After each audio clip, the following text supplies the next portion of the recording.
Hi, hello, namaste. How are you all? How is the energy? Let's start the session with a beautiful inspirational quote. My past has shaped me but has never defined me. I'm ready to create a story now. My past has shaped me but has never defined me. I'm ready to create a story now. I'm constantly evolving into the best version of myself every day. I'm constantly evolving into the best version of myself every day. Okay, let's start the session now. The first chapter is going to be in chapter 1, that's going to be in exception handling. So in this chapter, first I'll be giving you a list of questions, that you may come across. So in this chapter, the scheme of validation will be 1. Okay, so it's going to be one marker, like 1 MCQs will be there, 1 MCQ and 1 fill in the blanks will come from this chapter, and of course you have 1 3 marker. Totally 5 marks will be allocated for this chapter. Is the point here? So we have an exception handling. So in this we have, you can just go through here, built-in questions, built-in exceptions. I know how do you handle handling of Okay, let's start the session now. That's going to be in chapter 1, exception handling. So in this chapter, totally there are 5 marks allocated for it. That's going to be 1 MCQ will be there. Okay, and 1 fill in the blanks will be there. Okay, and then we have 1 3 markers will be there. Totally 5 marks will be allocated for this chapter called exception handling. So what is an exception? So we'll have a brief idea on exception handling, what is exactly the chapter, and then we will do this question one after one by another, and then with the complete solution we will go through it. So what is an exception? An exception is basically a runtime error, okay, that disrupts the normal flow of execution. So what is an exception? An exception is a runtime error that disrupts the normal flow of execution. So the program has to execute one after the other, right? So whenever the program gets terminated abruptly, we say an exception is raised. Right? Whenever an exception is raised, that means to say that we need to handle it in a graceful way so that we can have a normal flow of execution. Ultimately, our intention is to have a normal flow of execution. What is exception? Exception is basically what? A runtime error that disrupts the normal flow of execution. And what about handling? Handling is how do you solve this exception? Handling is how do you solve this exception? Is the point here? Exception can be handled very well by adding a block of code. What is the block of code called? The block of code is called as try except block. So we have something called as a try block, and also we have an except block. This thing should be there in your mind. Is the point clear? So we have a try block and also we have an except block. Clear? Okay, we will just do it one after the other, and we'll take up the first question of this chapter. Explain any 3 built-in exceptions in Python. What are the different kinds of exceptions we may encounter? So these are the exceptions which are raised by the interpreter itself. So what are all the kinds of error that may crop and which can be handled by the interpreter itself? That will raise the exception. We call it as in built-in exceptions. So what are the built-in exceptions? For this question, you have to write any 3 built-in any 3 built-in exceptions. Any 3 built-in exceptions can be explained here. Is the point clear? Explanation means to say what? You have to write the exception name and also the meaning of it. If you know it's well and good, you can give an example also for it. So if you write the exception name and the meaning, that will definitely carry 1 mark for each built-in exception. What are the different kinds of built-in exceptions we have? We have an IO error, import error, value error, keyboard interrupt error, AOF error. We'll just take up one by one. IO error means what? This is going to be a file cannot be opened. Okay, IO, input output error.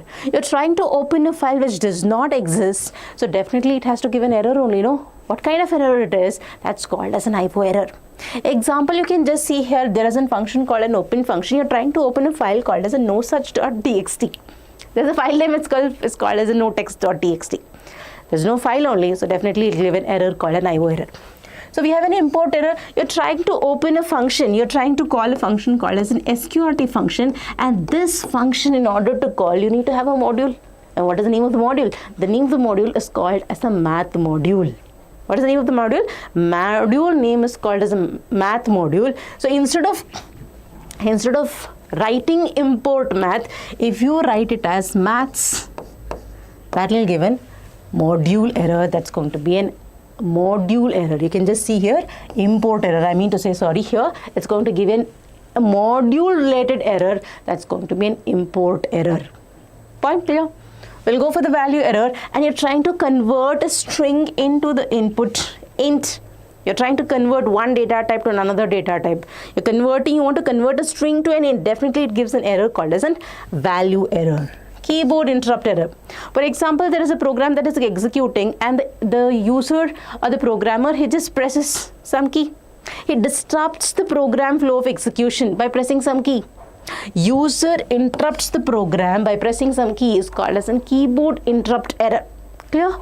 We'll go for the EOF error, input function when receives no data. Okay, when a function, input function, then receives no data, definitely there is a particular function here, there is a particular file concept, let's consider. I've opened a file and you keep on reading the content from that, and there is no input only. Then when it has reached the end of file, no, it gives an error called end of file error. Okay, we'll go for the indentation. If there is an error in the spacing, okay, beginning spaces, whatever we have, no, if there is an error in that, it leads to wrong indentation. Next is type error. What is a type error? For example, I've written 4 here. I want to add 4 with 4. Is it possible? 4 is a numerical, and again FOUR, it's not be capital always. Okay, any string. You're adding a string and an integer, definitely it leads to an error called as type error. What is zero division error? You're trying to divide a number by 0, it leads to a zero division error. Denomination by 0 leads to a zero division error. You can just observe here, it's capital. Okay, each word, the starting letter of each word is capitalized here. Keyboard interrupt error. Okay, EOF, indentation error, type error, zero division error. Okay, then we have overflow error, index error, name error. Okay, overflow is what? For example, the value of the variable has crossed the maximum limitation of that particular variable. Okay, there is a particular variable that has crossed its limitation, maximum value it has reached. So then it's going to give an error called as an overflow error. Maths.exponential to 1000. Okay, there is a certain limitations for it also, no, to display. So that will give an overflow error. Index error. Index's error is what? Let's consider a list here. Okay, let's consider a list here is 10, 20, 30, and you're trying to give the output. You want to print LF4. There's no LF4, right? So what is the index of this? This is 0, 1, 2, and you're trying to print LF4. Definitely it leads to an error called index error. Okay, next we have a name error. Let's take a very simple example here. I have taken x is equals to 3 and I want to print x plus y. What is it? I've taken the value of x is equals to 3 and I want to print x plus y. What is y? It gives an error called name error. Variable not defined, it gives an error called name error. Is the point clear? So we'll just go for the next slide now. What is there in the next question? Explain the assert statement along with the syntax and example. So just now you have seen that what is an exception and what are the built-in exceptions we have. So exceptions can be raised automatically by the interpreter, and also it can be raised manually. It can be, for example, if I take a number 20 and if I divide by 0, automatically I need not have to say the interpreter only raises the error. In some cases wherein the user, the programmer needs to raise the exception in order to have a graceful or a normal flow of execution. For example, I just want to check whether the person is eligible to vote or not, and I want to take an input from that age from the user, and user has entered some negative value by mistake. Then we have to give a proper message, right? Simply it should not take it and then say he is not eligible to vote. It's a wrong data there. You have to give a proper message that don't enter negative. So such kind of errors can be handled very easily by raising the exceptions manually. How to raise the exceptions manually? By making use of two keywords, that is called assert, another is called as raise. So the question is on assert here. Explain the assert statement with syntax and example. So what is there? Here remember the assert statement will always checks for a condition. Checks for a condition, tests the condition. If it fails, if that condition fails, only then the assertion error will be raised. Only then the assertion error will be raised. Is the point clear? So usually when do we use it? I just want to, in the beginning itself, as soon as I enter, I need not have to check my, I don't want to go for each and every statement execution and then tell that, is not eligible to vote. No, in the beginning itself, I have to tell. Input validation and early checking, we make use of these kind of assert statements. So statements after asserts are skipped if assertion fails. Let's take an example now. So what is the example? See, before going to the example, we'll just look into the syntax here. What is the syntax?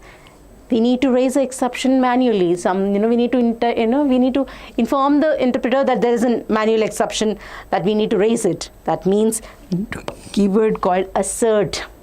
Assert expression. This is the condition. Expression means it's a condition here, and this is going to be the message that you want to pass. Is this compulsory? Definitely not compulsory. It's going to be optional. That means whatever that is given within the square brackets, it will be optional. Directly it will give. If it is not given, it will give just as an assertion error. Is the point here? So we'll just look into the example now. Age has been initialized to 12 now. So assert age greater than equal to 18. Assert age greater than equal to 18. Then what it will give? Age must be 18 or above. Age should be 18 or above. Only then. See, for example, here is the keyword here that is telling you that there is an exception. If the condition fails, the assertion error is going to be raised. What is the condition? The condition is going to be age greater than equal to 18. If this fails, definitely in this case it fails. No, it is going to give this message, age must be 18 or above. So what is that? If this fails, this will be executed. What if it is going to be true? What is this going to be true? Age is going to be, for example, instead of 12, I've given 21. This will not be executed. Error will not be raised at that time. This will be executed. If it fails, rises the assertion error, and it skips this. That is what they've given. Statements after asserts are skipped. Is the point clear? So we'll just go for the next slide. I told you one more thing. What is that? Exception can be raised manually by using a rise keyword. Assert is there, no why rise. In case of an assert checking a condition, having a condition and checking the condition, if it fails only then the assertion error is raised. I don't want to have an assertion error. I want to have any other different kinds of error that I want to handle it just by using rise. So without condition, let's consider there are so many statements will be executed one after the other. Okay, and I'll just give rise. Rise exception. For example, rise zero division exception, zero division error, rise value error. So whatever the exception, by default, if I just write exception name, whatever the exception name, you have seen so many built-in exception, any kind of exception name if you give it, it just raises that. No need to have condition only. What is the point, ma'am? You need to have a condition. This is not going to be valid if you just raise the error just like that. That means there is a chance without checking a condition also you can raise the exception. That's what I meant. So here you need to hack, and you can have any kind of exception. Any kind of exception you can have it. Is the point clear? And also we can give an optional arguments here. What is the message that you want to pass on? Age must be, in the previous slide you have seen, no? Age must be 18 and above. So we'll just look at the example now. So what is the syntax? Just look at the syntax again and then we'll check. Rise exception name, you can have some arguments there. That means it is a message that you can pass on. Handle, no? We need to handle, right? So we'll look at the example. Now what is example? Marks equals to 120 now, and we have marks is greater than 100.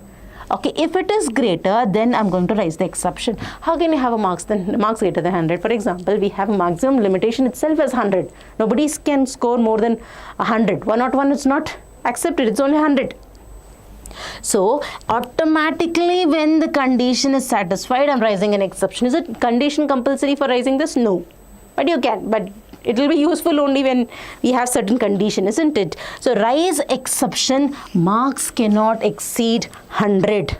marks cannot exceed 100. Automatically it's going to raise one built-in exception called exception itself. Exception class is there actually. So it's going to pass on a message called marks cannot exceed 100.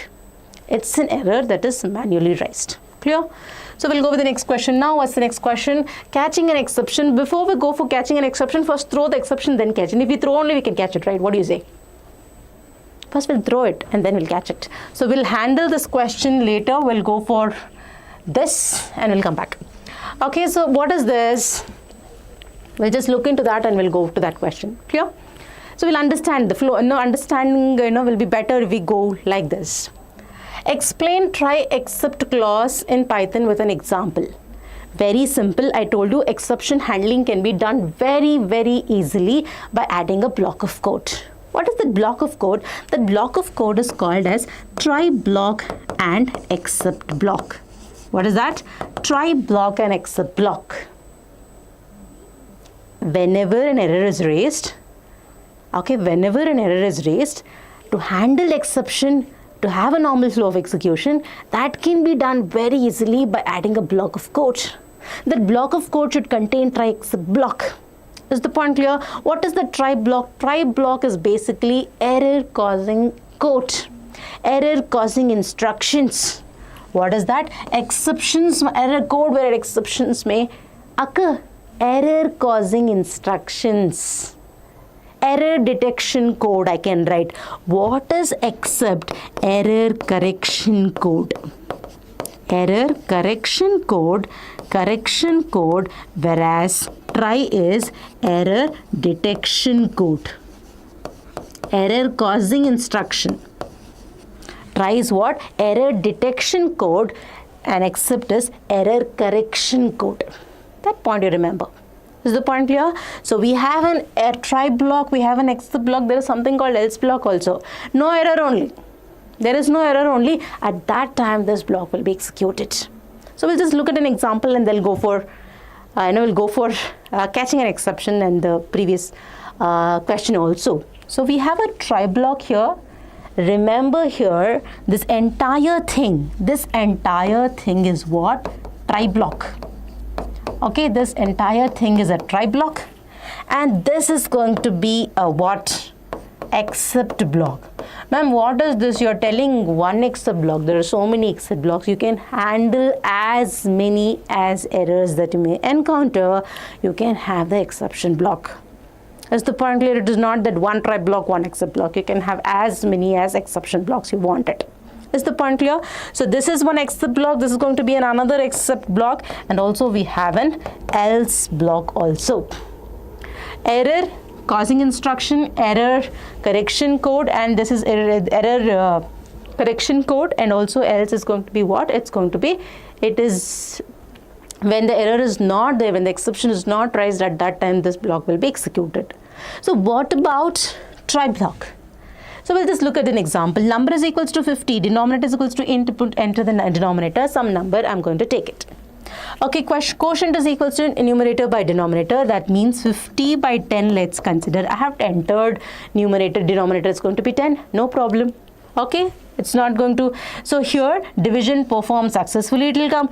If it's only 0, if you have given the denominator as 0, at that time error is raised. Exception is raised.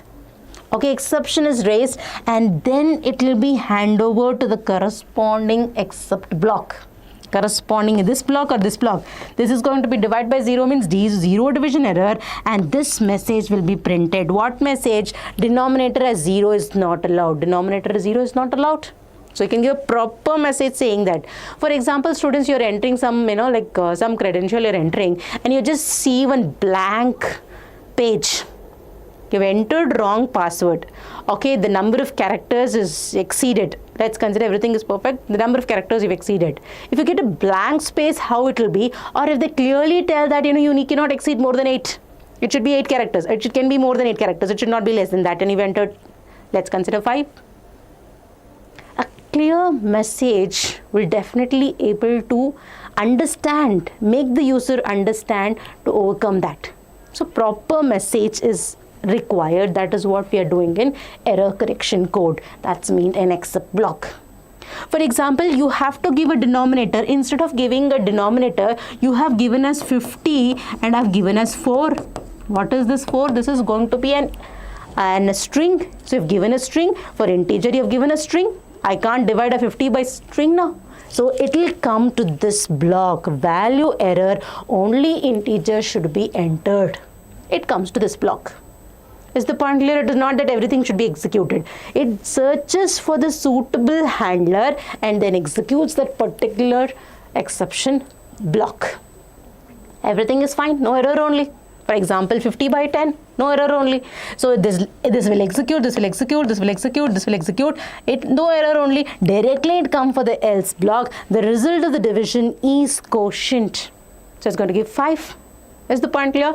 Now, there is something called finally. Finally is always executed irrespective of whether exception is raised or not. Is the point clear? This you have to keep in mind. Okay, we'll just go back. So this part I have told you, very simple. If they ask you try except else clause in Python with an example, means I've told you what is try block, what is except. Explanation is given along with one example is given. Easily you will be able to get 3 marks for this. Clear? So we'll just go back now. You will be able to understand in a better way. Okay, we'll go back to this and that question. Briefly explain the process of handling the exception. You've just gone through with the example. Now we'll have an idea. What do you mean by process of handling an exception? Whenever an exception is raised, divide by 10, 50 divided by 10, 50 divided by 10 means no error. Error is not there. If I make 50 divided by 0, definitely it's going to raise an exception. 50 divided by 0, it's going to raise an exception. Whenever an exception is raised, Python is going to create one object.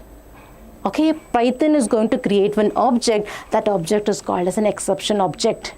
What does that exception object contains? It contains the name of the file where the error has occurred, and type of the error, and also type of the error, I mean to say, and also it's going to contain some line number where exactly the error has occurred, and also some details, and along with these details it is also giving you a suggestion where exactly or how you can overcome that error. All these things will be stored in that exception object.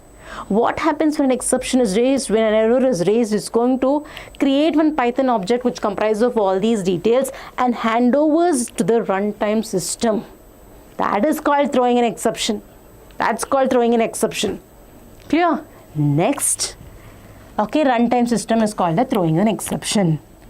Searches the handler, corresponding handler it is going to search through the call stack in the reverse order. Because there may be so many exception will be there. It's going to search the corresponding exception handler through the call stack in the reverse order. It is going to search for it. If found, exception is caught. That means exception is caught here. If not found, the program stops after the traceback. So in this question, remember here, explain the process of handling the exception means you need to write about throwing an exception, catching an exception also. Is the point clear? So all these things should be explained properly. Is the point clear? So this is how we write it. We'll go with the next previous question. What is catching an exception? Explain catching an exception using a try except block with a syntax and example. What is throwing an exception? You know. That means whenever an exception is raised, a Python object is created and hand over to the runtime system. This is called throwing an exception. What is catching an exception? Catching an exception means it's a process of finding a suitable handler. Which handler? Vehicle handler? No. Exception handler. So many exception handler will be there. No. What is that handler, ma'am? Forgot. Zero division error. Then we have a value error, or it can be an index. Whatever the different kinds of what are the different kinds of error? Built-in exception, so many built-in we have seen. No, it's going to be an import error, or it can be an IO error. What are the different kinds of exceptions are there, right? All these exceptions has to be found out. You need to find out the suitable handler, and then you need to execute it. What is catching an exception? Process of finding the suitable exception handler and execute it when the exception is raised is called as catching an exception. Very simple. An exception is raised if I give 0 here. So it's the same. It's the same example only. Whenever you give 0, it searches for the suitable handler. There are two handlers here. One is 0 division, another is going to be an value error. Searches for the corresponding handler. Is the point clear? And executes it. That is called catching an exception. Clear? So in this case, they've clearly given syntax, example, everything. You can just write the example and thus show that this is going to be a suitable handler. This is the suitable handler. So in order to find that, no, it will take some time, right? So finding the suitable handler and executing this block of code is called as catching an exception, right? So we'll go with the next slide now. Okay, so what happened? Okay, we'll take up the next question. Okay, we'll take up the next question. Okay, we'll take up the next question. That's going to be, what is the use of finally clause explained with a programming example?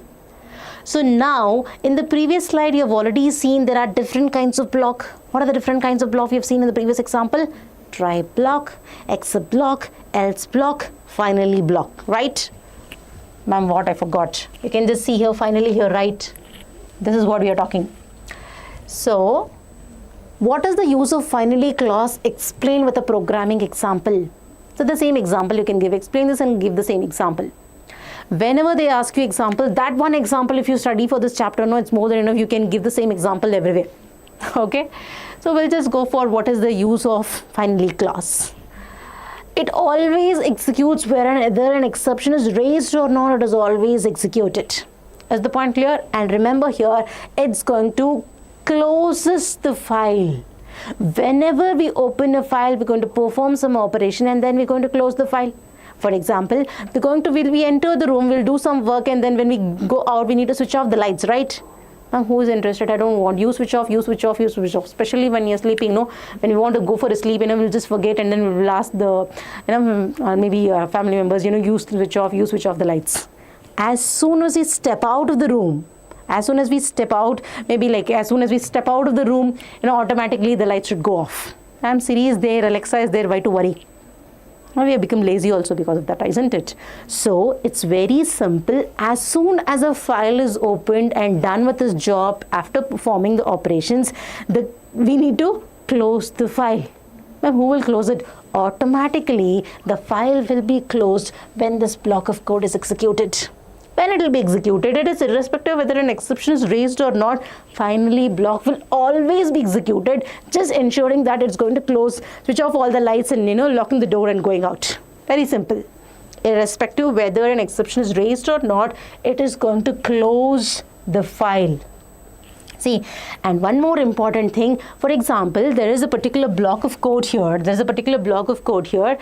There are two exceptions that you may occur. For example, you may give string here instead of giving a denominator a number, or given a string it gives a value error. And for example, there is another error, for example, giving a 10 instead of giving 10 you've given 0. That is also a 0 division error. Apart from this, if there is any kind of error, then also it's going to re-raised by the finally block. It's not only for this block of code. Is there any other block of code? See, exception will be raised in the try block only when the programmer is able to anticipate the error well in advance. If the programmer is able to anticipate the error well in advance, only then he can write it in the try block. What if he's not able to handle it? There is a finally block, it will take care. It's going to re-raises the error. If it's not handled by the programmer in the except block, many of the exception handler, it will be finally taken care by the finally block. It re-raises the exception if it's not handled by the programmer. Is the point clear? So that is what you mean by exception is not handled, means it's going to re-raises the exception before it is going to, before re-rising. That means to say that what they are trying to tell you here, it's going to execute this over and out. It's not cut. Over and out, it's going to give that. After that, if any error is there, it's going to re-rises. So that means it's going to execute this and then it's going to re-rise. Is the point clear? Okay, let's start this chapter second. That's going to be the file handling. So in this chapter, of course, it's going to carry 5 marks here. 5 marks will be there. So 1 MCQ will be there, 1 fill in the blanks will be there, and then we have 3 marker here. Totally it will be 5 marks here. Okay, so this chapter is basically related to the files. As you know, we have so many syntax example that you need to remember. So many functions are there. You should be very careful. You need to concentrate this and remember it and make a note of it. Okay, wherever possibility is there, so that you'll be able to store it in the memory for a long time, right? So we'll just continue. So there are so many questions, 3 markers are there. So we'll just do one by one. Okay, so what's the question? That's going to be, what is a file, and mention the 2 types of files. What is a file? A file is a named area in the secondary memory. For example, so we have a secondary memory that is, okay, that we store the data. So there is a particular file name here. For example, I've given us in sample.txt. There is a text file here. What is a file? Is a named area in the secondary memory where I can store the data and I can also access it whenever I need it. It's a permanent memory. That's the need. That's what you mean by store. That's what you mean by retrieval. Retrieving is possible whenever I need it. That is the use of a secondary memory, isn't it? The name area in the secondary memory where we can store the data and instructions and access it whenever I need it. That's called a file. What are the 2 types of files we have it? We have a text file and we have a binary file. So for this 3 marker, you can just mention. So they've asked you what is a file and what are the 2 types of files. Just write that a file is a named area in the secondary memory. The 2 types of files is going to be the text files and binary files. That's it. You're going to get 3 marks here. So what is the next question? The next question is going to be, what are the differences? What are the differences between the text file and the binary file? A text file is basically all the characters or the information is stored in the form of ASCII code. Okay, American Standard Code for Information Interchange. For example, there is an A. So A will be stored in the form of 65. B will be stored in the form of 66. Is the point clear? Each and every character will be stored in its ASCII code. So how the characters will be stored here? The characters will be stored as it is held in the memory. That means it's not going to follow as an ASCII code as such. It is going to store in the binary in the form of bytes, we call it, in the form of 0s and 1s only. Example is going to be an audio or a video, or it can be an image. Everything is an example for binary files. Okay, what is the next difference they've given? Each and every line of text is ended by a delimiter that's called end of line. What is end of line? End of line is a character that's going to be a /n, that's going to be an escape sequence. It's going to be there after every line. For example, hi, this is a computer science class. I've given that. So there is, okay, and there is a /n here. There is a text /n. There is a text /n. That's called, that is there in the text file, but there is no delimiter, there is no end of line in case of binary file. Okay, what is there? The next one, text files are easy to understand. It's human readable, right? Human can read it very easily, whereas it's not human readable. It's difficult in form of 0s and 1s if it is given. No error, for example, some files there is, if it's corrupted. Okay, if the text file is corrupted little bit, we can able to rectify it easily, identify it easily. Whereas in case of a binary file, everything in forms of 0s and 1s, and if you just make little changes also, correcting the corrupted file will become very difficult. Okay, and next we have an extension here. .txt is an example for a text file. .py is an example. Python file is all text file. .csv, comma separated value, is also a text file only, and character translation occurs here because memory representation is different and the way that is data stored in this file is going to be different because it is stored in the form of ASCII code. Okay, translation is required here. There is no translation is required here. An example is going to be, I told you it's going to be an image or it can be an audio or a video. Example, it will be .dat. Okay, binary file, then it's going to be in JPG, MP3. These are all the different kinds of extensions that we can have. Okay, binary files are difficult to understand. These are some of the differences. Is the point clear? So it's very, very important that you need to write 3 differences, means at least 4 to 5 differences you need to write it, so that one point missed out also you'll be able to get the other point. So ensure that you write it in the form of a table. We'll go with the next question. What is the difference between write and write lines? Remember, here the difference is write and write lines. There is no such function called write line. Read line is there, write line is not there. Write lines is there, yes is there, I mean to say. Okay, so what is the difference? See, we have so many functions. Okay, in this session only we will be coming across with so many functions, like seek function is there, then we have tell function is there, read is there, write is there, write line is there, read line is there, read lines is there. So many functions are there, and all these functions, how do we call these functions? Whenever we are doing something related to the file, first thing is that you need to open a file. Only then I can read it or write it or perform some operation on it. How do you open a file? We're going to open a file. I think it's a bit important. That is the reason I'm giving you this explanation for open and then coming back to this. So in open function, name of the file, let's consider sample.txt, and then we will have this mode. Okay, then we'll have this mode. There's an open function. Open function is going to very beautifully, an open function is going to open a file which is already existing. If the file does not exist, it's going to create one file.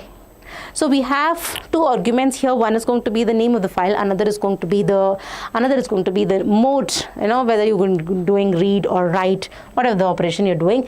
And this open function is going to create or is going to open the existing file. So file means it's going to be a named data on the secondary memory. So this file I have to write something, only then I can read it. Right? I've written hi. So I have to keep on, after hi I have to write hello, and then I have to write Python, and then I have to write something called as file handling. Like this I have to write it, mean there is some kind of a pointer that helps me in writing it. No, that pointer is basically the object. That is called as file object, that is always associated with respect to the file that we've opened. Okay, that is returned by a function called open function FO. Is it FO compulsory? Whatever the name you can give it. File object. What is it? It's file object. You can give any name. So this file object should always be used whenever you call any function. So how do you call this function? Write function, you're going to call it as FO.write function, FO.writeLine function, writelines function, FO.read function, FO.readline function, everything in terms of file object. Keep this in the memory. Okay, so we'll just continue now. So what is this? So this function, write function, is basically used for writing a single string to the file. I just want to write one string. I just want to write hi. I just want to write hello. I just want to write Python, not all.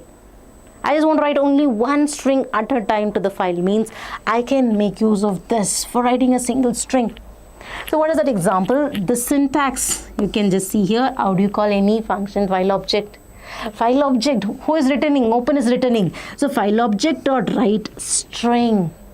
Example, f.write athva fo.write Python. Okay, is that hi? Hi students, how are you all? How is the energy? Good, great. So this is going to be an example for that. So what about read lines? Oh, okay, for writing for multiple strings, sequence of strings. Hi, hello, how are you all? Hi, hello, namaste. Multiple strings are there. Hi is there. Hello is there. Namaste is there.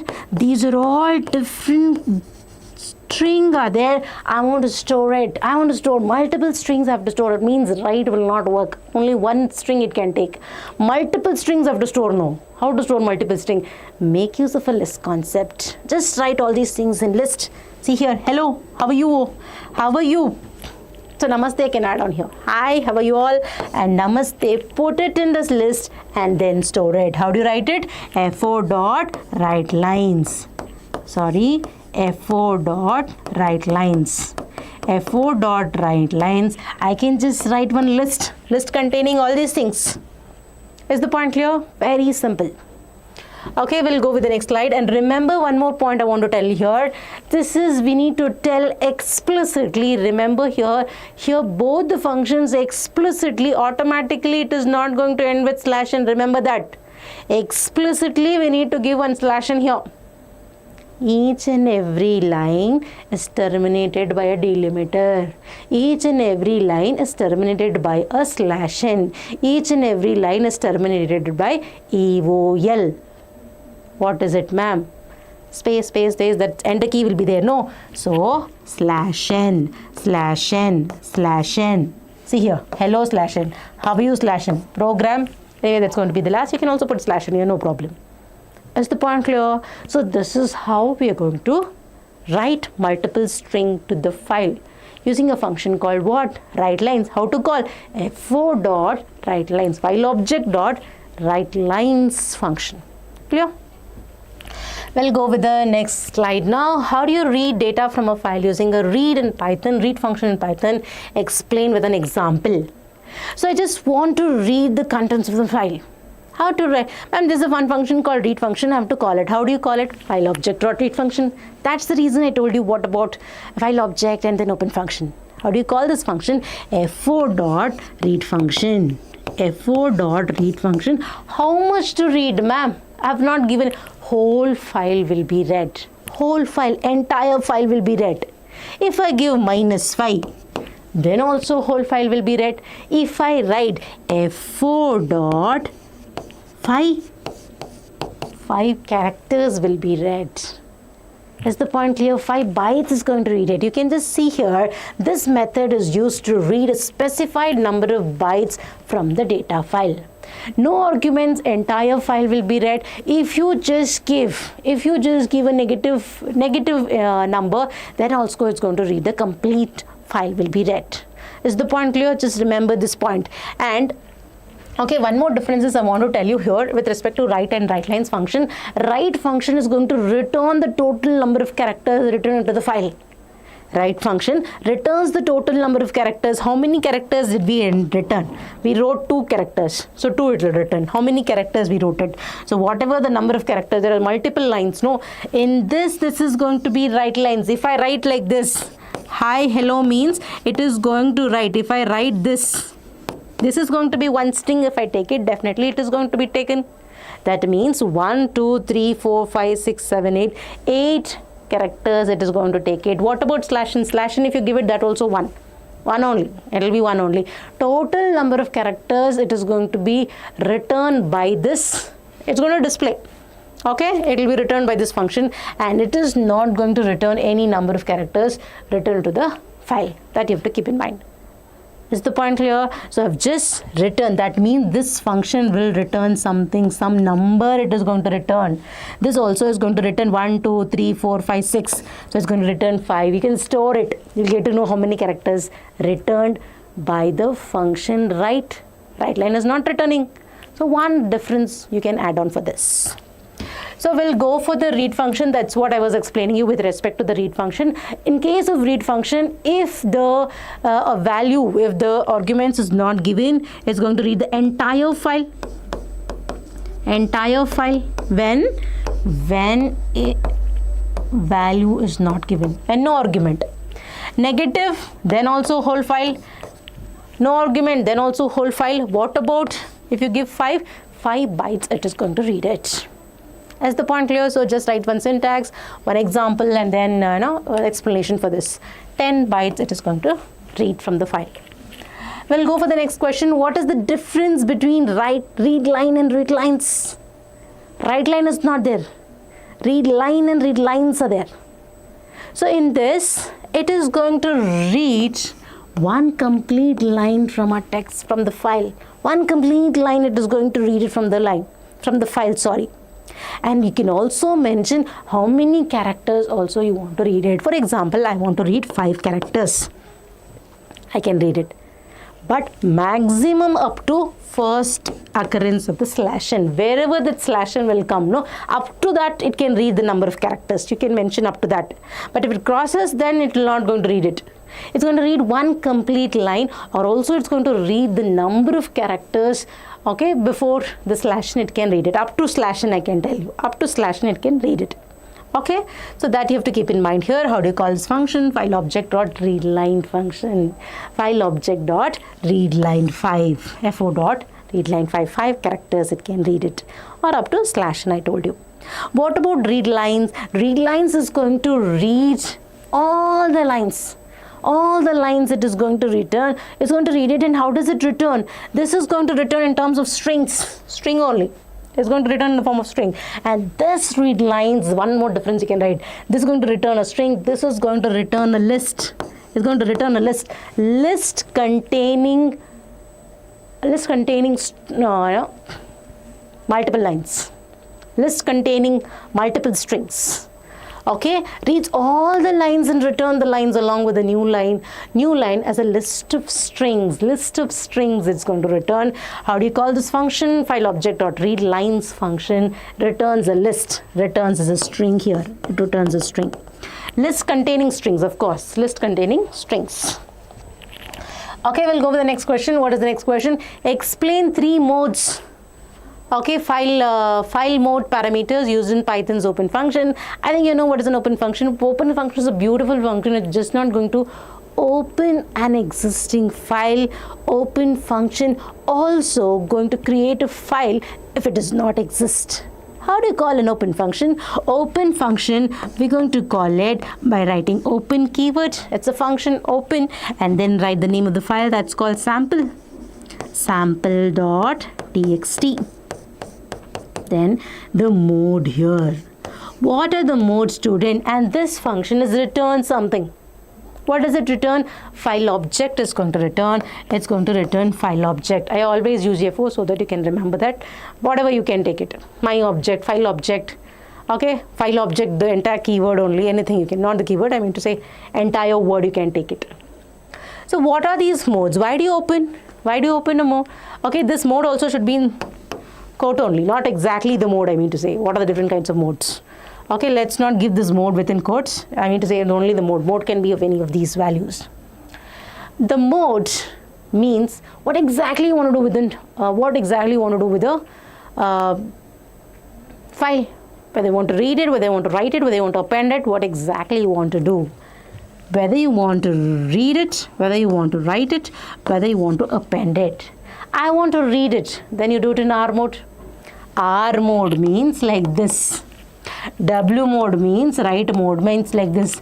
A mode means append mode means like this. For example, I've already written a file, opened a file called hi, and I want to write hello. Hi, hello, namaste. Hi there. Focusing right. So we'll just continue. Hi, hello. I want to add on namaste here. That means I want to continue writing to the file at the end of the file. That means it's an append mode at the end. Is the point clear? I want to do both, read and write both, ma'am. That means plus, or it can be plus R, W plus W, A plus or plus A. Anything combination is going to work out. Plus means read, write both. R, okay, plus R. Or plus R or is the same thing, right? Okay, R plus W plus, or it can be plus W, A plus or plus A. Ma'am, something is there, B is there. B is what? B for binary. What is B? And the same file should be written in the binary file. What is a binary file? Ma'am, everything returns in terms of bytes, students. Everything written in terms of bytes. And remember here, in order to open a binary file, you need to have a separate application for opening it. In case of a text file, any notepad, any text editor will be fine. It's not notepad, any text will be fine for opening any text files. Plain text, it is stored in the form of plain text. But in order to open a binary files, you need to have a dedicated application for it. Is the point clear? So remember here, B means binary. What is B? B means binary. Writing into the binary file, appending into the binary file, and also you're going to read into the binary file. So that's the combination, we can have it. Clear? So we'll go with the next slide now. What's there in the next slide? That's going to be tell and seek methods. Okay, in the example, tell is what? Tell where exactly the file object, no? Where exactly the file object? For example, I have read hi. And I've told you hello. I've read this much. I want to read from here. That means file object is here. File object is here. I've read this, then I have to read from here. So tell function, basically it gives you the current position of the file object. Tell me where exactly the file object. Tells the current position, returns the integer that specifies the current position of the file object. Where are you? Integer value it is going to return. Is the point. Ma'am, how to call this function? Ma'am, you told something file object, I'm going to call like that. Yes or no? Yes, you call like that totally. fo.tell function. But remember, this function is going to return something. I can write it as n is equals to fo.tell function. Simple. Ma'am, they have not given. That's also fine. But remember that it returns. Ma'am, now I have read hi, hello. I want to take it back to hi. You've said hi, hello, I want to go back to hi now.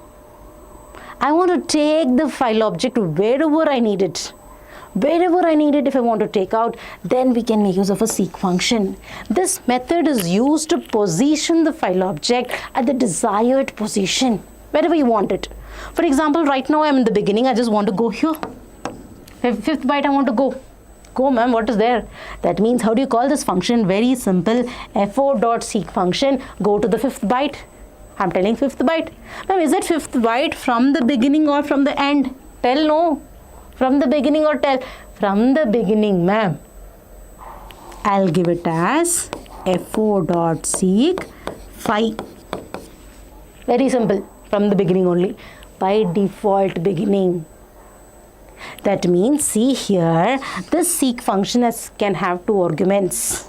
One is going to be the offset, the number of bytes. How many bytes you want to move? Whether you want to take it from left, whether you want to take it from the beginning, or whether you want to take it from the right, or whether you want to write it. Whether you want to take it from the beginning, whether you want to take the file object from the end, or you want to take the file object from the current position. Where exactly you want to take it? That is given by the reference point. These reference points can be 0 or 1, or it can be 2. And this is going to be the number of bytes. How many bytes you want to move? 5 bytes or 10 bytes or 15 bytes? Can it be negative? Definitely it can be negative also. If I take it, the position, reference position is going to be, reference point is going to be the end, means definitely it will be negative also, we can mention.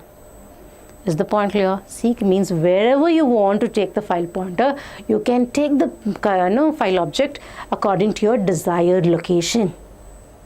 Is the point clear? So it can take a reference point, and reference point by default it's going to be 0. 0 indicating beginning of the file. 0 indicating beginning of the file. Clear? So we'll go to the next question. What's the next question? The next question is going to be, explain the dump function in Python with syntax and example. Ma'am, you told how to store the text. Hi, hello, namaste and all, we can store it. Now, I don't want to store this. I want to store some objects. I want to store. Is it not an object? Everything is stored in the form of objects only. No, ma'am. In Python, so everything is object.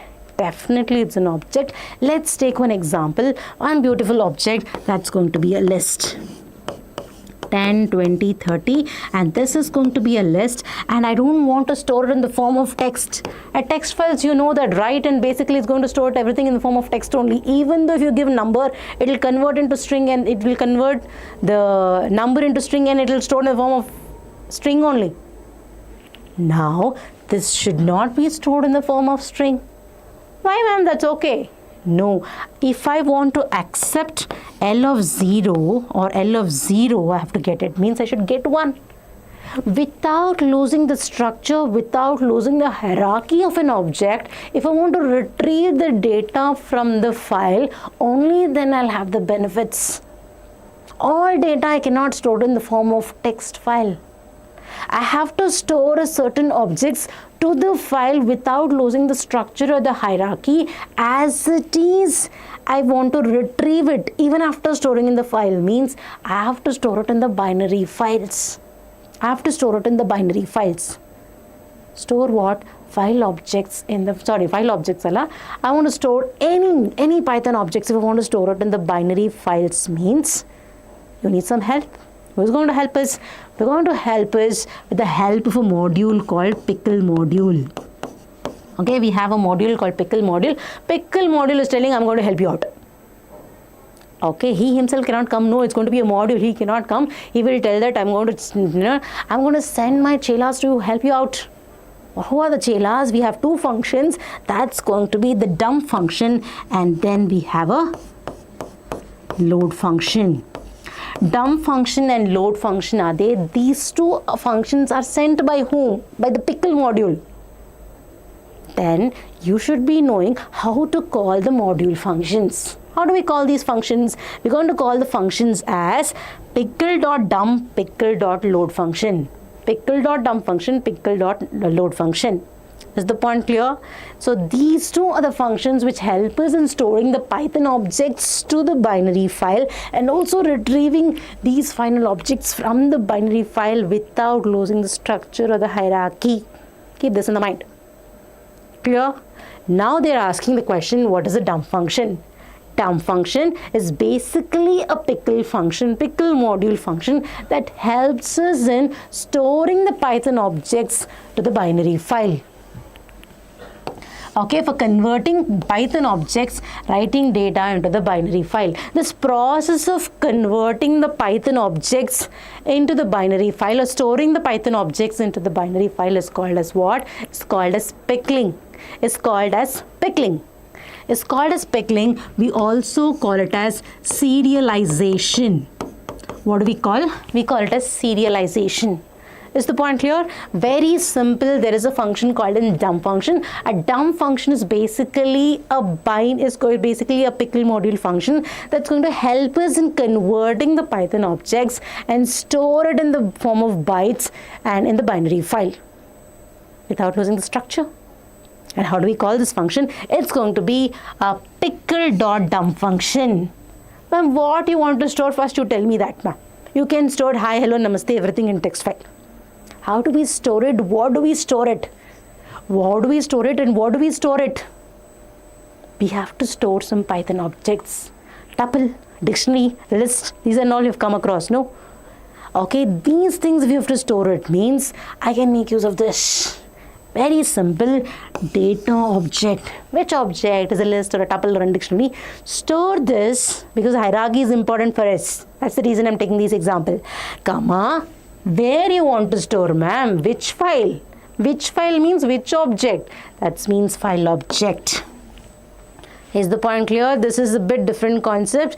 That's the reason I'm explaining you from the beginning. What is pickle everything? Clear?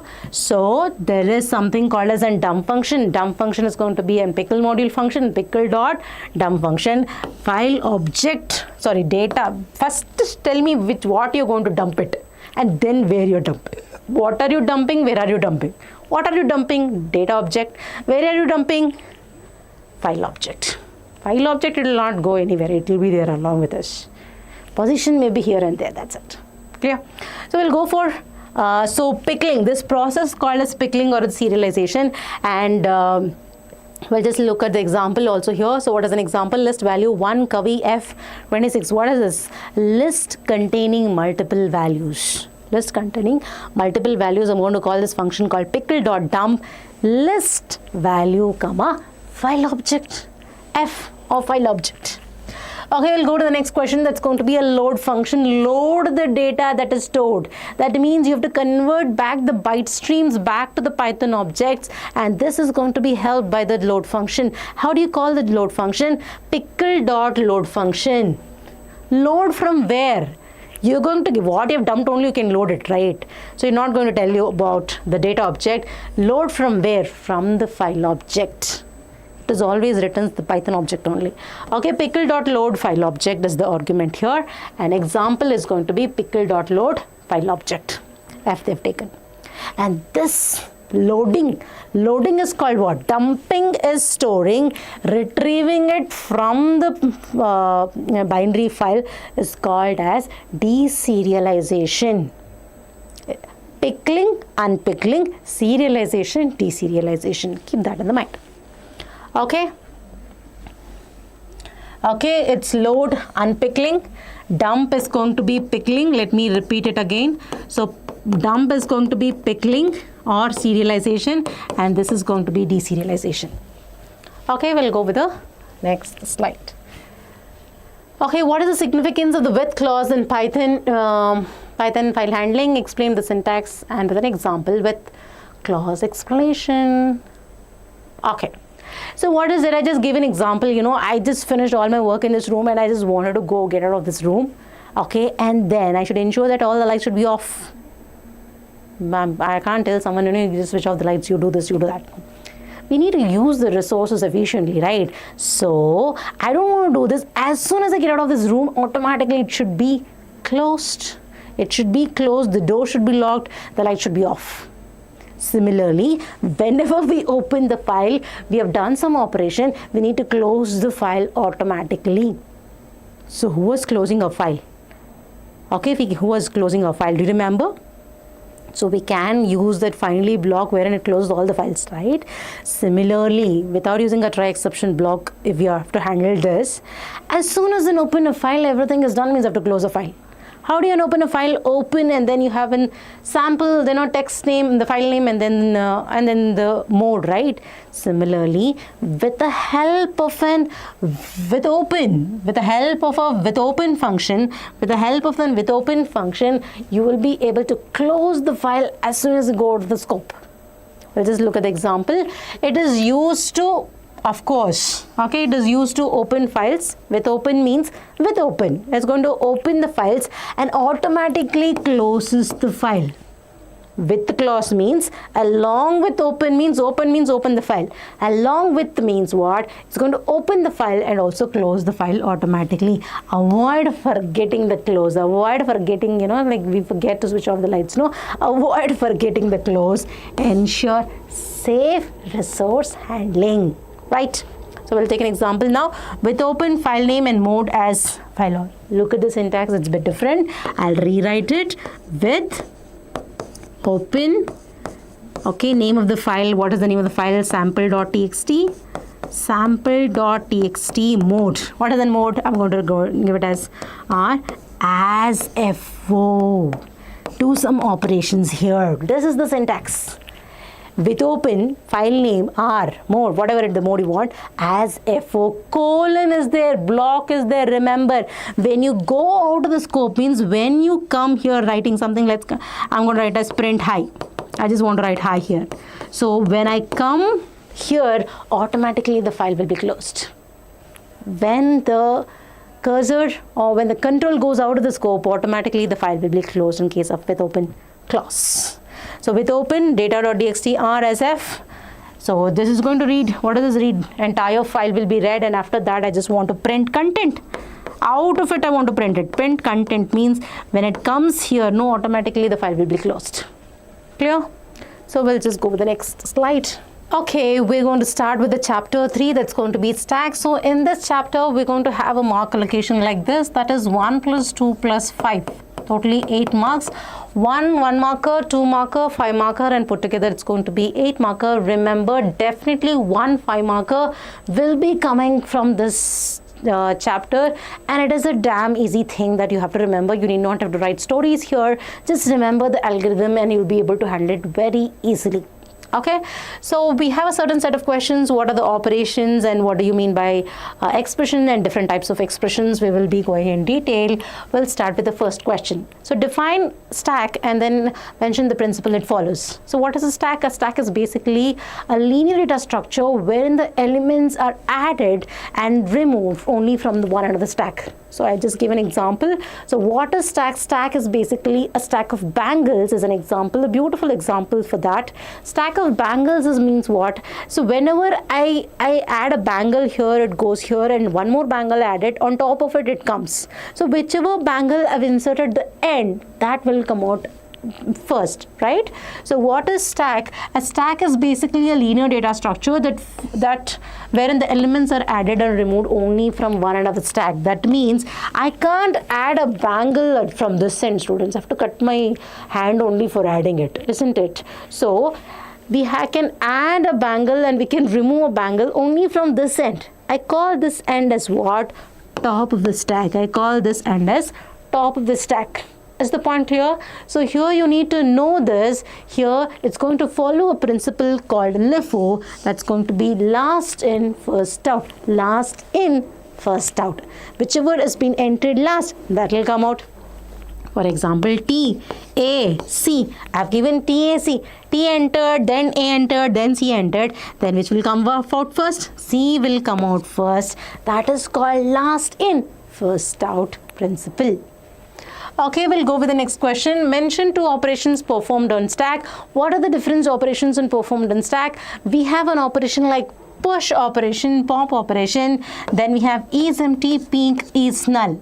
So what is push operation? Push operation is called an insertion operation. Inserting an element to the stack is called push operation. And when the stack is full, how can you insert an element? Students have written 0, 1, 10, okay, something like this I've entered. There's no space only for me to enter an element to this stack now. So that leads to a condition called overflow condition. Okay, that leads to a condition called overflow condition. Definitely this will not come in Python. Okay, in other programming languages and all, we have to handle this condition, but in Python we need not have to handle this. Okay, then we have a pop. Pop is going to be removal of an element from the stack is called as a pop operation. And definitely when there is no element here, there is an empty stack here, how can you remove an element? That condition is called as an underflow condition. What is that condition called? That's called as an underflow condition. Is empty. Check if there is a stack is empty or not. That condition is called as an is empty condition. Peek. View the topmost element of the stack without deleting, without removing it. So view the topmost element of the stack is called as peek and is full. Is the stack full? Is the stack is full? That's going to be one of the function to check whether the stack is full or not. So these are the operations. So they may ask you any two operations here they have given. They may ask you 5 operations also, but most chances, most likely is that they may ask you only 2 operations, because these operations are not given in the textbook. It is given under Q. That can also be used in the stack part. It's not wrong, it's right only. So chances is only 2 operations they can ask you. So it's better if they ask you to mention, you just can write one sentence for it. It will be more than sufficient to sufficient explanation for this. Okay, write a user-defined function to check whether a stack is empty or not. I just want to check whether a stack is empty or not. I need to write a user-defined function. User-defined function means any user-defined function begin with a def. Okay, def. Returning is empty. So def is empty. I need to take a stack for checking it. Stack is basically the list only. So if len of stack, okay, I can also write like this. If len of stack equal to 0, I can state it as return true, else false. Simple. Okay, return false. This is very simple if you can follow this. What is the example they've given here? Return stack equal to empty list. If stack is equals to empty list, if it's going to be true, then it is going to return true. If it's false, it is going to return false. In one line, they've just avoided multiple lines here. This is also simple. Whichever is easy, you can follow that. Just write the definition. This is more than enough. No need to give an explanation also for this. We'll go with the next question. Write a built-in function to add and remove elements in stack using a list. So I have to take a stack as a list now. I need to add elements to the list. For example, there is a list here, L, and I've taken, I don't want to take it like this, so we'll take it as a stack only. That means there is a stack here called L. I can store the value here 10 and 20.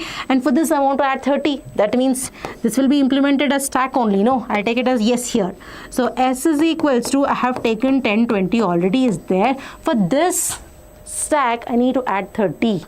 How will I add? Very simple, s dot append 30. Okay, stacklist dot append 30, that element. You can give that element here ELE. Better you mention that. Okay, and then I need to remove an element. I need to remove the element. How can I remove it? So for this, after this, it will be what? 10, 20, 30. I need to remove the element. For me to remove the element, I need to make use of a function called pop function. That is s dot pop function.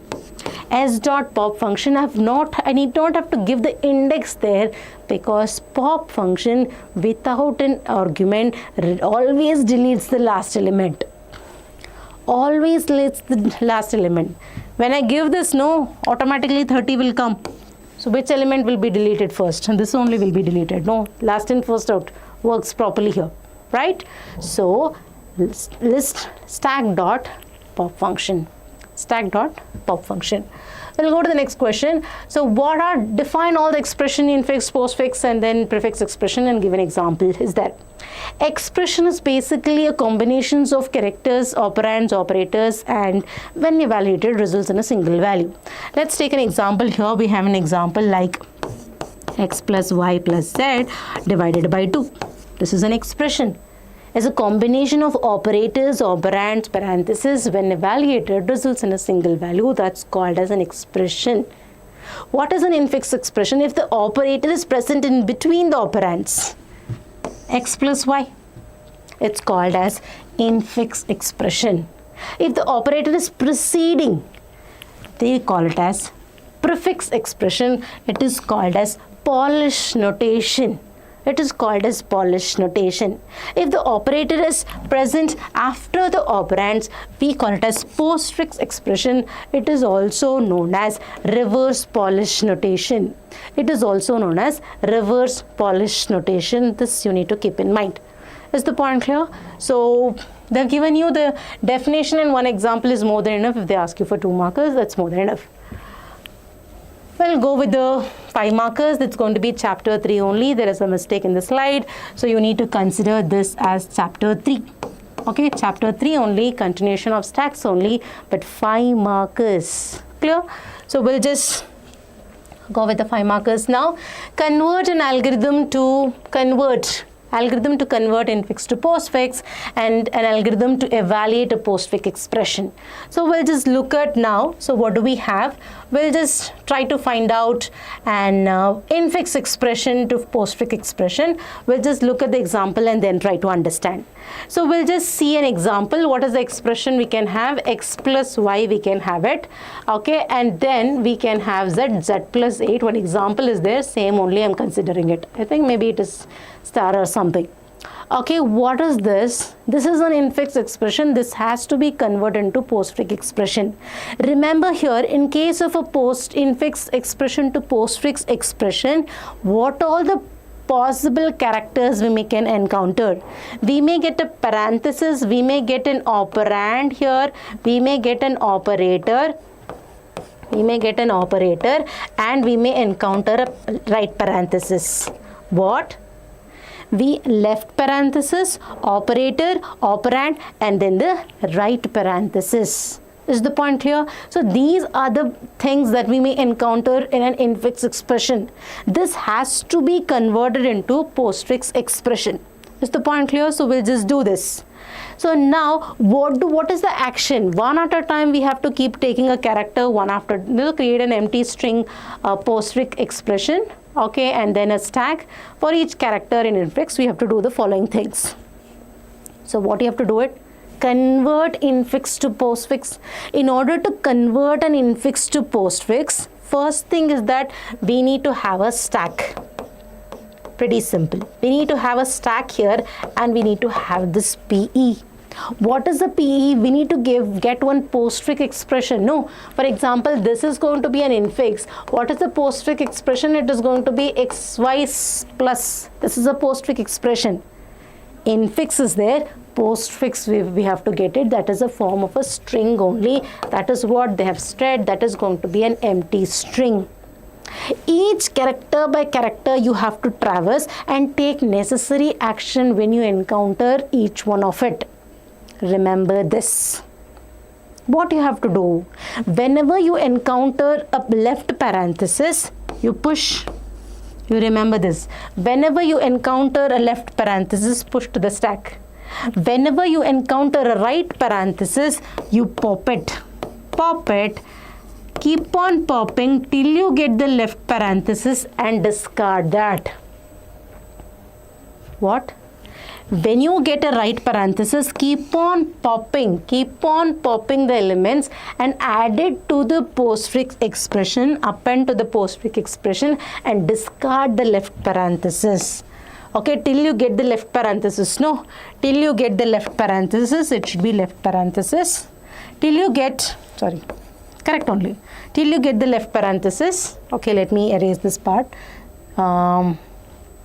Okay, till you get the left parenthesis, you have to keep on popping the elements and append it. When you pop it, you have to append. No, when you pop it, append to the postfix expression and discard that left parenthesis. Along with an example, we will see. Don't worry as of now. And what about the operand? If you get an operand, what you have to do? Operand means you have to append to the postfix expression. Append to the postfix expression. If you get an operator, you need to check for the precedence. If it's having a greater precedence, no issue, push to the stack. If you're having a lesser precedence or equal to precedence, you need to keep on popping the elements and append to the postfix expression. Keep on popping. Keep popping the elements till the precedence of your operator should be greater than the stack operator. Till your operator is greater than the stack operator, you have to keep on popping. And finally, okay, I got greater precedence, and then push it. Okay, higher or equal precedence. Okay, append, keep on popping, append to the postfix expression, push the current operator. If operand means you need to append to the postfix expression. Okay, if you have something left in the stack, then you have to pop it and append to the postfix expression. We'll just look at the example. You will be able to understand in a better way. We'll come back to the postfix in the coming. Okay, we'll just look at this example now. We need to convert an infix to postfix expression. Remember here I told you the priority of the operators. What are the priority you need to check? That means you have a multiplication, division, and then the modulus will having the same priority, and we have plus minus having the same priority. Multiplication, division will have higher precedence compared to this, and compared to all these we have this exponent that will be having the highest precedence. Highest precedence, then the medium precedence, and then the lowest precedence. Keep this in the mind. Okay, we'll take an example now. What is the example they have taken? That's going to be very simple. That's going to be the same example. Okay, what we have this. We have a left parenthesis. I'll be writing here. Okay, we have an operand and then we have an operator. We have an operator. That means what? Push, pop, keep on popping, append, discard. Star means discard. Remember that. It's going to be discard. Operand means append. Append where? Postfix. Whenever you come across append means postfix expression. Operator means check for the precedence. If it's higher, push. If it's lower, pop it, append it.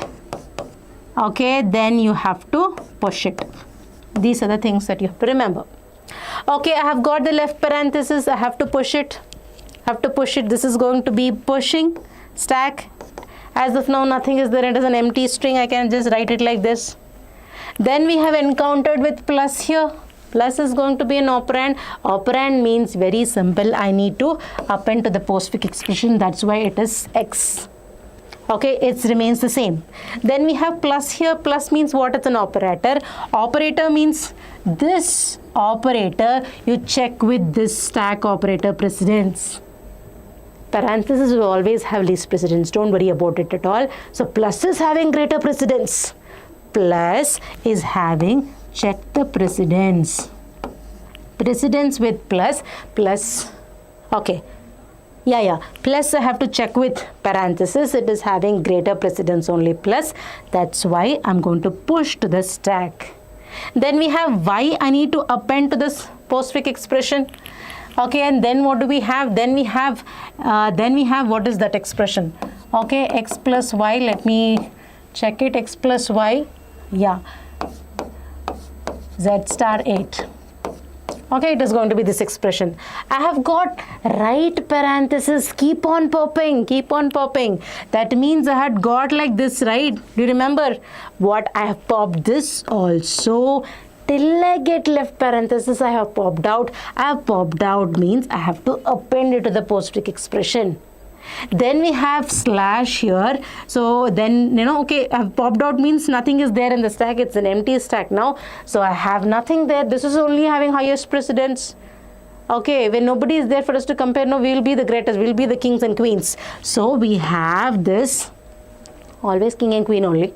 Okay, we have this slash. So this is going to be having a higher precedence. XY plus it will be written as it is. Okay, I'm going to push it. Then we have this left parenthesis. Left parenthesis means what? Simply you just push to the stack. Push to the stack, very simple. And we have Z. Z means an operand. You need to append to the postfix expression. Then we have this star. Star means I have to worry. Operator means think of the precedence. Precedence of this with this. Ma'am, left or right, whatever parenthesis, least precedence. So you have to, okay, you need to push to the stack. Then we have this 8. 8 is an operand. 8 is an operand means what I have to do? I have to append. I have to append to the postfix expression. Then we have right. Right means, remember, keep on popping, keep on popping. Pop this. Then I've got left. Discard it. I have removed it. When I pop it, I have to attach here. And I've got this left parenthesis. I have to discard. This I've discarded. I have popped out and then I have appended here. And then we have this slash only left with us. And then we have no expression only. Everything I have completed. Nothing is there. Only I have when this slash is there. You pop out all the elements and append to the stack. So I have got this. You just see here. How will I do manually? XY plus I'll do it. Keep it as it is, because postfix operator will come after the operand. Z8 star will come. After this I have to do, this is going to be like A, this is going to be B, A plus B. A slash B means what? A, B slash, no. This is like A, and this is like B. So it is like AB slash. That means XY plus Z8 star slash. Did we get it? XY plus Z8 star slash. We are right. So this is how you can cross verify. Is the point clear? So this is how we will be doing it. So we'll go with the concept. Just check here. So left parenthesis means you need to push to the stack. Right means you need to keep on popping, and then you need to, popping means append it and then discard till you get the left parenthesis. Then you have operator, check for the precedence. Greater means you push it. If it's less or equal to, keep on popping append to the stack, append to the postfix expression, and then you're going to push to the stack. Then we have operand. No problem. Operand means you just have to append to the postfix expression. This you have to keep in mind. Now, so we have got one example. What is that example? Postfix evaluation, one algorithm is there, and based on this, one example is also there. So what is the example? We just look at one example so that you will be able to having proper understanding of the concept. We have one postfix expression that's going to be 782 star, okay, 4 slash plus. 782 star 4 slash plus. This is going to be a postfix expression. This you have to evaluate. In case, of course, I'm explaining the algorithm only. With an example, it will be more clear to you. What you have to do, in case of a postfix expression, you will not get any parenthesis at all. You will not get any kind of parenthesis at all. What you will get only the operands and the operator. What you have to do with respect to operand? What you have to do with respect to operator? Operand means what? If you get an operand, keep traversing from the left to the right. That is common. Take one character at a time and keep scanning. If it's an operand, you have to push to the stack. Push means stack only. Okay, if there's going to be an operator, you have to pop out into N1 operator N1 operator N2 you perform, then store the result back in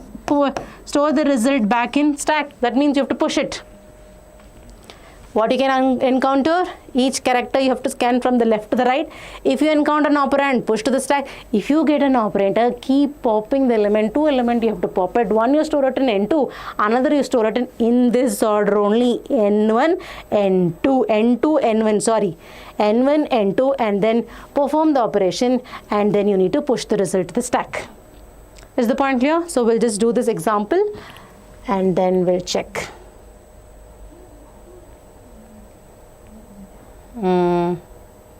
Yeah, Q, okay, we'll just take this example. Along with that example also I'm going to do it now. So we'll just take this example, 4, 5 star, 4, 5 star, 6 plus is there. Okay, so what I have to do it? Very simple, I have a 4, now what I have to do? Very simple, 4 is there, 4 means it's an operand, I have to push to the stack. It's better you take like this. Okay, 4 is there, I'm going to push to the stack. 5 is there, I'm going to push to the stack. 4 will be there, on top of it, 5 will be there. Then we have what? Star. Star is an operand, pop it. Star is an operand, pop it. That means star is there, pop it. Then pop N2 is equals to 5, N1 is equals to 4. What is this? Perform N1 star N2. That means what? 4 star 5 will get. What is this? This is going to be 20. Then after that, see, I've popped out. This also popped out, this also popped out. I'll remain only 20 now. I will have only 20. After that, what do? I have got 6. 6 is an operand, just push to the stack. I have got 6 now. I've got 6. After that, I have a plus. Plus means what? Pop it. Okay, I have a plus. Pop N2. Okay, N1. N2 is equals to 6. N1 is equals to 20. N1 plus N2. That means what? 20 plus 6 I'm going to get. 26 is the result. You have to push it back to the stack. That means this have popped out. This have popped out. 26, I have got it. I push to the stack. Then what do we have? I don't have anything now. I have done with plus also. Everything is done. No element. Only one element is there in the stack. Only one element is there in the stack means that itself is the result. Is the point clear? Very simple. The way the representation they have shown is a bit different here. If you want, I'll explain there. Here also, operand push 4, push 5, 4, 5. That stack imagination will be easy. Okay, this is 4. This is 4, 5. I've removed it. Okay, this is N2. This is N1. This is 20. Okay, and then 20 and take 20. And top of it, 6 is there. And 26 will be there. This is N2. This is N1. And performing it. Okay, this is going to be star. And this is going to be what? Plus. So I'm going to get it. Is the point clear? So representation is very, very important. 5 markers representation plays a very, very important role. Is the point clear? So I have done with evaluation of the postfix expression. So this part is done. So we'll go for the applications. What are the different applications of the stack with respect to the programming concept? You have to give the example applications. The string reversal, I just told you I'm going to store it a tag there. Okay, tag. Tag, how will you store? That means first I'm going to store T, then A, then C. Okay, then I'm going to pop out. A will come. Okay, I'll pop it and append. Okay, then I got tag, cat. If I put tag, I'm getting cat. If I put cat, I'll get tag. String reversal. Undo, redo operation. For example, I've typed hi, H have typed, then HE have typed, then hell I have typed. I don't want hell, I want to make it hello. Hello. How are you all? How is the energy? Okay, so if I do undo, it will go to this state. If I do undo, it will go to this state. If I do undo, it will go to this state. If I do undo, it will go, nothing will come. How many undos? But number of undos is going to be fixed. It's not that n number of undos it will be there. It will be fixed. That's also, you can just think. If you want to redo, it will go to the state. Is the point clear? Undo means this, redo means this. So this is one of the applications of stack only. What is browser backtracking or the back button? Let's consider that you have watched one video in the YouTube. You watched one video in the YouTube and after that you want to watch some series in the Netflix, and then you finally feel that, I want to I want to study something. I want to really study something. I want to search something in the Google. So, which is the recently visited web page? That's going to be Google. And then which one will come out first? That means recently visited is what? Google, and then you have Netflix, and then YouTube. Last in, first out. Also based on stack. Parenthesis matchings. There are so many parentheses we have come across, right? X plus Y, then we have this, and then we have slash and Z plus 8. So parenthesis matching also it is done using stack only. Then we have infix to postfix. Okay, infix to postfix, infix to prefix conversion, postfix evaluation. All these things are basically the applications of stack only. 5 marks maybe this question may be allowed. It's definitely 5 mark question only, because 2 markers and all, it's very simple questions. They may ask you operations and all. If they ask applications, maximum in majority of the preparatory papers what I have seen, it's going to be the applications, programming applications only, 5 markers only. They may ask you this question. Is the point clear? So we'll just wind up for today's session. We'll continue in the next class. Thank you. Hi, hello, namaste. How are you all? How is the energy? Let's start this session with the beautiful affirmations. What today's affirmation? Today's affirmation is, let's work hard and the success will follow. Let's work hard in the right direction, the success will follow. Okay, and success always stays with me as I'm consistent and I'm grateful. Success always stays with me as I'm consistent and I'm grateful. So let's start this today's session. So what I will be doing, I'll be doing the complete revision for second year PUC students, part 2. Okay, part 1 I've already done. Okay, 3 chapters I had done, that is exception handling, file handling chapter, and also the stacks I had done it. So today, in today's session, I'll be taking up the next 3 chapters. So we'll be doing queues, sorting technique, and also the searching technique. So definitely like 5 mark questions are more in these chapters. So thoroughly if you prepare this particular session, whatever I'll be doing it today, definitely you will be able to get a very good marks in the second PUC final examination. So let's not delay it further. So let's start the session. Okay, so in chapter 5 you know that it is going to be a queue. So what is queue? A queue is going to be a linear data structure that follows the principle called FIFO. So what is queue? Queue is going to be a linear data structure that follows the principle called FIFO. That means what? Let's understand that. I think normal queue, whatever you know that if you relate also will be understanding this concept very well. So in order to understand the Deque, there is something called Deque also in this chapter. So that part of this chapter will be very much clear to you if you understand the queue concept thoroughly. Okay, so what is this?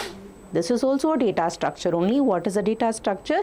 It's basically very efficiently, or how efficiently we can store the data in the memory, how easily we can manipulate it, retrieve it, and organize the data in the memory.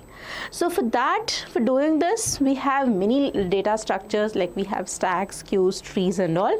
For your syllabus, we have stacks and queues only. So what is a queue? Queue is a linear data structure, ordered linear data structure, wherein the elements are added and removed element will be added and removed from both the ends. So let's take an example here. I had given an example as Radha, Krishna, and Shyam. Okay, Radha, Krishna, and Shyam I had given, and these people, they'll come to clear the doubts. Okay, they'll come to clear the doubts with me. So what? Radha will come first. Radha has come first. So I have given the number as queue number. I have given some token number I have given. So first she has come, so her token number is 1. And next Krishna has come, his token number is 3, and then Shyam has come. So it's based on the order in which they have come only have written. If you have not written also, it is the same order in which they have come to ask the doubts to me. So Radha has come first, her doubts I need to clear. Next we have next we have Krishna. Krishna's doubts will be cleared after Radha's doubt has been cleared. She will go, then Krishna can come. After clearing the Krishna's doubt, then we'll have Shyam. Let's consider that one more person. We have Keshav. So we have Keshav here. If Keshav comes, Keshav will join after Sham only, not before that. He cannot directly, ma'am, I can't wait. Please, clear my doubts first. No. A simple queue, it is not going to work like that. A simple queue, insertion of an element, insertion of a person, Keshav can enter only from the rear end of the queue, only from the rear end. That means, understand here, we call it as a rear end here. And what is this? This is called as front end. This is going to be the rear end. This is going to be the front end. Is the point clear? So we have the elements here stored, means we have Radha. Okay, after Radha, only next element will be after Radha only, not before Radha. That means we have Krishna here, we have Sham here, and if Keshav comes, Keshav should be after Sham only. This part is called as the rear end of the queue. We'll have two ends. One is going to be the rear end, another this part. For example, Radha's doubt is clear, means she will not wait. Okay, she has to study some other subject, she'll go, no? Okay, that means deletion is going to take place from the front end. Is the point clear? Very simple. If the elements has to be inserted and deleted in the queue data structure, we need to have two ends. What are those ends called? We call it as a front end and we call it as an rear end. Rear end is also called as what? Rear end is also called as, just a second.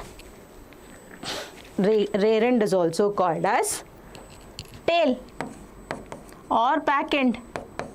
Is the point clear? Rear end is also called as a tail or back end. And similarly, front end I can also call it as head. Tail, and if tail is there, tail should, head is there means tail should be there. No, head, tail, or front and back, or front and rear you can call. These are the different names. The name, usually I call it as front and rear, I call it. You can take it as front and back you can call, or head and tail, the way you want you can call it. But like I'm got used to with front and rear, so I'll be using these terms. Is the point clear? And what is the principle it follows? It follows the principle called first in, first out basis. First in, first out. FIFO basis. What is that principle called? Remember that the principle the queue follows is going to be FIFO. Ma'am, something you told with respect to stack also. No, ma'am, can you just revise that? Stack is what? Stack of bangles. It is good that I wear some bangles when I'm teaching this concept. Okay, it will become clear. More clear to the students. So what is stack? Stack is going to be a linear data structure that follows the principle called LIFO. That means insertion deletion takes place only from the one end. I can't do it from this end. I can do it only from this end, one end. That is called top of the stack.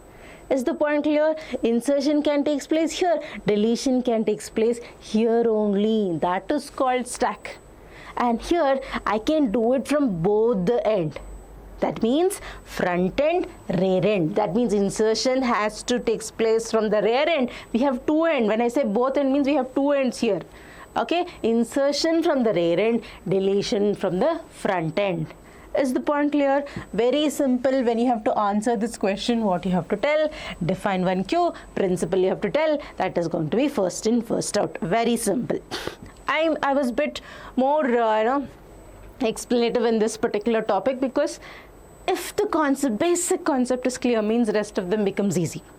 Okay, we'll go to the next topic. What is there? Ma'am, what is that first in, first out? Ma'am, can you tell me? Whatever I told. No, it is the same thing, little bit explanation you have to give. Whichever person comes first, that person should be served first. First element added in the first should be removed. So if I've added 10 means, for example, I've added 10, 20, 30 means I should remove 10 first. Okay, I should remove 10 first. Also called as FCFS. What is that FCFS, ma'am? First come, first serve basis. First come, serve basis. Insertion takes place from the rear end and deletion takes place from the front end. Can you tell me now what are the different names I had given for the rear? Ma'am, what are the different names? You had given something called rear, also called back end, rear end or back end. Okay, and then we also call it as tail, Rear end, back end, tail. Front is also called what? Head part, head, right? Front or head we can call it. Is the point clear? So write some points with respect to the first in, first out. That's going to be with respect to the principle. For 2 markers, they may ask you this question. Okay, write the difference between the stack and queue, or they may ask you Q and DQ, Q and Deque. Even I pronounced in wrong way. So now it has to be pronounced in the way as Deque, not as DQ. Deque.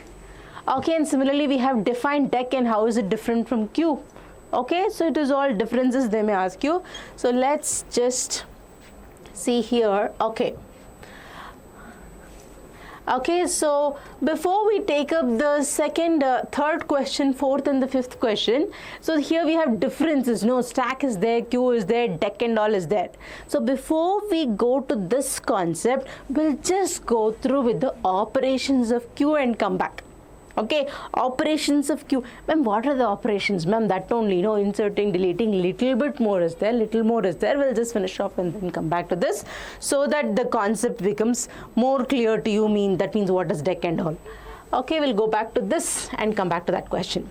So, explain the operations performed on queue. What are the different operations performed on queue? For example, Radha was there, Krishna was there, Radha, Krishna, Shyam, and who? Who else? Can you remember? Keshav also we added, no? We'll add Keshav also. These are the students. They wanted to ask me the doubts. Okay, this is going to be the list of students. Now, what are the operations performed on queue? That means we can insert an element to the queue, we can delete an element to the queue. Inserting an element to the queue, let's consider that I want to add something called as what? I want to add Nani. Let's consider Nani or Narayan, something. Okay, so Nani or Narayan, whatever, I want to add this element to the queue. That means one more person, Narayan, will come and he wants to ask me the doubt. So, if new element has to be added to the queue, we will add to the rear end only, no? Yes, ma'am. Insertion takes place from the rear end. You have told that is name is nothing but NQ operation. What is NQ? Inserting an element to the queue is called as NQ. Removing an element from the queue. That means Radha's doubt is cleared. She has to go now. Removing an element from the queue is called as DQ operation. How do we pronounce? Especially for this only I came this. What is DQ? Look at the spelling of DQ. Let me write it so that it becomes clear to you. Okay, DQ. What is this? DQ you have to pronounce. What is DQ?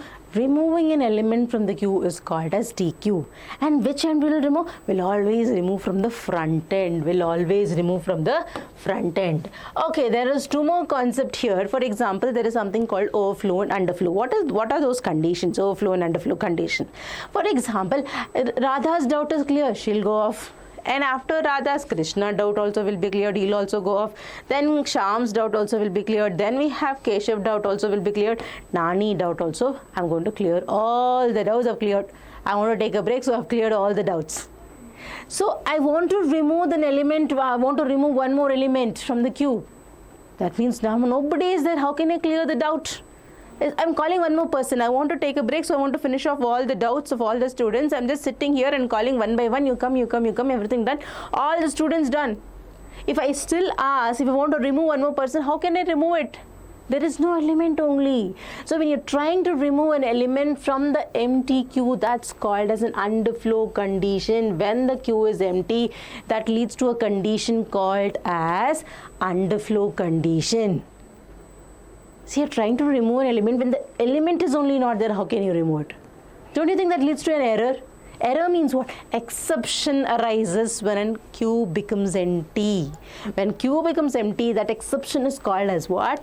Underflow exception. Underflow condition also we can call it. For example, we have something called as queue here. I have taken a queue with 3 elements. Okay, I have stored 10 here. Okay, I can't take it. This becomes a stack, one end only. No, see here, I've blocked this. This is going to be open only one end. Then it becomes a stack. So I can't explain using this structure. I have to explain using this structure only. 10 I have stored, 20 I have stored, and 30 I have stored. This is what the memory that is allocated for me. 10, 20, 30. I want to add one more element, 40. Now, where is the place? There is no place only for me to add an element to it. That leads to a condition called overflow condition. When the queue is full, if you try to insert an element to the queue, that condition is called as overflow condition. But anyway, in Python, we don't have such cases because it's like, you can as many as elements you want, you can keep inserting as long as the memory is supporting. No, definitely you can keep inserting the elements. We need not have to check for the overflow condition. But theoretically, we're going to explain this overflow condition as well. We'll go for the next topic. What is that? Is empty. If queue is empty, how to check queue is empty? If len of queue is equals to 0, 0, then it's going to be empty. That condition is called as, that operation is called as is empty. Remember, these are all user defined. There is no predefined function as enqueue, deque and all. You have to define it. Means what, students? Def you have to write. Def is empty, def enqueue, def deque, like that. Okay, peek, view the front item without removing it. So I want to remove the front. I want to remove the element, first element after remove. I want to remove an element from the queue, means is deque. Deque means always first element only will be removed. Now I just want to view it. I just want to see it. I just want to know which element is there on the top of the queue. Or front of the queue. Rather, we'll use the word front of the queue. That is called as peek. If I delete it, I'm going to make use of deque operation. If you want to just view it, what is there? That's called peek operation. Peek gives you the frontmost element, front element of the queue. It's going to give you without removing it. This peek is going to peek. I just want to peep. I want to peek it. I don't want to remove it. Okay. Then we have is full condition. What is this is full operation? If the queue is full, that leads to a condition called is full. That means it's some kind of an overflow. How can you insert an element when the queue is full? How can you insert an element when the queue is full? What is that, ma'am? How can I insert 40 students? If I delete something, I can insert it. I cannot insert an element when the queue is full. Anyway, that is not there in the case of Python, no, ma'am. Yes. But remember, there is some operation called is full also. Just write it. Okay, in other languages and all, you have to check that. Clear? So we'll go for this. Not required in Python. That's what we have written. Okay, we'll go back to the previous question. What I want to tell you, write the differences between stack and queue, stack and deque, queue and deque. Deque is removing an element. Deque is what? Another data structure, another version of queue only. We'll study that anyway. So we'll just write it. When you're writing the difference, I want you to write in the form of table, side by side, and it will be clear. So I'm just explaining you so that the concepts can be clear to you now. So that all the topics also covered in this same heading only. What is stack? A stack is a linear data structure wherein the elements are added and removed only from the front end. That is called as the top of the stack. Okay, and it follows the principle called what? Ma'am, it follows the principle called LIFO. What is LIFO, student? That is called last in, first out. What is queue? Queue is also going to be a ordered linear collection of elements wherein insertion takes place from the rear end and deletion takes place from the front end. Insertion takes place from the rear end and deletion takes place from the front end, and it follows the principle called what? FIFO, ma'am. Just now you told, no, what is that FIFO? First in, first out basis. Clear? We'll go for the deque data structure. What is deque data structure? This is also linear data structure only, but it follows the principle called, not exactly one principle it follows both, LIFO, FIFO, both. Okay, so here that means it's actually a version of queue. Queue only a little bit modified here. That means here insertion and deletion takes place from both the end. That means what? We'll go back to that example. What is that example? I'll keep that example, properly, so that I can check it whenever I wanted. Radha, Krishna, Sham. We have 3 students. We have three students called Radha, Krishna and Shyam, and these three students, okay, these three students, they want to ask doubts to me and they will come, they will enter. For example, Keshav, if you have to come, he'll be inserted back of Shyam. Or after clearing Radha's doubt, Krishna will come. So deletion from the front end. But in case of Deque operation, insertion deletion can take place from both the end. That means insertion can take place here also, deletion can take place here also, and then removal of element can take place here also, removal of element can take place here also. What is this? That means NQDQ, NQDQ. This is NQDQ. NQDQ can take place from any of the direction, from any end, from both the end. Any end from both the end we will tell. Is the point clear? What is Deque? Deque is a linear data structure that insertion and deletion takes place from both the end. That means it takes place from both front and rear. Front and rear. That means what, ma'am? Radha, Krishna, Shyam already, they're already, they made a queue here now. Now, if Keshav comes, so Keshav, Keshav comes, Keshav can be joined before Radha. He can come here also. He can be joined here also. Anywhere he can join. Okay, so let's consider that I have joined Keshav here only. It is possible in Deque. Keshav can know it's high priority, ma'am, I have to go somewhere, you clear my doubts immediately. I can't wait. That's going to be Deque data structure. Is the point clear? Next, Keshav can be joined here also. That's the normal queue that you already know it. Now the thing is that it can also be removed. It can also be removed. Removed from the front end is always there. And after that, I can also, let's consider Papa Keshav, he told that no problem, ma'am, I will stand at back end only. So he will join here only. Maybe he would have joined here only after Shyam. Maybe I will only clear his doubt first. He is standing back of Shyam only, but I can clear his doubt first. If I'm following a Deque data structure, I can clear the doubts. That means insertion and deletion can take place from both the end. Is the point clear? Understood? 10, 20, 30 is there. 40 I can insert here also, here also. Anywhere we can insert using a Deque operation. Deque operation anadakinta Deque data structure. It's not an operation, a Deque data structure it is. Look at this spelling. So can behave as both. LIFO can act as a stack also. That means what will I do? I'll just ensure that I'll only do from one end, I'll block this part. If I block this part, then what happens? It becomes a queue, it becomes a stack, ma'am. If I block this part, if I do only from one end, don't you think it becomes like this? What is this? This is going to be a stack of bangles.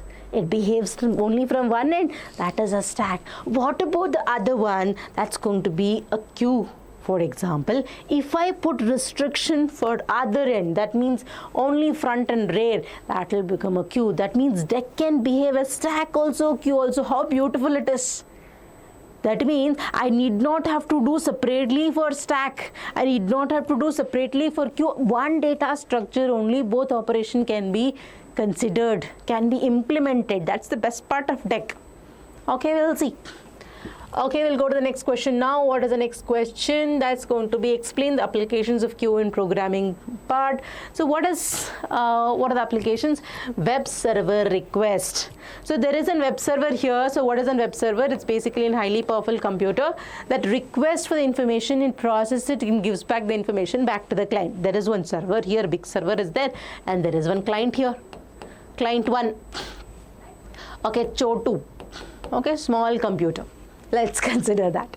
Okay, it's going to be a client like this. There are so many clients will be requesting. No, this is also requesting. You just, because you will be searching, no, so many. Let's consider Google only. I'll be searching something. You will be searching something. He'll be searching something. So many people, millions of people will be searching Google at a time only, isn't it? Then how the server, of course, multiple servers will be there, that is for sure. But how the server will take care of multiple requests? Very simple, first come first serve basis only, queue data structure. It's going to be an example for web server request by the client. Clear? What is next? Multitasking operating system. What is multitasking operating system? I gave a very example in the model paper also. What is that example? I want to listen to the music. First thing, whenever I switch on the system, I'm going to listen to the music, ma'am. Without music, I can't work. And this is also not working. I listen to the music. Okay, I listen to the music, and there is some Gmail notification also I have turned on, and WhatsApp notification I have turned on, and then I'll be watching some YouTube also in between, something I want to search it. Google also I will be searching in between, and word processor I'll be doing something, typing also in between I'll be doing, and the same time if you want to give print also, word processor also I'll be doing, print also I'll give so many tasks simultaneously I'll be doing. Of course, little difference will be there. Because when you click from one time to another time, it will be some difference also will be there, right? So simultaneously only I will take the word here. So when you're giving so many requests to the application, or when you try to open a different applications, then one processor, let's consider multi-processor, multi-core and all, we can have it. I'm just considering one processor, how can it handle? So we will ensure that one processor also, we will have an operating system such that it should maintain and balance everything. What it will do, all these applications also, when you click it will open. That is what you mean by multitasking operating system. It's not like a DOS, one job one at a time. You give me one job, I'll finish off, only then I'll do next job. No, it will do multitasking. Multitasking, how it will do? Multitasking, how it will do means it is going to give all these things. All these things. What is all these things? My pen is not supporting. See, it is not supporting only. With this only I will manage. Okay. So we have multitasking. Multitasking means what? We have the Google application open. That website we have opened. Then we have Gmail. Then we have WhatsApp notification. And then we have word processor. Then we have print. So many applications will be there. All these applications, as and when you keep clicking those applications, it will be put into queue. It will be put into queue, ma'am. It is not like it is not going to do one after the other. Don't tell me all these stories. It's multitasking. You talk about multitasking. Yes, multitasking only I'm telling. It will be put into the queue, but it will be served. No, it is not like I will take up this, complete it, and I'll go to next. No, it's not like that. It is going to have dedicated little time for everyone. For every application, some little time it is going to allocate. Time scheduling it will do. Round robin fashion. For example, this application it will take, it will open that, it will give some 2 seconds. 2 seconds, 3 seconds. Okay, it depends on the scheduling algorithm. 2 seconds, 2 seconds, 4 seconds, 6 seconds. Like this. Like this. Okay, 4 seconds. See, like this I'm telling, but it is not coming. Like this, different time will be allocated. It is not that I will take up this job, complete it, I'll go to the next. Then it will be keep waiting, no. Then we feel like boring, why it is not opening only. So round robin fashion, queue only, but it will be doing the task, executing the task in a round robin fashion. Here also we need queue only. Next topic what we have a print queue. Print queue, so you can understand. So Radha is there. This Radha Krishna, no, we will not leave them. We will take those example only. Okay, Radha Krishna Shyam and all is there, no? So Radha, she came, so she will give some 5-page printout. And Krishna came, Krishna gave some 6-page printout. Shyam wants to give 1 page only, Papa. He wants to give only 1 page. But Radha gave first, no. So her printout will come first, and then Krishna's printout will come first, and then Keshav printout. Let's consider that we are in a network, and then we are trying to print out using one printer only. We can be giving all the printout. It is not like one individual person having individual printout. Printers, I mean to say. It's not like that. One printer only, and multiples through different system they're giving the printout to one printer only. But based on time, the printout will come. That's also based on queue only. Clear?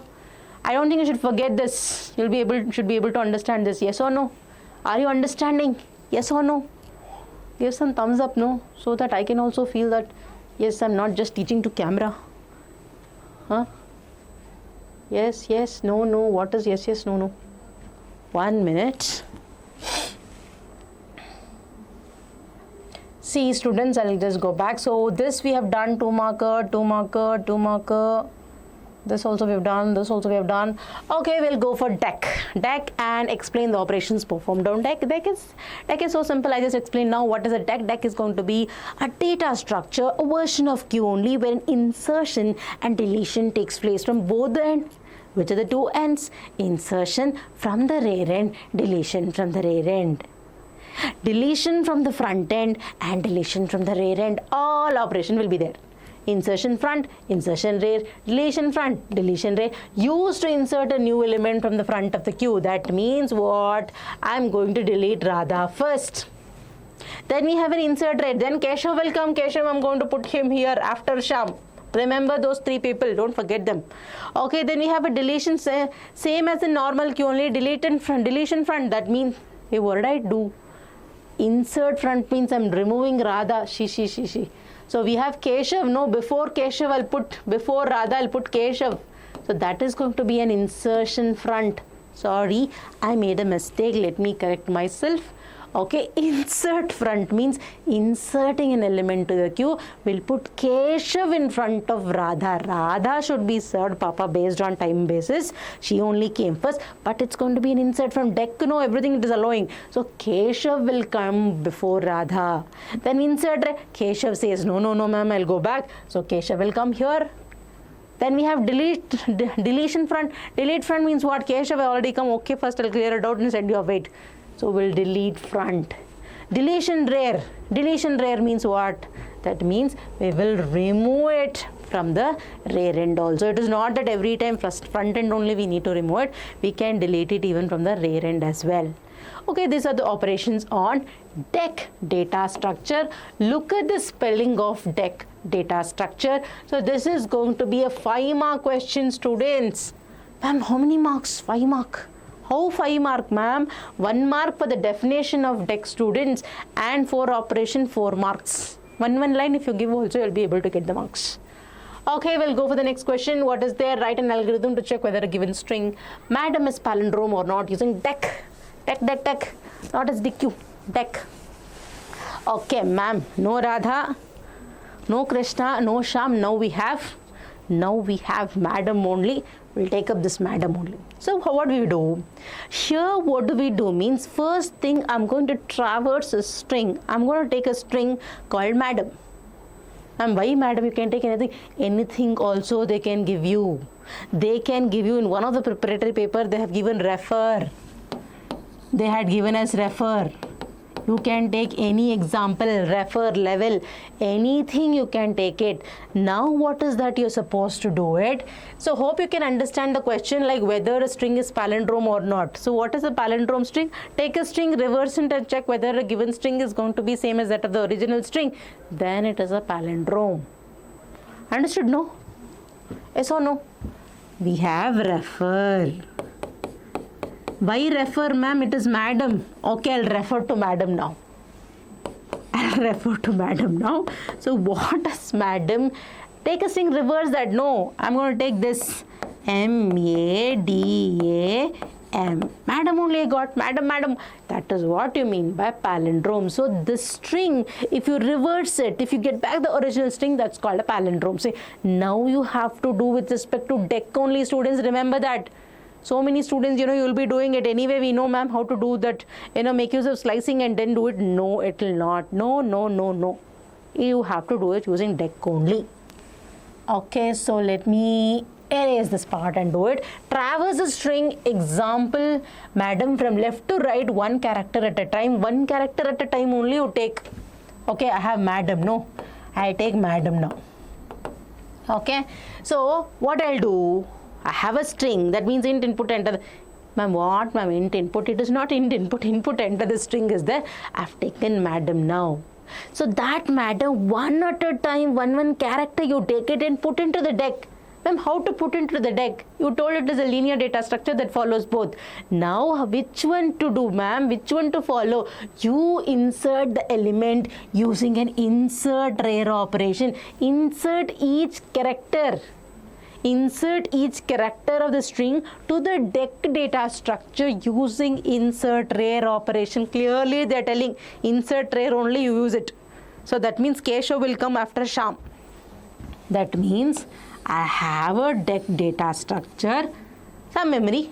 Data structure is going to be a memory only. Now I keep taking one character and then put into the Deque data structure. That means insert it from the rear end. Then how to put it back? Insert it the rear end using an append function. Okay, I'll take M here, I'll put here. M will come now. Then we have A, next character is A, then you put it here, A will come here. Then we have D, I'll put here. And then we have A, I'll put here. And M, I'll put here. Ma'am, what is the same thing only you wrote? No, but it is now Deque data structure.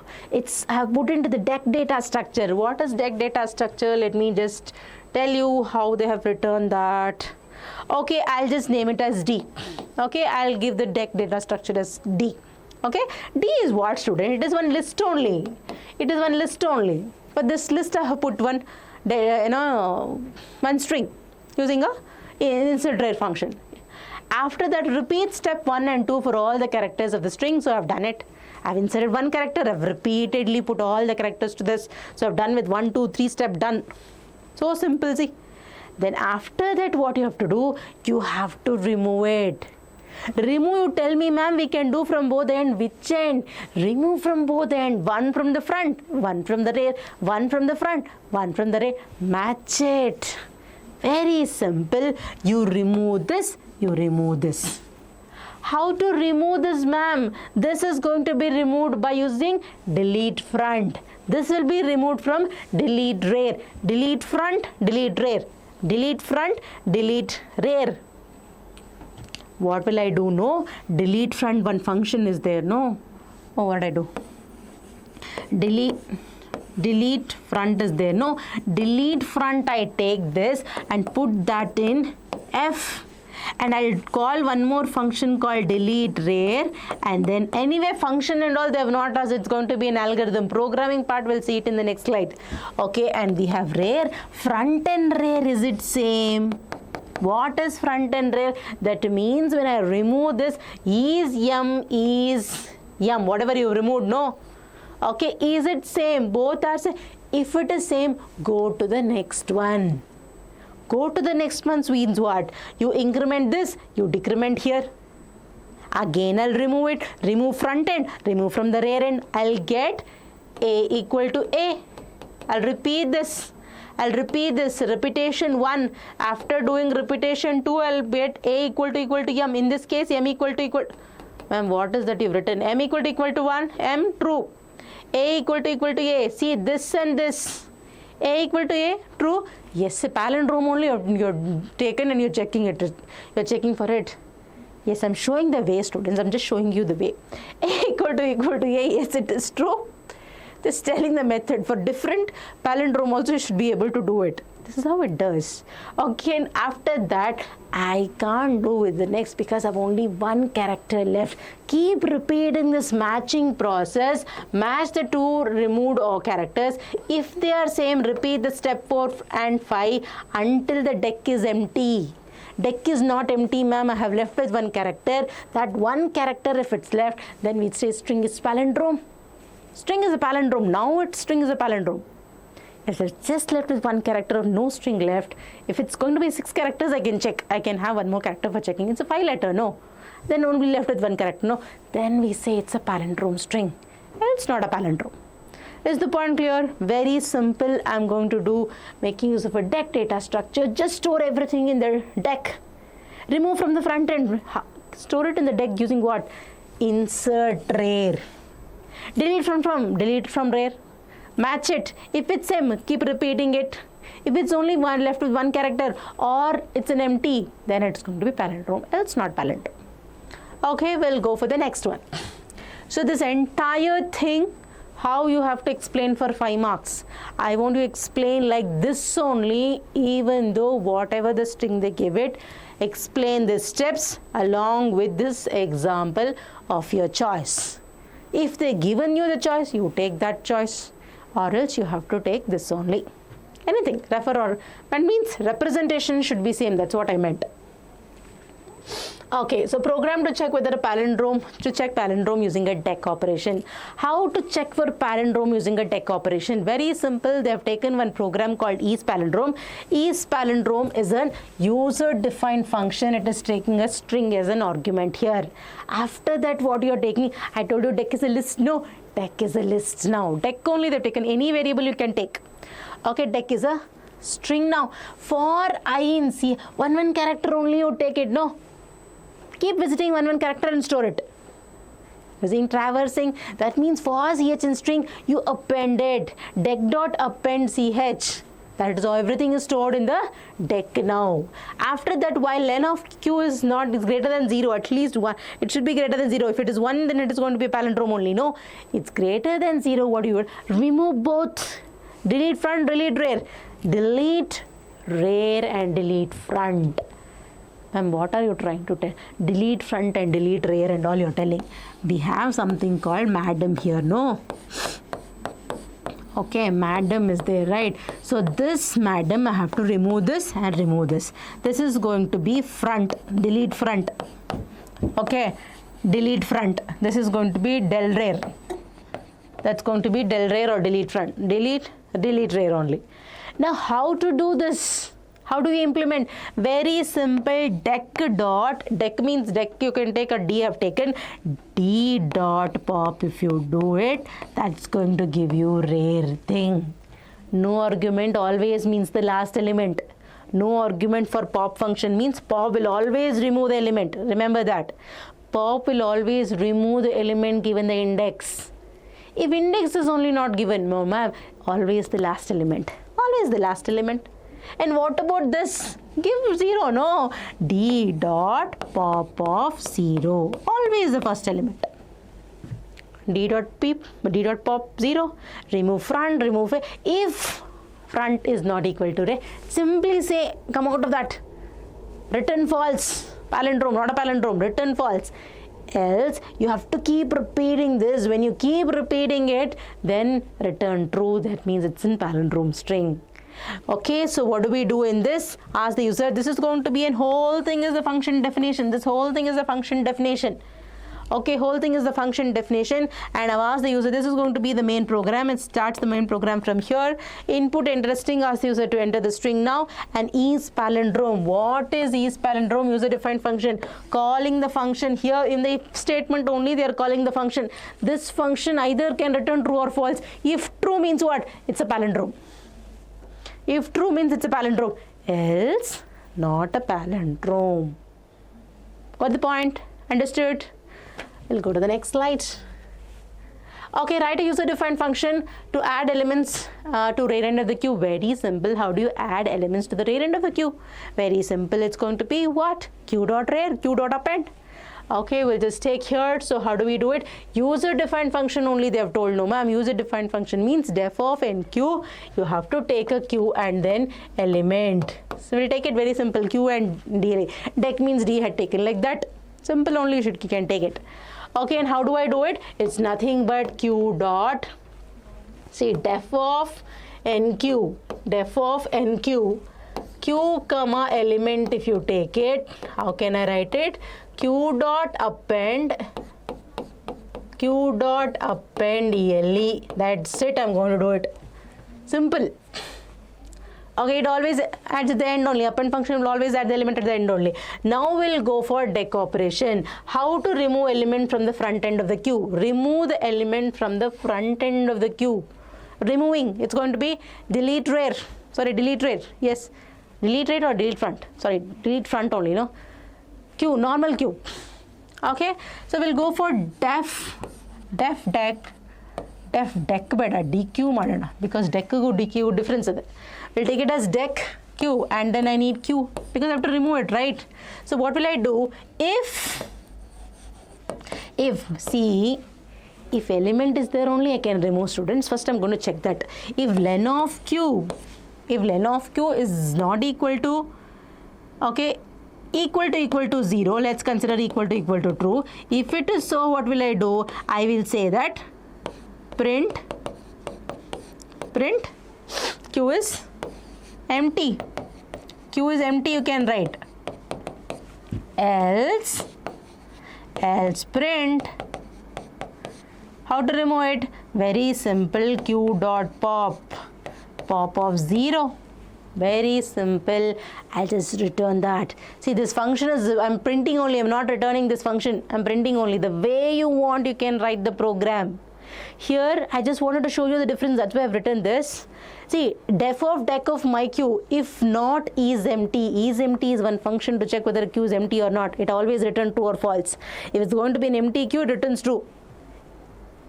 If it is empty, true it will come, no, it will come true. True, not of true means false. If it is false means, that means it's not empty.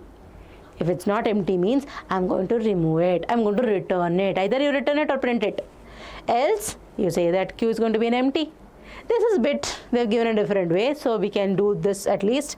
Def of deque, if len of q equal to 0, that means it's going to be 0. That means it's an empty. If it's an empty, how can I remove it? So q is empty, we will say. Else print, all these things should be there, okay, I've just forgotten. Else print that q of pop, remove the first element. Then how do you check whether q is empty or not? If len of my q equal to 0, return true. Else return false.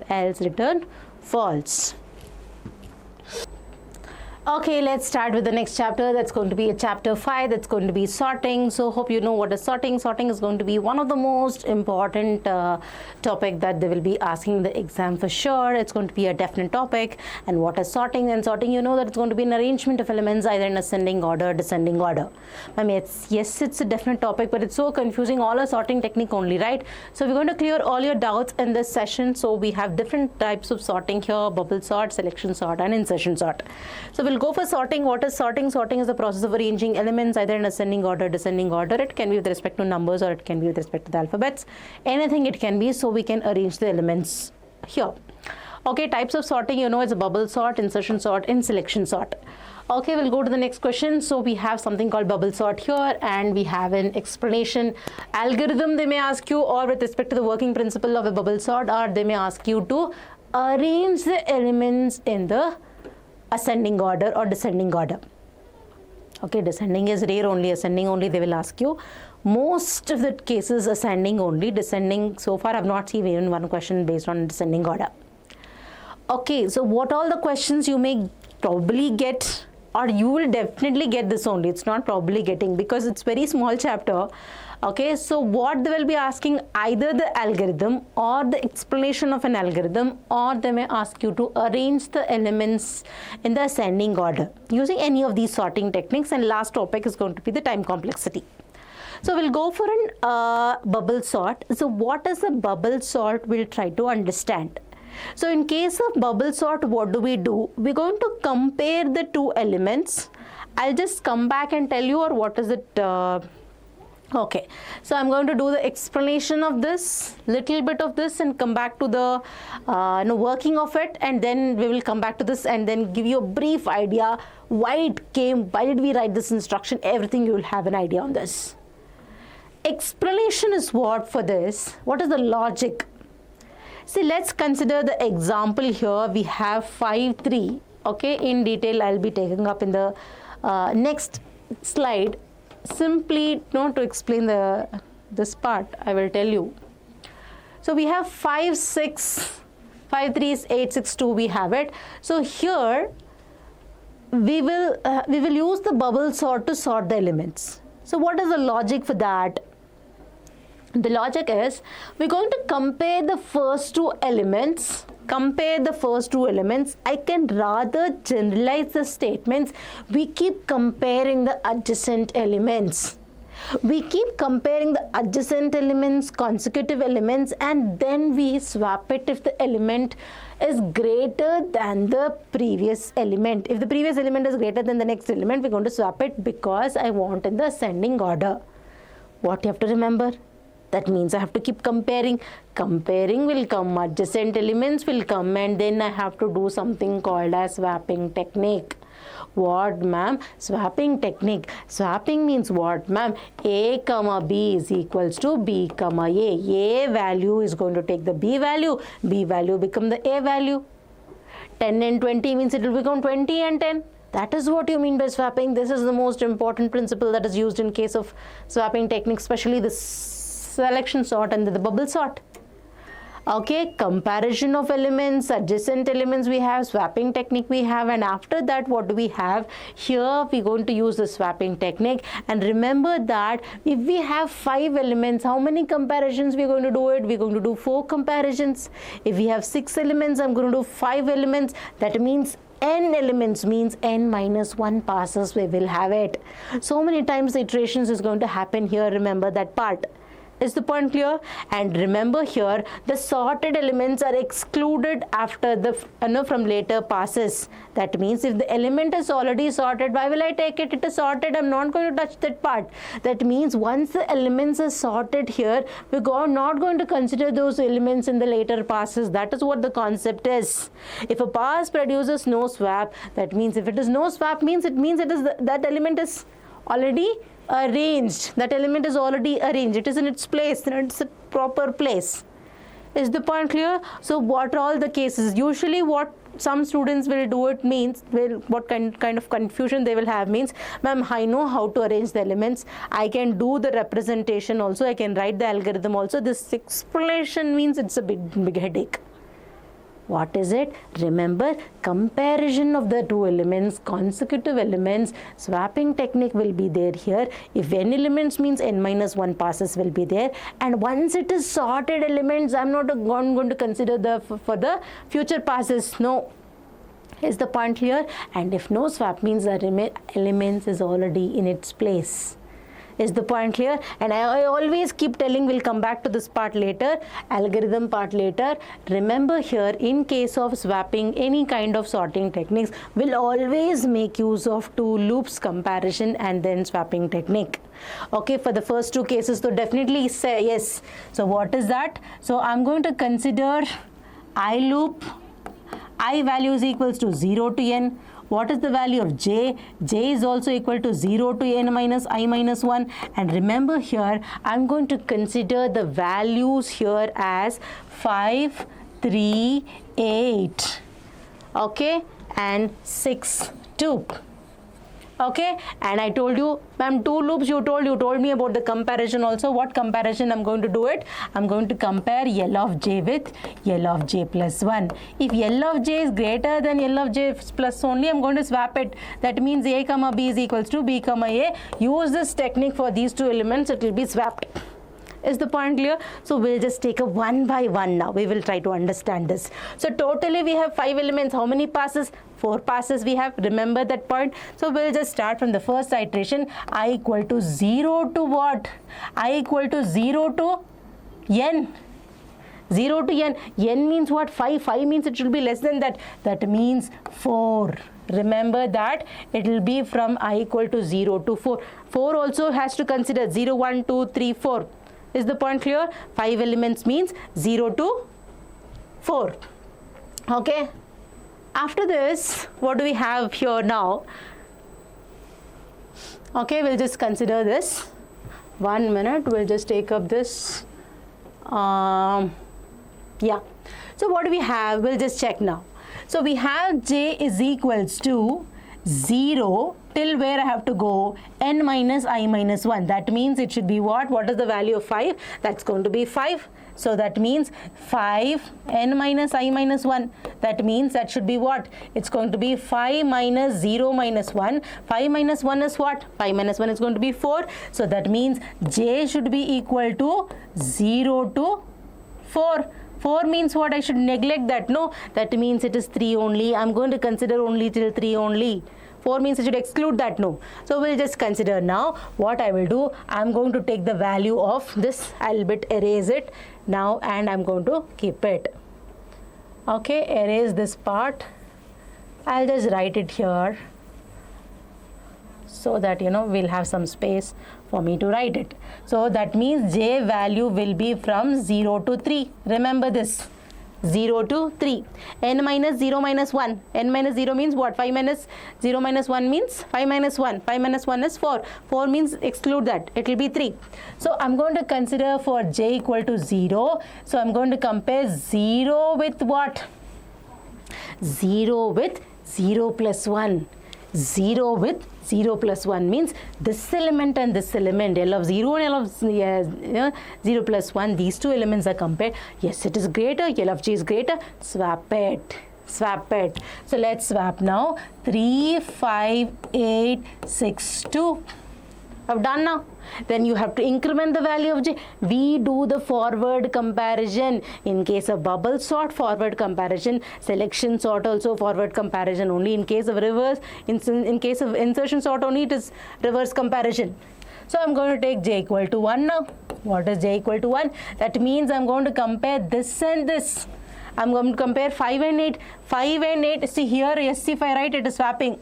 Okay, I'll write swap. 5 and 8 I'm compare, J and J plus 1 I compare, but there is no need of swapping because 5 is less than 8. 5 is less than 8, so no swap. When I say no swap, it is already in its place. We'll go for J equal to 2. When I write J equal to 2, 3, 5, 8, 6, 2, you compare with 2 and 2 plus 1. 2 and 2 plus 1, remember that. Compare with 2 and 2 plus 1. 8, 6 I compare, 8 is greater than 6, you swap it. So we have to swap now. In the next case, I'm going to swap it. 3, 5, 6, 8, 2. It's done. Next, we'll go for one more case. J equal to 3 now. In case of J equal to 3, what I have to do? I have to compare 3. 0, 1, 2, 3. 3 with 4. 3 and 3 plus 1, it's 4. 8 and 2 have to compare. Yes, it's going to be greater. So swap it. Here also I have to do the swapping. I have to do the swapping. Okay, we compare these two elements and we're going to swap it. After that, what will I do? I have to do the swapping now. 3, 5, 6, 2, 8. I have done it. Is the point clear? Now I have done with this part. I'm going to take I equal to 1 now. This is done. This is going to be the pass 1. If you say this is going to be the pass 1. Pass 1 is this. Next I have to increment the value of I. I equal to 1. What is J? J will be equal to 0 to what? N minus I minus 1. No. 5 minus. Sorry. What is the value of... I think I just made a mistake, students. One mistake. No mistake. Correct only. So I equals to 1 to what I have to do? N minus 1, 5 minus 1 minus 1, 5 minus 2. 5 minus 2 is what? 3. So I have to write it as 3. That means it has to go till 2 to 2. Okay. J equal to 0 to 2. 2 also should consider now. Okay. So it will be what? I have to compare J equal to 0 now. This and this I'll compare. No swapping required, ma'am. Everything is arranged. No swapping. No swapping. Okay, J equal to 1 now. What will I do? 3, 5, 6, 2, 8. I'll compare these two. 5, 6 I compare. 5, 6 also no need because 1 and 1 plus 1, no 2. So that is here also no swapping required. No swapping required. J equal to 2 I'm going to consider. That means what? 6 and 2 I have to compare now. 3, 5, 6, 2, 8. 6, 2 if I compare. Yes, 6 is greater than 2. I have to swap it. I have to swap it. So it will be 3, 5, 2, 6, 8. And J equal to 2. That's it. See, I have to do, that's it. I should do with further comparison. If you do J equal to 3, after doing this, if you do J equal to 3, it does not satisfy the condition because it is only till 2. 2 is not less than 3. It does not satisfy the condition. Come out of the loop. Why are you not comparing, ma'am? You tell me. Let us compare. No need to compare because when we do it, this is already sorted. In the second pass, these two are already sorted. 6, 8. Now it is sorted. I should not compare 6 and 8 because 8 is already sorted. Why do you compare it? Reduce the number of iteration. That's why we'll take N J as N minus I minus 1. Is it clear? So we'll go for this now. So what is the value here? I equal to 2.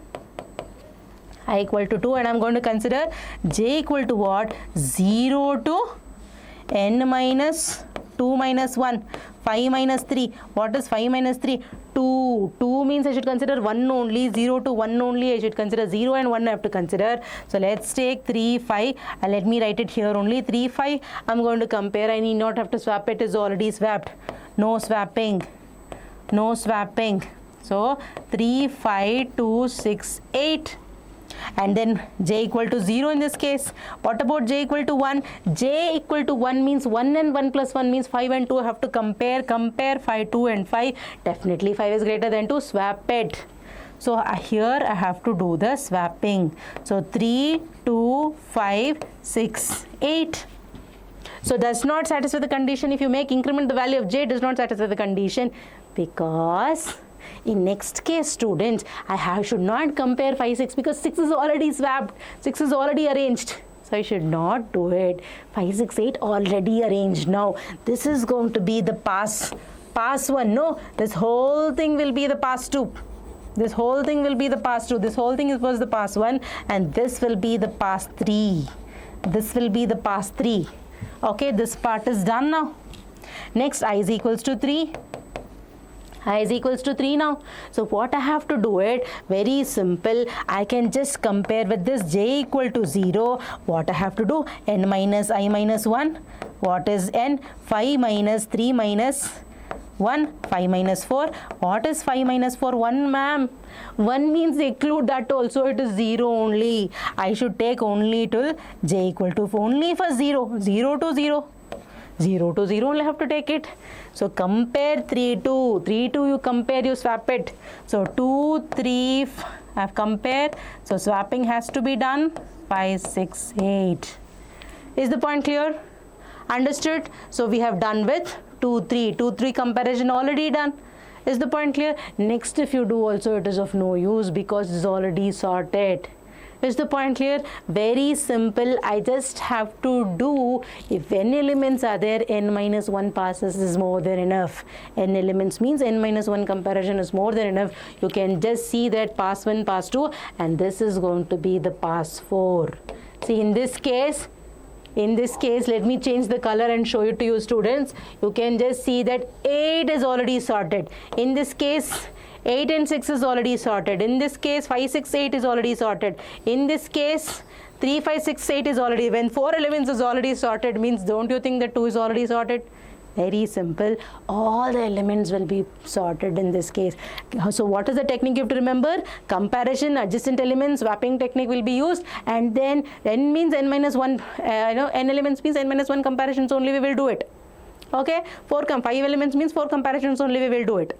Is the point clear? And once the elements is already sorted, we will not consider in the further processes, further comparisons we don't, further passes we don't care it, we don't consider it, not care it, we don't consider it. And one more thing you have to remember here, when the element is already sorted, you see here 2, 5, I'm comparing it, no swapping. No swapping means elements are in place. Elements are in place. Is the point clear? So we'll just take up now for the next slide. So what is there for this? Whatever I told, only it is there in the algorithm. Now you can connect it. Now you can connect it. I equal to 0, very simple. In case of any sorting technique, algorithm means you need to make use of a loop. Loop means what? You have to remember that we're going to make use of while condition you have to write, and then you have to write initial value here and have some statements, increment, decrement will come here only. So that's why 0 to 2 loops, no, 0 to n, 0, 0 less than n. 0 less than n means what, students? It's going to be in n minus 1 only, no? So while I is less than n, and repeat steps, j is equal to 0 to n minus 1, n minus I minus 1, 0 n minus I minus 1, and repeat what? Comparison a comma b is equals to l and l of j plus 1, l of j and l of j plus 1. You're comparing. If it's greater, I swap it, and or else you increment the value of I and j. That's it. We'll go for the next sorting technique. Explain the working of the selection sort to arrange the elements in the ascending order. In case of selection sort, what do? We're going to find out the minimum element in the first pass. Second pass, I'm going to find out the next minimum element. N minus 1 elements. From the n elements, I'm going to find out the minimum element. After the first pass, whatever the remaining elements are there, I'm going to find out the minimum element. I keep finding the minimum elements and keep putting it. So entire list is broken down into 2 sections. That is going to be sorted list and unsorted list. Initially, what is sorted? Ma'am, nothing sorted. Initially everything is unsorted only. We keep dividing later as in when we find out the minimum element and put them in the right place. Selection sort, remember, it's just about finding the minimum element. Clear? So that's how it works. So we'll just go for the thing now. So what we have here, we'll just go for the explanation and come back to here. So write an algorithm to sort the elements using a bubble sort. So what is there? We have divide the list into the sorted list and the unsorted list. Initially the sorted list will be an empty list, unsorted will be the entire list. That part just now I told you. Find the minimum element from the unsorted list. After finding it, swap with the first element. Where do you put the minimum element? First element only, no? First element means 0th position only. Okay, swap the minimum element with the first element of the unsorted part.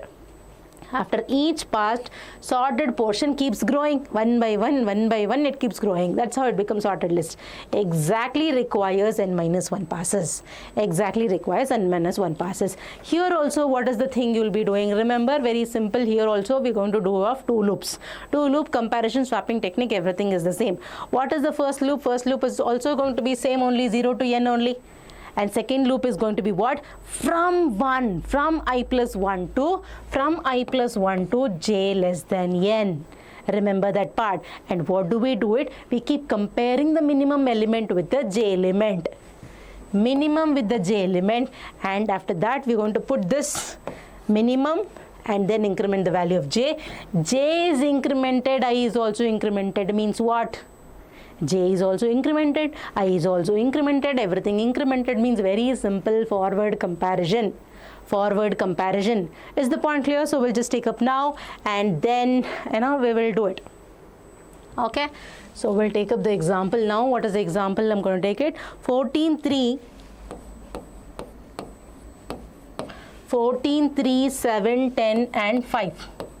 So what is that? I have to tell you, very simple, two loop. 0 to n I'm taking. 0 to n means how many elements we have? 0 to 4 I'm taking, and j is equals to what? I plus 1 to 4. I plus 1 to 4. Okay, I plus 1 to 4. This is going to be the j loop. Every time I is incremented, j is also incremented, no problem in that part. And after that what we are doing, and I'm just comparing with L of j with L of min.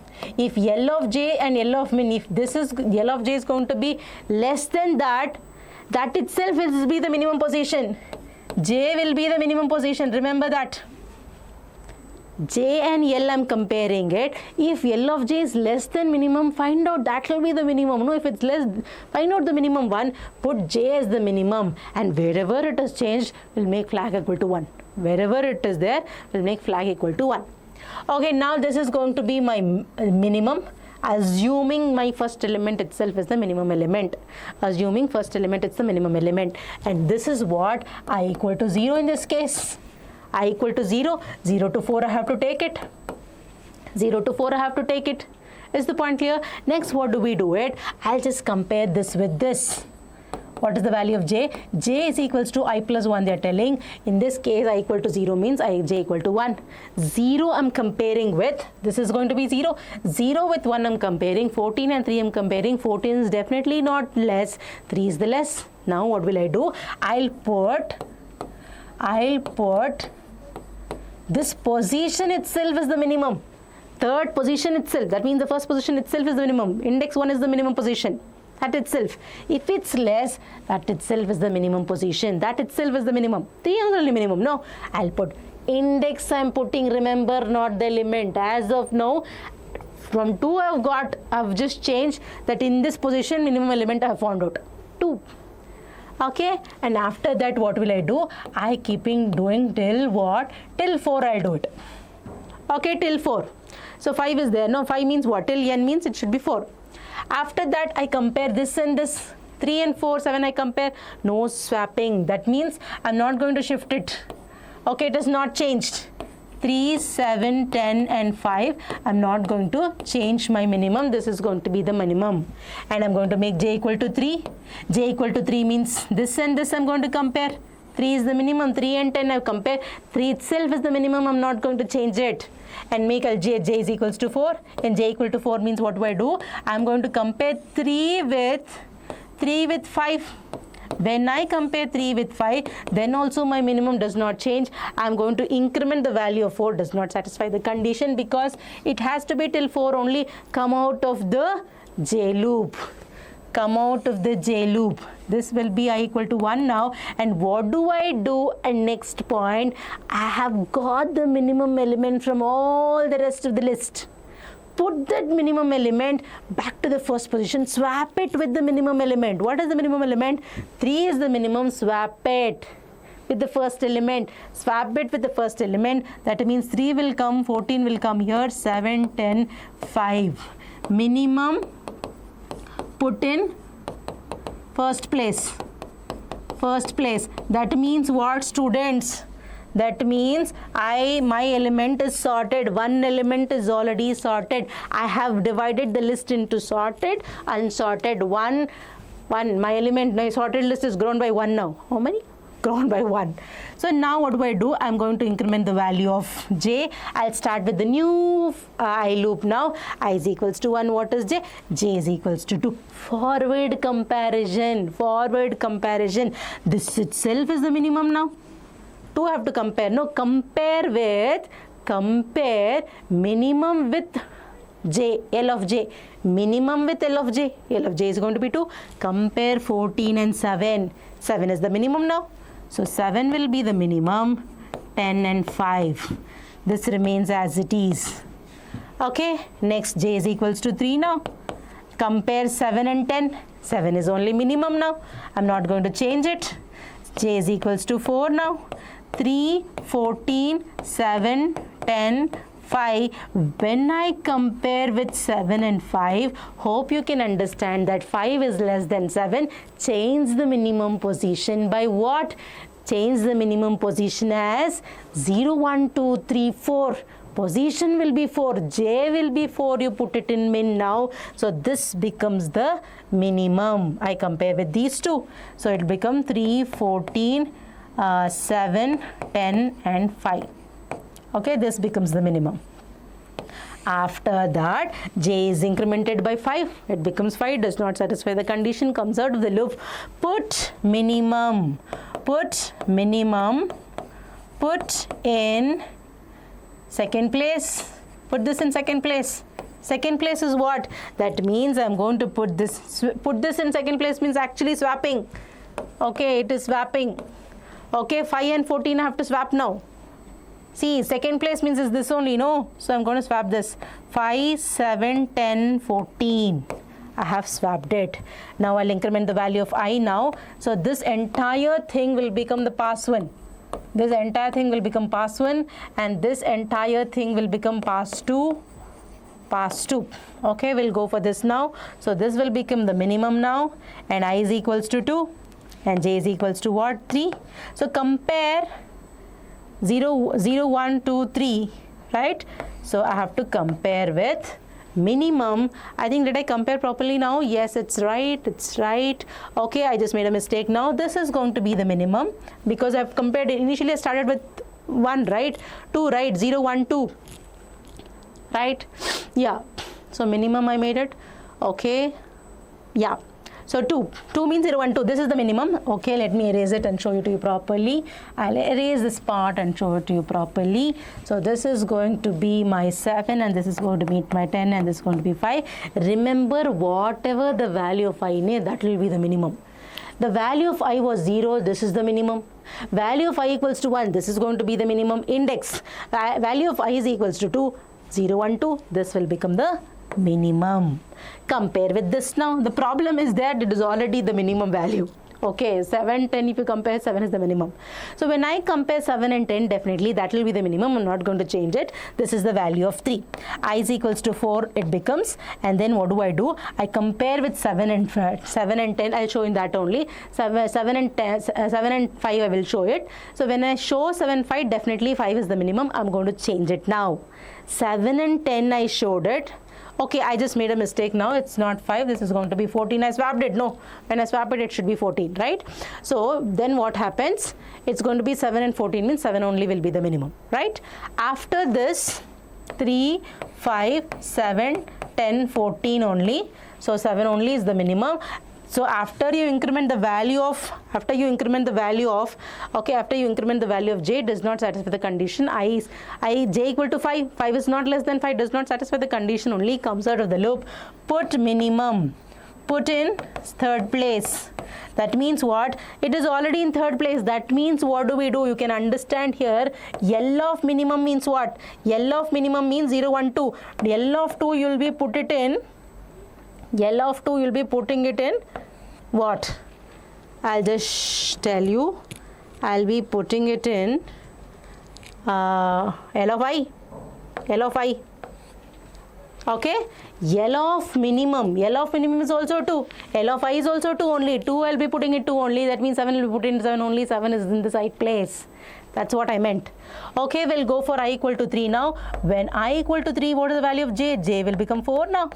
Okay, so 3, 5, 7, 10 and 14, show it. Ma'am, what are you still continuing? It is already sorted but still showing. Yes, you show it because we cannot afford to lose the marks because the loop runs. When the loop runs, let us show it. When the loop is running, you have to show it. Ma'am, you didn't execute only, don't worry about that. Okay, it's the loop, the iterations are there, right? So it's going to do the comparison, so we'll show it. Okay, after that what? So what is the value of I is equals to minimum now. 10 is equals to the 0, 1, 2, 3, so 10 is going to be the minimum. You compare 10 and 14 now. When we compare 10 and 14, it is already in its place. We need not have to change it because that itself is the minimum. And what do we do? And when we increment, I cannot increment only, it will be wrong. It will be wrong. So when we come out of the loop, we'll store this same case only. L of 3 is equals to L of 3. Put that in the right place. 10 is already there. So we have done with the passes. This is going to be pass 3 and this is going to be pass 4. This is going to be pass 4. Is the point clear? So clearly all the comparisons and then I, j, every value I have showed it so that the concepts can become very thorough to you, because in the representation, even in the textbook, even in case of any of the handbooks or any of the books, they have not shown you like this comparison and the value of I, j and all. If you do it in this way, it becomes more clear to you. You cannot go wrong. You cannot go wrong because it has to come. If you go wrong, no, it will somewhere mismatch. Is the point clear? So hope it is thorough to you. So we'll just go for the next slide.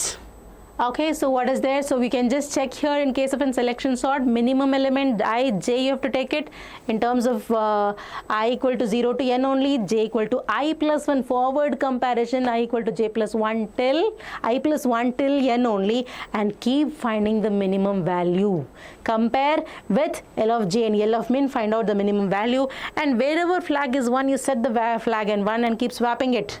Keep swapping it, L of I with L of min, L of 2, no change was there, no, like that you have to swap the elements and then finally you increment the value of I.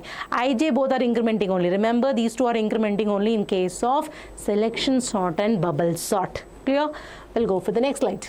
So what is there? Explain the working of an insertion sort to arrange the elements in the ascending order. So what is there here? Now we have to do this insertion sort. I have told you multiple times what is an insertion sort. An insertion sort is basically a sort where we're going to take one element at a time and keep comparing in the reverse direction. We take one element at a time and we keep comparing in the reverse direction. Very simple. I have just got Radha's paper. I'm going to take that example only because most of the students get confused with respect to insertion sort. So I'm making the point clear here. I got Radha and then we have Krishna and then we have Sham and then who else? Can you tell me? Sham, and after Sham who comes? Can you tell me? Can you type it? Are you interested? Are you listening? We have Keshav here. Okay, so what I'll do, these people have written the exam and they've gave the paper, and I have to arrange their papers in the register according to the register number. Let's consider that I have got, I have got 1 and then 3, 2 and 4. Okay, I just got Radha paper. I got Radha paper. It's with me now. I don't know to compare with any other elements, and 1 is only there and it's already sorted. I keep it. And what if Keshav gives? If Keshav gives also, I don't know to sort it because I have only one element. If I have another elements, I can compare it. I keep the element as it is because it's already sorted. One element means already sorted only. That means that only, no? First element, I can't do anything. It's sorted only I can consider. Next comes Radha. I think you will not kind of confusion. One means you can understand. So I have got, let's consider Keshav paper. After Keshav paper, I got Radha paper. When I get Radha paper, I am going to compare Radha paper with Keshav paper.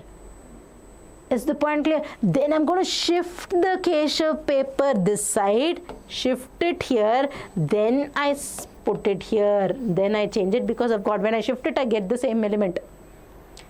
When I put some other element in that, no, for example, 4 and 1 is there. When I shift here, this value will go. So only I take that value in case of temp. I have two values, no, then I can replace with that. When I shift it, I have got two elements here, same number 2 twice. So only I'm shifting it. Shifting means no, it is not going to be deleted when I do it because it will be twice, it's already been shifted. So I can put one more element with this, 1, 4. Next we have Krishna paper. So Krishna paper, what will I do? I compare with Krishna paper with Keshav paper and then compare with my Krishna paper with Radha paper. Both paper I'm comparing it. Now I understood I have to shift this. I would have put it in T. Remember, I'm already having in an extra variable, I've stored it in T.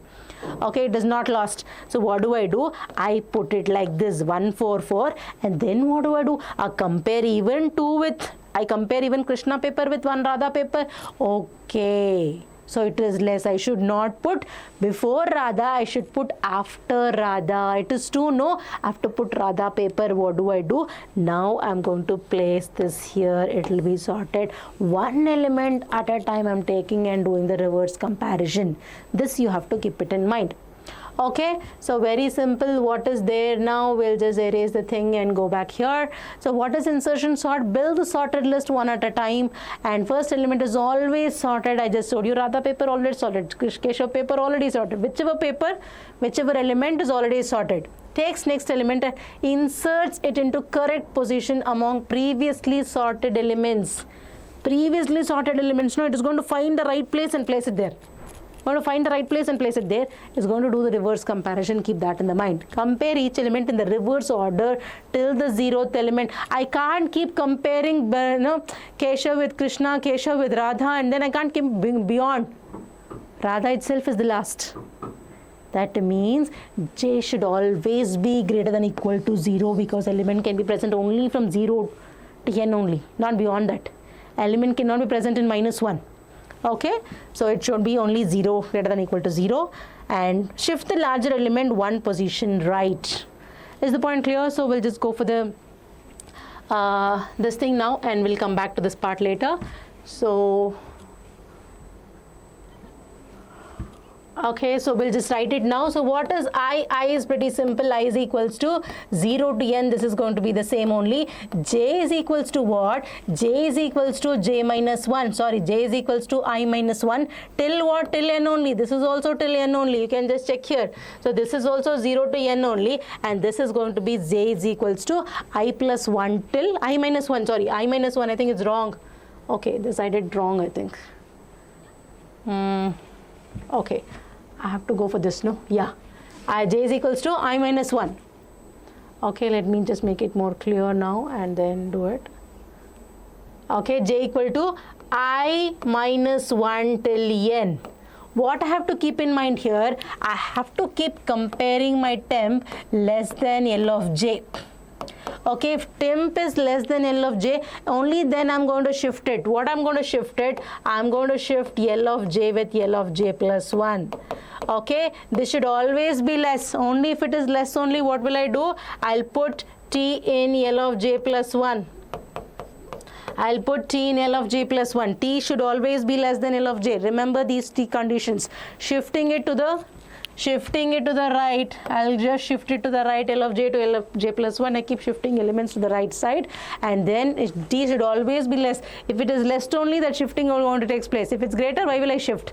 For example, if I have a register number 9, why will I shift before Keshav or before Krishna or before Radha? It's 9, no, I won't shift only. I keep it as it is.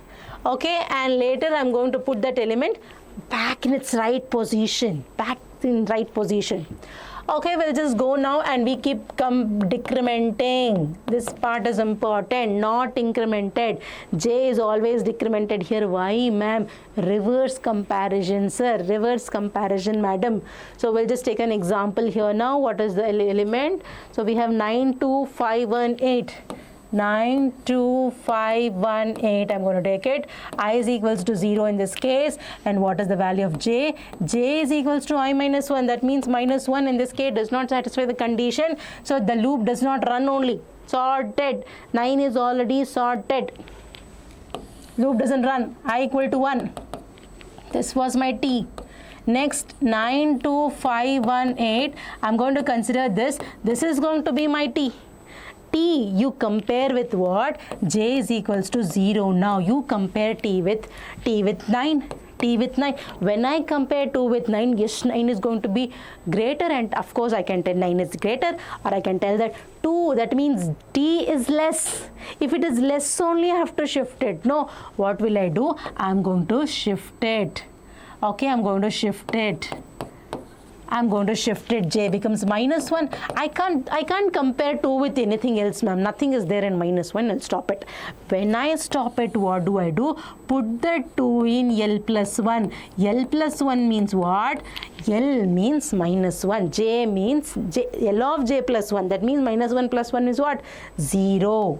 You put 2 in 0.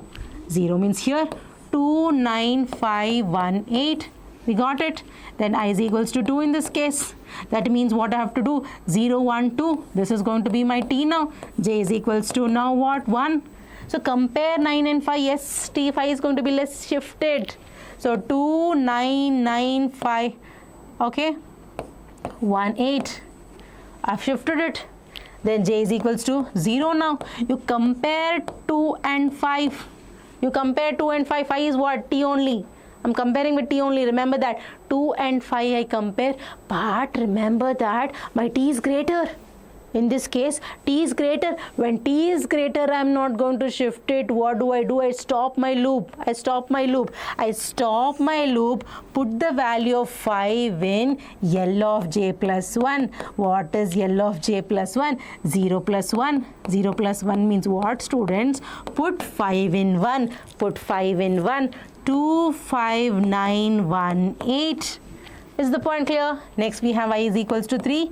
I is equals to 3 means what? 0, 1, 2, 3. This is going to be my t, and compare the rest of the elements in the reverse direction. You can just see here, this is going to be my pass 1. Pass 1. This is going to be my pass 2. You can just see here the value of j. J is 0 minus 1. 1, 0. And of course it became minus 1. When it become minus 1 only, I can't compare. So only I put minus 1. Correct only, no? Okay. It's right. This is right. Okay. Because in this case, 5 was greater. T was greater. When t is greater, then I directly shift it. I need not have to decrement it. Before decrementing only, I have to put it in the right place. This is right. Understand what I meant was, the value of j is keep decrementing from 0 to minus 1, 1 to 0. And here, what is the value of j? J becomes 2 now.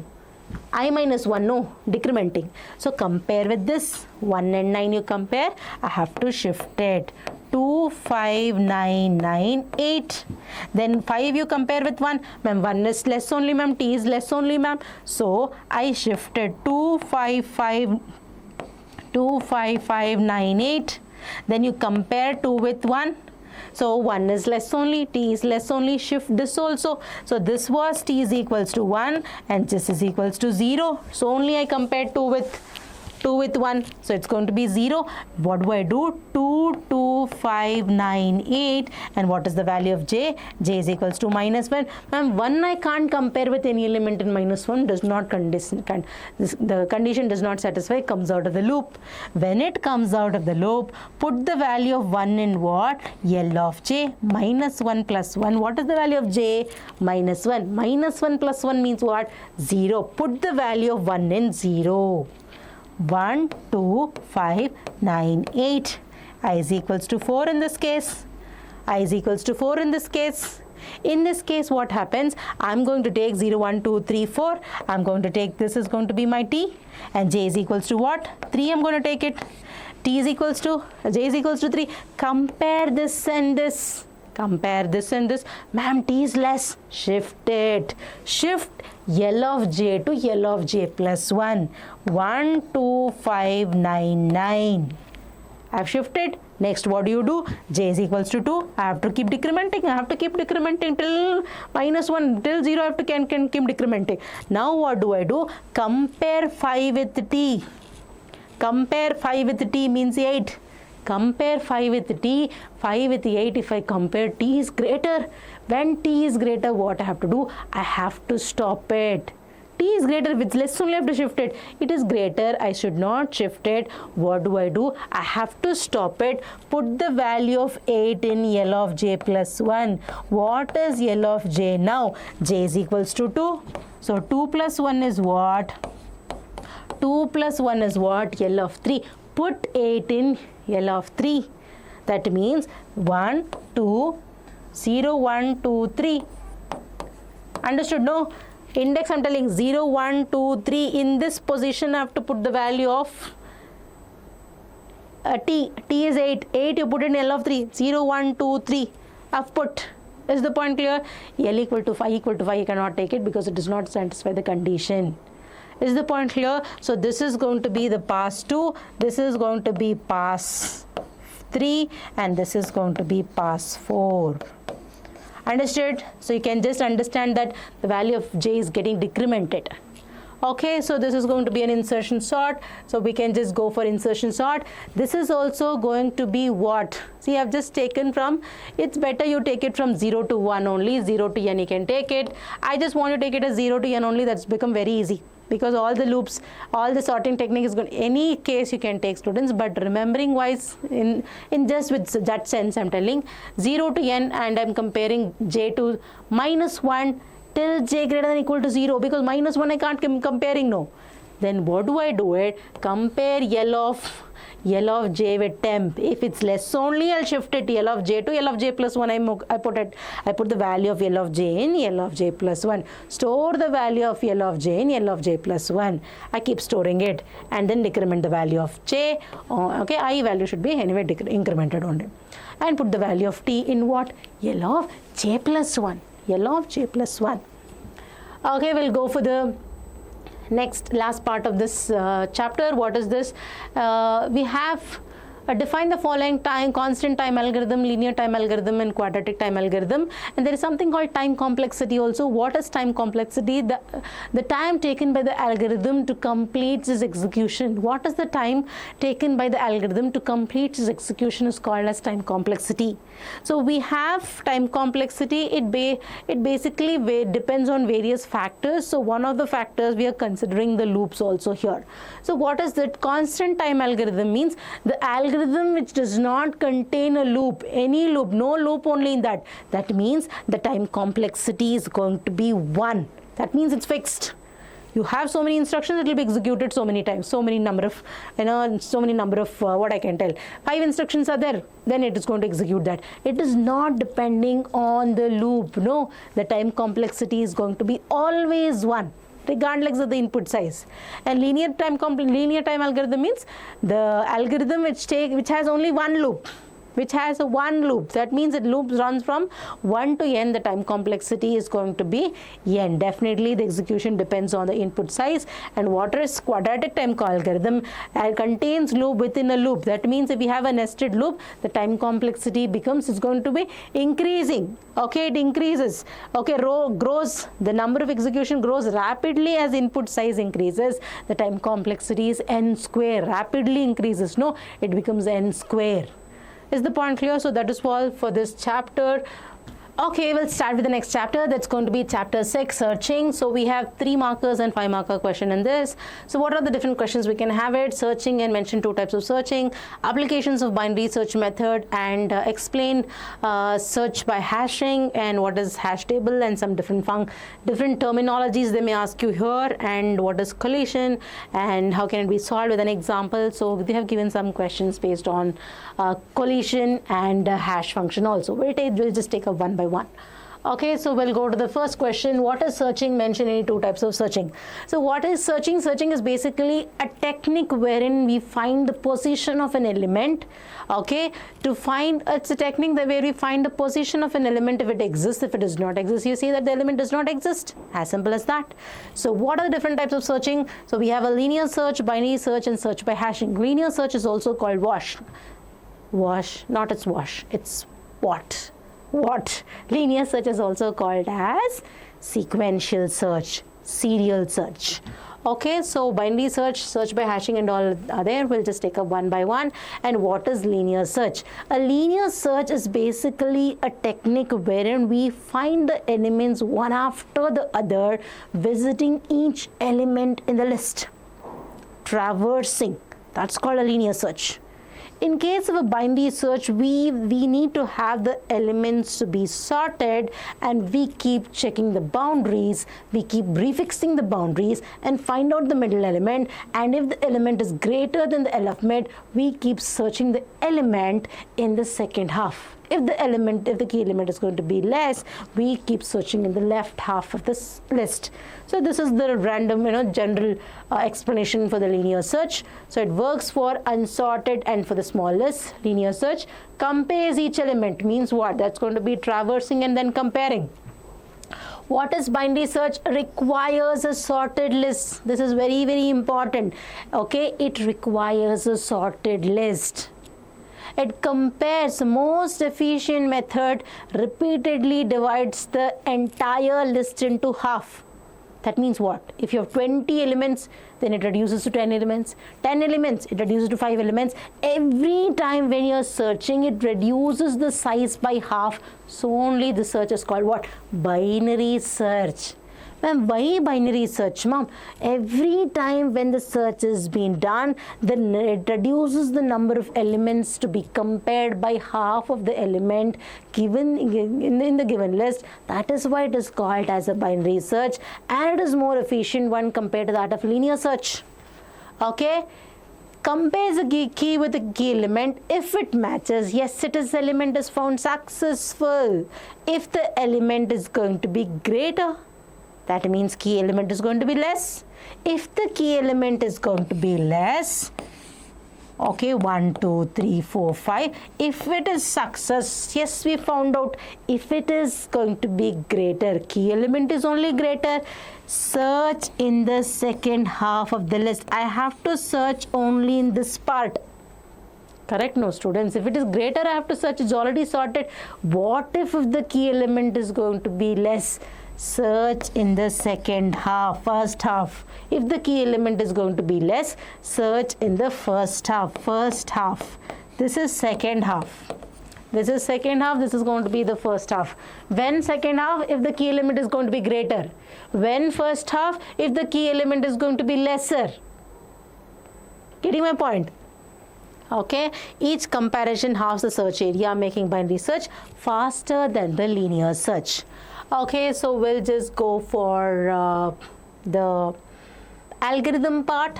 So yeah, so what do we have here? I have taken a very simple example. Let's take an example as okay, I just want to find out 1, 2, 3, 4, 5, anything, sorted, unsorted, anything. Let me take this example only. I just want to find 4. I have to find 4 means how will I do it? I'll start searching from the beginning till the end and then tell. No, from the beginning till the end means what? From 0 to n, I equal to 0 to n. What I have to do? Keep comparing. Yellow of I equal to key. If it is so, element found at I plus 1, I plus 1, else increment. Is 1 equal to 4? Yes, it is not there. You just incremented. Check here. Is equal to 4? No, it is not there. Incremented. Is 3 equal to 4? You check it like that. We keep comparing the elements from 0 to n. From 0 to n we keep comparing. From 0 to n we keep comparing. If it is found, we just say that element it found at position 0, position at 1, index plus 1. If it is found, you just have to come out, stop it. Else increment the value. After doing everything also, if we didn't get, means we say that it is unsuccessful search. Is the point clear? So we'll just take an example and then I'll just show you what is linear search. Yeah. So we'll just take this example as 53862 only. I take it 53862. Okay, 53862. Okay. Ma'am, is it okay if taken an unsorted list? Definitely works fine for linear search. Anything sorted, unsorted, anything is fine. Can you tell me the other name for linear search? What is the other name for linear search? Can you type it?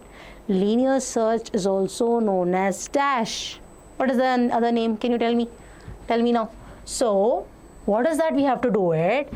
We're going to check if I equal to I value, I is less than n, and then I'm going to check if L of I equal to key element. What is key? I just want to search 6. I just want to search 6.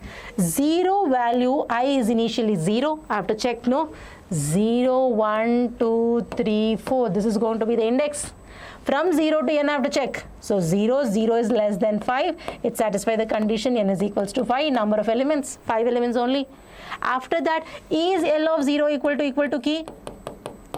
L of 0 is going to be 5. 5 equal to 5. No, it does not satisfy the condition. Next we'll go here. 1 is increment the value of I. I is equals to I plus 1. You will increment.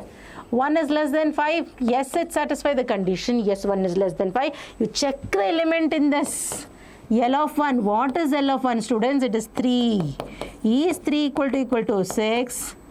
It does not satisfy the condition. Increment the value of I. 2 is less than 5. Yes, it satisfies the condition. What is L of 2? Is it 6? L of 2 is equal to 6. L of 2 is going to be 8. 8 equal to 6. Definitely, it does not satisfy the condition. Incremented. 3 is less than 5. Yes, it satisfies the condition. What is L of 3 equal to 6? Is it L of 3 equal to 6? Definitely L of 3 equal to... Yes, we found out. Okay, yes, we found out. Return it. Return the position as what? 3 plus 1. That means element is found in the position 4, not the index position. Element is found at the position. Stop it and just say the element is found. That's it.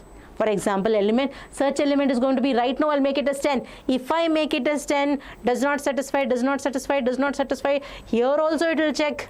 2, it's going to be 4 is less than 5, does not satisfy the condition. L of 4 is equals to 2 is equal to 10, does not satisfy the condition. After checking all elements also, no element, we say it is unsuccessful search. One more thing I taught you. Okay, we'll go for the next one. What is there here? We have a binary search. We'll just take up the binary search. I'm going to take up that only 53862. I'm going to take it. So here what do we do? I'm going to take this.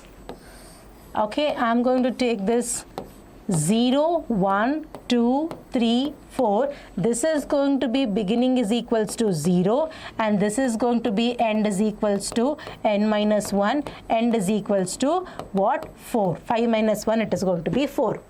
Okay, what I'll do, I'll just compare mid. What is mid? Mid is equals to beginning plus end by 2. That means what? 0 plus 4 by 2. That's going to be 2. See, 3 cases I'm going to take you. They may ask you this question also. What are the 3 different cases, in which binary search will be handled? First thing is that it should be sorted. Binary search works only for the sorted elements. Ma'am, it is not sorted only. How can we do it? Definitely it is not sorted. What will I do it? I will sort the elements and replace it.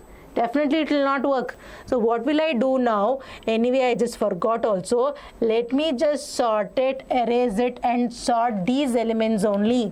So I'll just put it in different color. So it is sorted. Sorted agirotto kuda naiga.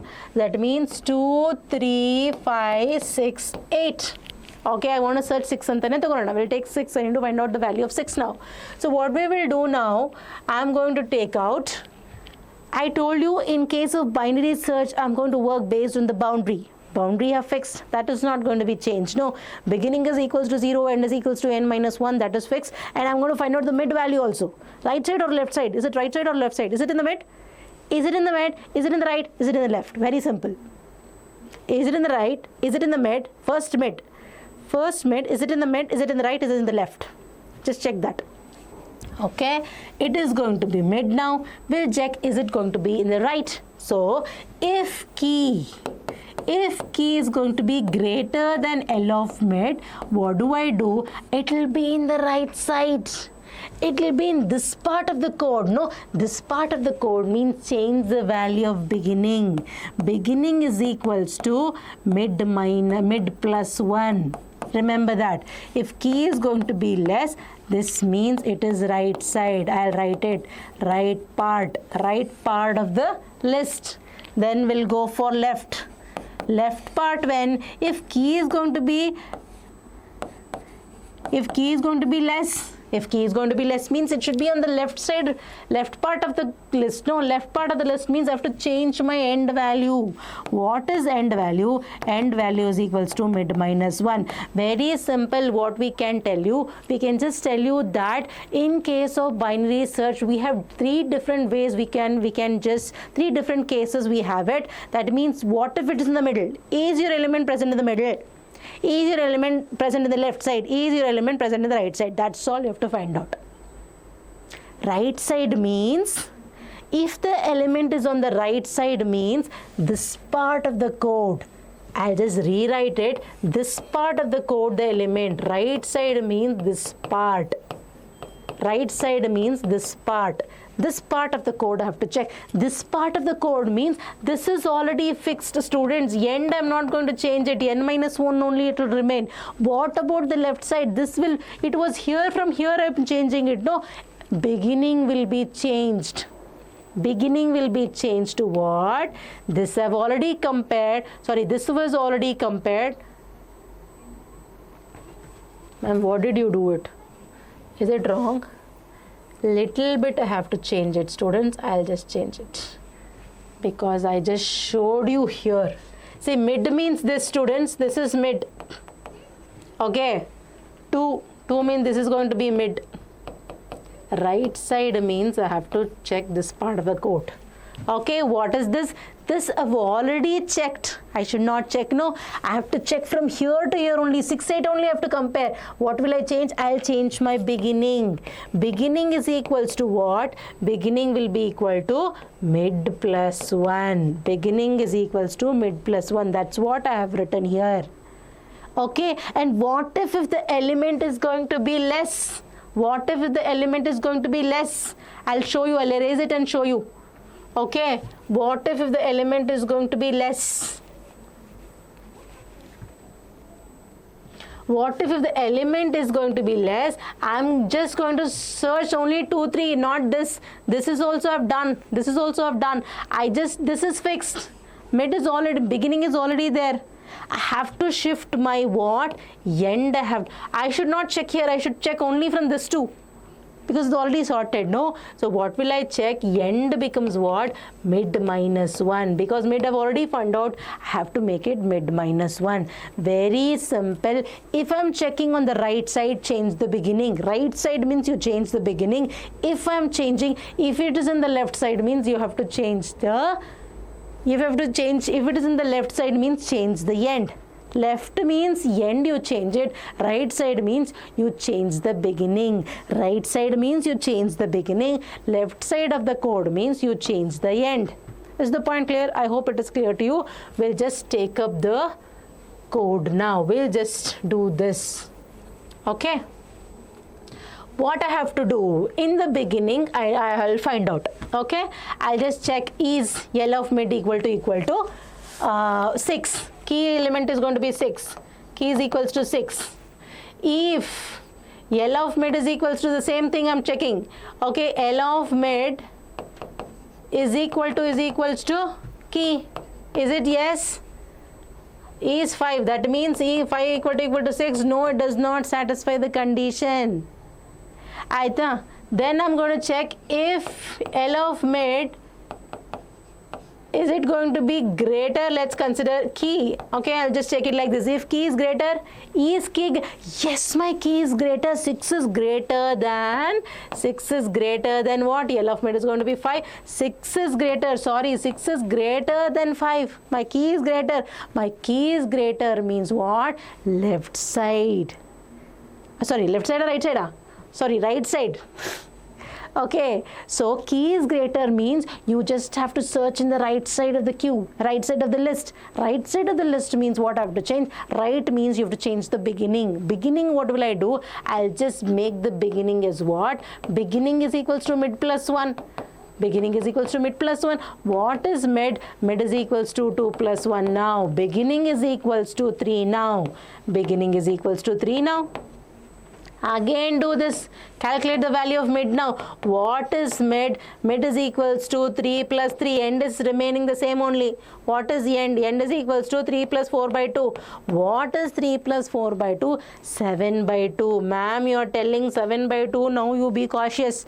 Is it 7 by 2? Is it 3.5? No 3.5 business in index. Only in teacher part I have to take it. How to take in teacher part?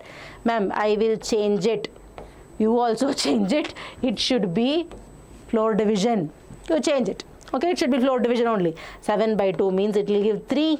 It will give 3. E is L of mid. This is going to be the first case. Second case I'm checking. E is L of mid is equals to what is mid? Mid is equals to 3 now. E is L of 3 equal to 6. L of 3 is what? 6 equal to 6. I've got it. Yes, my condition satisfied. Just return mid plus 1 as the index. What is mid? 3 plus 1 you have to return the index. That means 3 plus 1. Fourth position element is found. Fourth position element is found. Is the point clear? Understood? Okay, so you just have to return that. That's it. So shall I tell you again? Very simple. Binary search means you have to do it in the sorted way only. It should be, element should be sorted. You just check in the middle if the element is present in the middle or not, and check for the right side and check for the left side.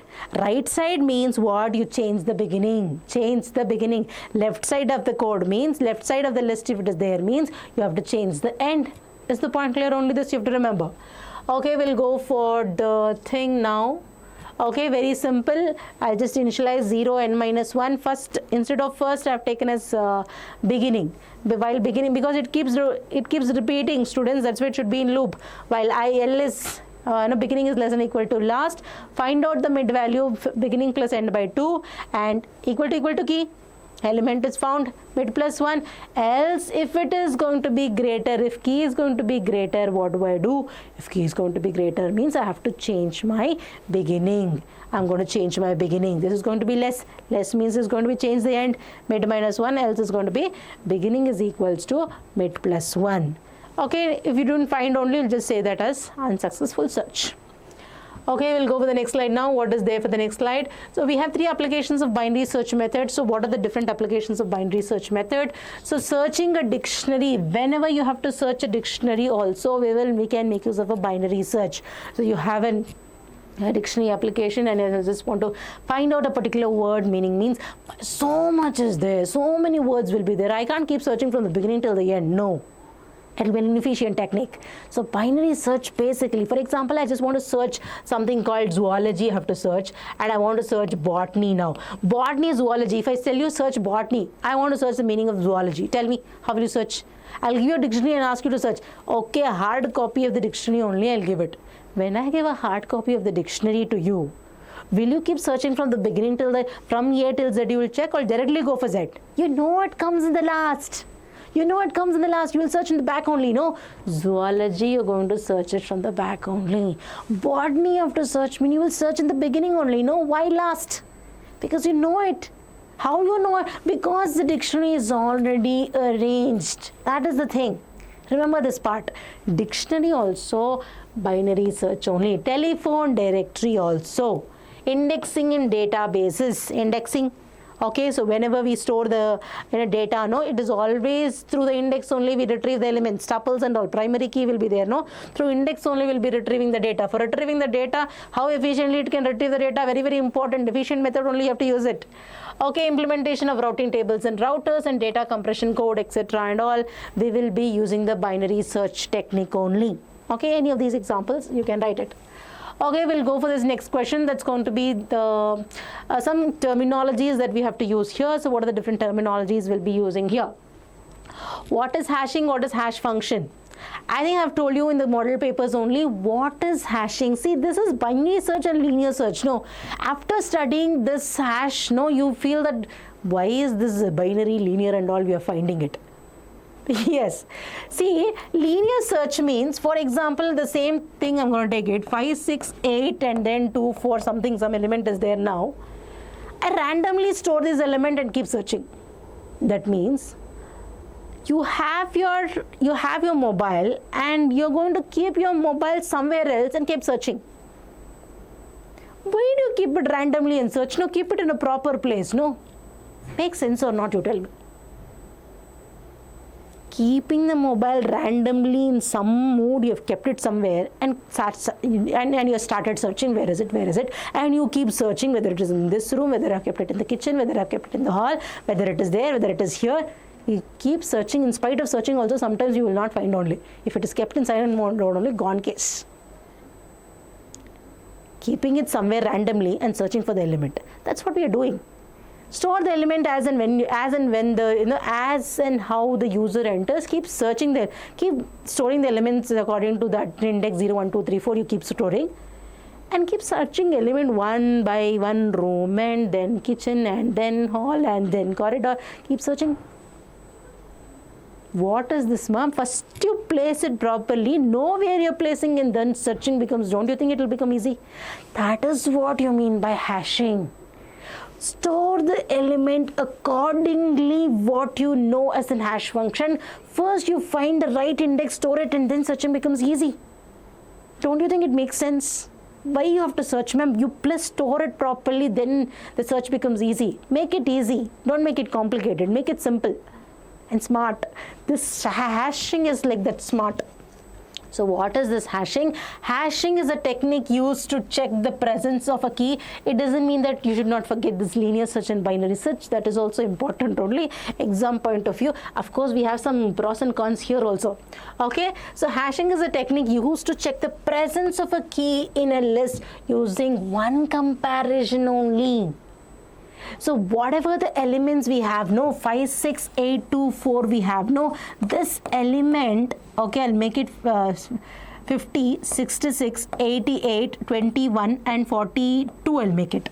Okay, so we have element like 50, 66, 88, 21 and 42, whatever element order you can take it, it becomes easy, so that you should not get confused with the index. Okay, I have some element here, and now what do I do it? Whatever the element you have got it, you keep storing in the respective position and then keep comparing. No, you store the element in a proper place first and then search for it. That means what? I will store this in a separate table first. That means I keep my mobile in a particular place only. Where do you keep it? Know that first. That is done using a hash function. So for that, what do? I keep storing each element by finding the hash address. Hash address using a hash function. Hash address is basically found out by using a hash function. What is that hash function? Hash function is basically a function that finds out the index value by finding the remainder of the given number. So for example, 50 is there, 50 divided by 10 you make it, 10 5s are 50, 0. That means what is the remainder? Take a number, divide by 10. Why only 10, ma'am? That I'm taking the index, that I'm taking the size of the hash table. Size of the hash table according to my requirement, you can take it according to your requirement, you can take it by making it easy. That is going to be 10. The way you want, you can take it. Remember, hash table can be more also. 10 and 5, this is 5, that is 10, definitely yes, no problem. Okay, so take a number 50 and divide by 10 and find out the remainder. Remainder, whenever you take a number and divide by 10, always gives you the remainder, always gives you the remainder only. Ma'am, tell me what? Last digit of a number. Okay, so now we'll just continue. That's what I told you. Any number, take a number, divide by 10. Whenever you find out the remainder, whenever you take a number, divide by 10, always gives you the last digit of a number. 50 divided by 10 gives you what? What is the remainder? 5 only it gave, no? 50 divided by 10, 5s are 0. It gives you what? Last digit of a number. Then you take 88, 10, 10 8s are 80, 8 it gave last digit only. Whenever you take a number, divide by 10, it always gives you the last digit of a number. That number is the index. That number is the hash address. In that address, you store it. 50 you would store it in here. 66 you have to store it here. Okay, 5, 6, 7 and 8. 66 I store it here, 88 I'm going to store it here, 21 I'm going to store it here, 42 I'm going to store it. So I'm going to store each and every element in the corresponding index, and I want to find out whether I just want to find out, let's take another number, 65. 65, where do you store it, student? Can you tell me? Ma'am, very simple. What is there? You're going to store in the index 5 because the reminder is going to be 5, last digit.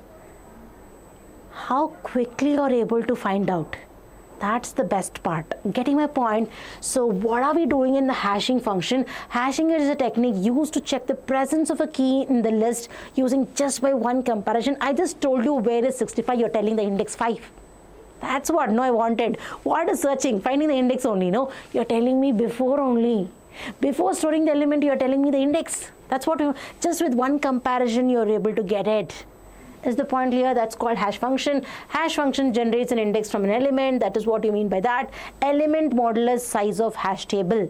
Size of hash table is 10 here. So that's going to be 65 modulus 10. 5 we got it, right? So hash table is like a list where elements are stored at position based on the hash value. So collision, ma'am, you're telling me all those stories. Don't you think you also told me pros and cons? Now tell me the cons here. Pros and all I told. What is cons? That means if I take up something called 45, 45 also 5, 65 also 5. Now comes the fighting. 45 also want to store in 5 only. 65 also want to store in 5 only. I want this place, I want this place. When we say I want, it gives to collision. Fighting means collision. Remember that. If the index position of the 2 or more elements after hashing is same position in the list, that leads to collision. A technique that is used to overcome collision is called as collision resolution. Just definition only they have given in your syllabus. A mechanism for placing the other items with the same hash value in the hash table is called as collision resolution. A technique that is used to sort out the collision is called as collision resolution. Okay, for example, for 5 only I am able to place even my 45 also, 65 also. A technique wherein I can avoid the collision is called as collision resolution. So what is perfect hash function? For example, if you take up this 45 now, don't you think this is going to be, okay, I'll remove this also. Don't you think all my element got a different index? If a hash table is going to find out, is going to have a hash function wherein, each and every element in the list is having a unique hash address. That means that function is called as a perfect hash function. So in this case, it is a perfect hash function. Every item of the list maps to unique index, unique address in the hash table. Hash function is called as perfect hash function. It becomes perfect hash function. That means perfect hash function depends on the elements now. It depends on the elements. If you take different element, it becomes it may be collision, right? So that's all for the session. So we'll wind up for today's class, and we'll continue in the next class. Hope you know that. Okay, what is my last thing that I'll be telling you? So please do comment it. Please do review the video. Any doubt if you have, you keep posting it so that there is a scope for improvement. So thank you. We'll wind up for today's session. Thank you. Hi, hello, namaste. How are you all? How is the energy? Let's start the session with the beautiful affirmations. And what is today's affirmation? My no is sacred. It protects my peace. My no is sacred. It protects my peace. I create a healthy boundary that protects my energy. I create a healthy boundary that protects my energy. For example, there are so many people who will be hurting us, they will be putting blame on us, and so many things will be there, like we always take it, imbibe it, and then we keep repenting on their talks or their opinions, right? So we need not have to, so if we set a boundary, yes, I have to take this, I should not take this. Cancel, receive, cancel. So if we do it in that way, so we can definitely create a boundary for ourselves, and wherein it will not drain our energy. Okay, so let's start the session, today's session. So what do we have for today's video? So in this session, I'll be taking the complete revision of computer science part 3. So in part 3, what do we have? The next 3 chapters will be covered here. That means we have understanding of data, then database concepts, and also we have the structured query language. It's a very huge weighted chapter that we will be covering in this session. Okay. So let's start the session without further delay. So what do we have now? So in this chapter, chapter 7, understanding of data, it's a very important chapter. I feel there are so many others, maybe of the opinion that this chapter is of less weightage. It's just 5 marks only. But there is one definite question, and it is not theoretical, it's just completely numerical one. If you study that particular type of question, definitely surely you will get the marks. So I think if you just pay around 5-10 minutes in understanding what kind of questions you will get it, you will definitely able to get 5 marks for sure in the hot section. That means higher order thinking skills, especially in the part E. Okay, so I don't want you to miss this particular chapter, especially this question. So what all the kind of questions you may ask here, I have just mentioned here, and we will be going through with each of them. There is something you need to find the mean, median, mode, and very important thing is that, okay, so is that I need to put some extra efforts in learning this? Definitely not to that extent you have to put efforts. Definitely little effort. With little effort you will be able to understand the concept. I'm sorry. So here you would have learned how to find the mean, median, mode, standard deviation, everything you would have learned in maths. No, same thing only, you just have to understand and you have to write it. Is the point clear? And if you don't know also, like there are some students, commerce students, if you have not learned this also, I think in statistics you would have come across this, right? So no problem, you will be able to understand this in a very simple way. I will explain in a very simple way. So what all the kind of questions we will be seeing one by one now.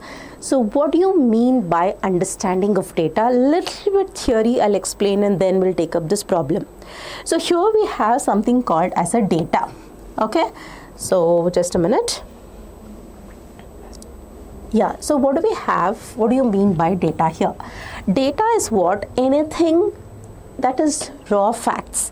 Raw facts, figures, numbers, numericals is called as a data we call. Unprocessed item we call it as a data. Now you have to understand that it's unprocessed. That means it is not processed. Is the point clear? So this data, we have different types of data here that we have learned in the chapter first PUC as well. That means we have a structured data, unstructured data, and then semi-structured data. Structured data is what? For example, Excel sheet. Each and every data has been properly formatted, has a proper structure, schema is there.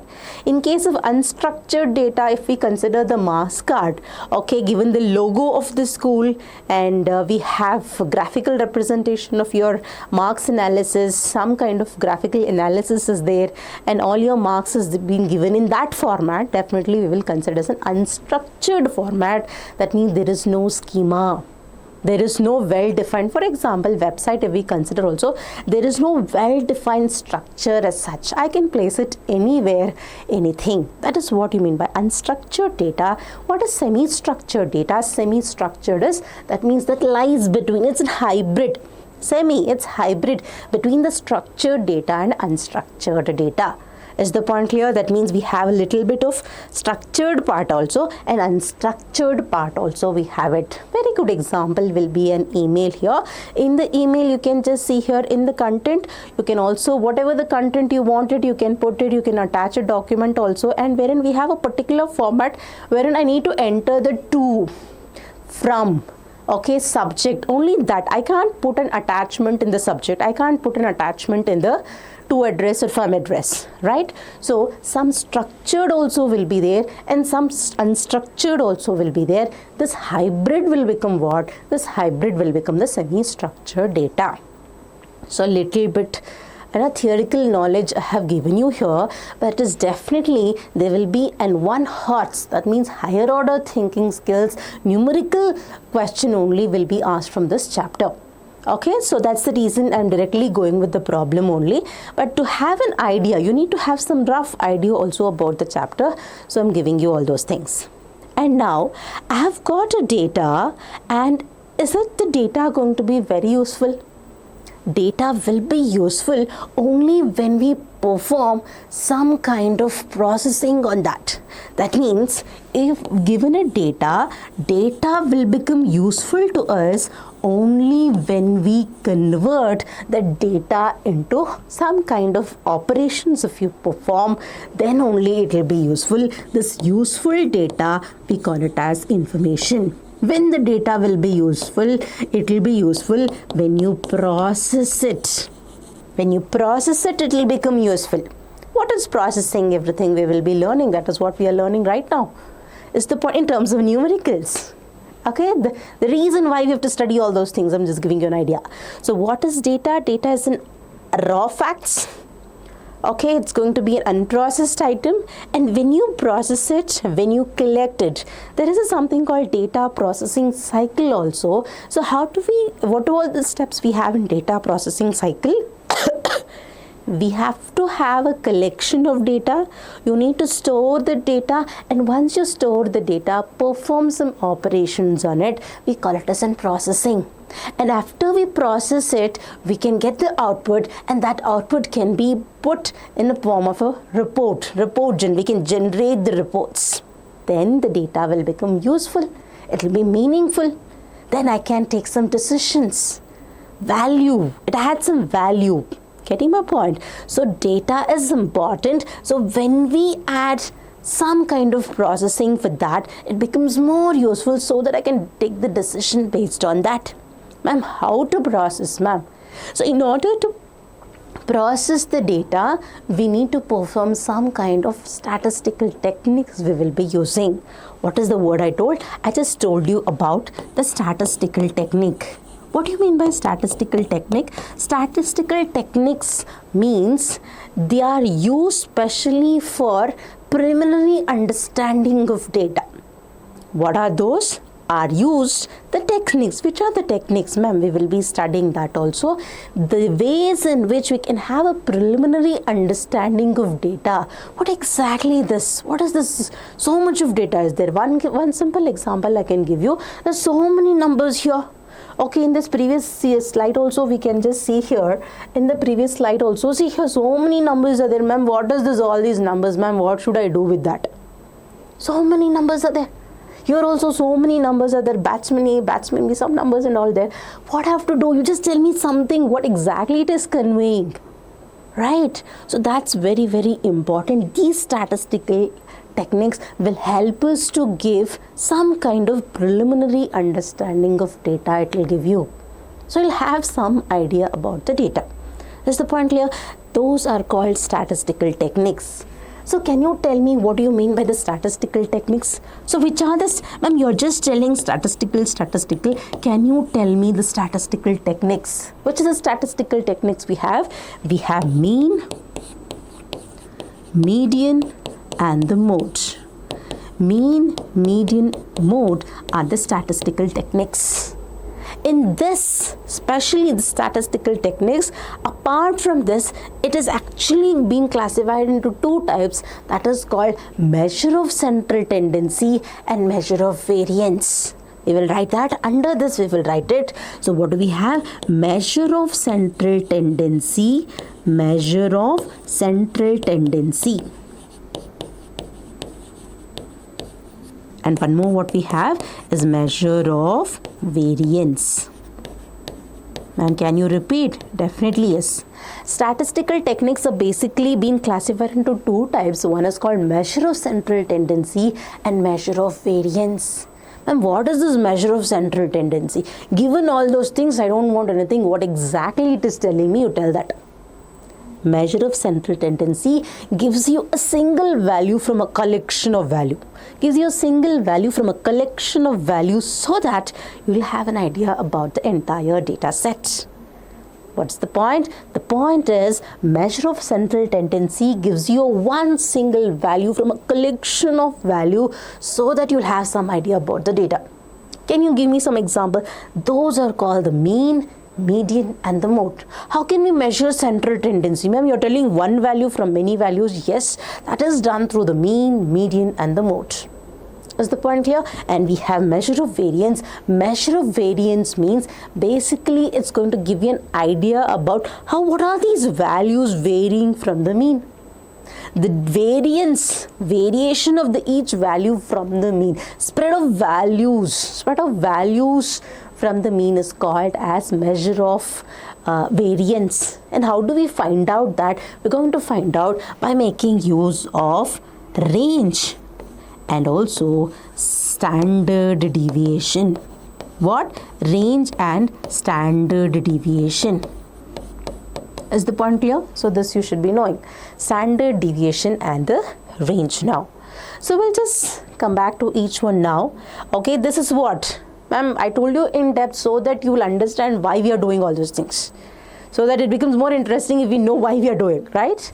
So measure of central tendency, they may ask you a question, or they may ask you a question or measure of variance.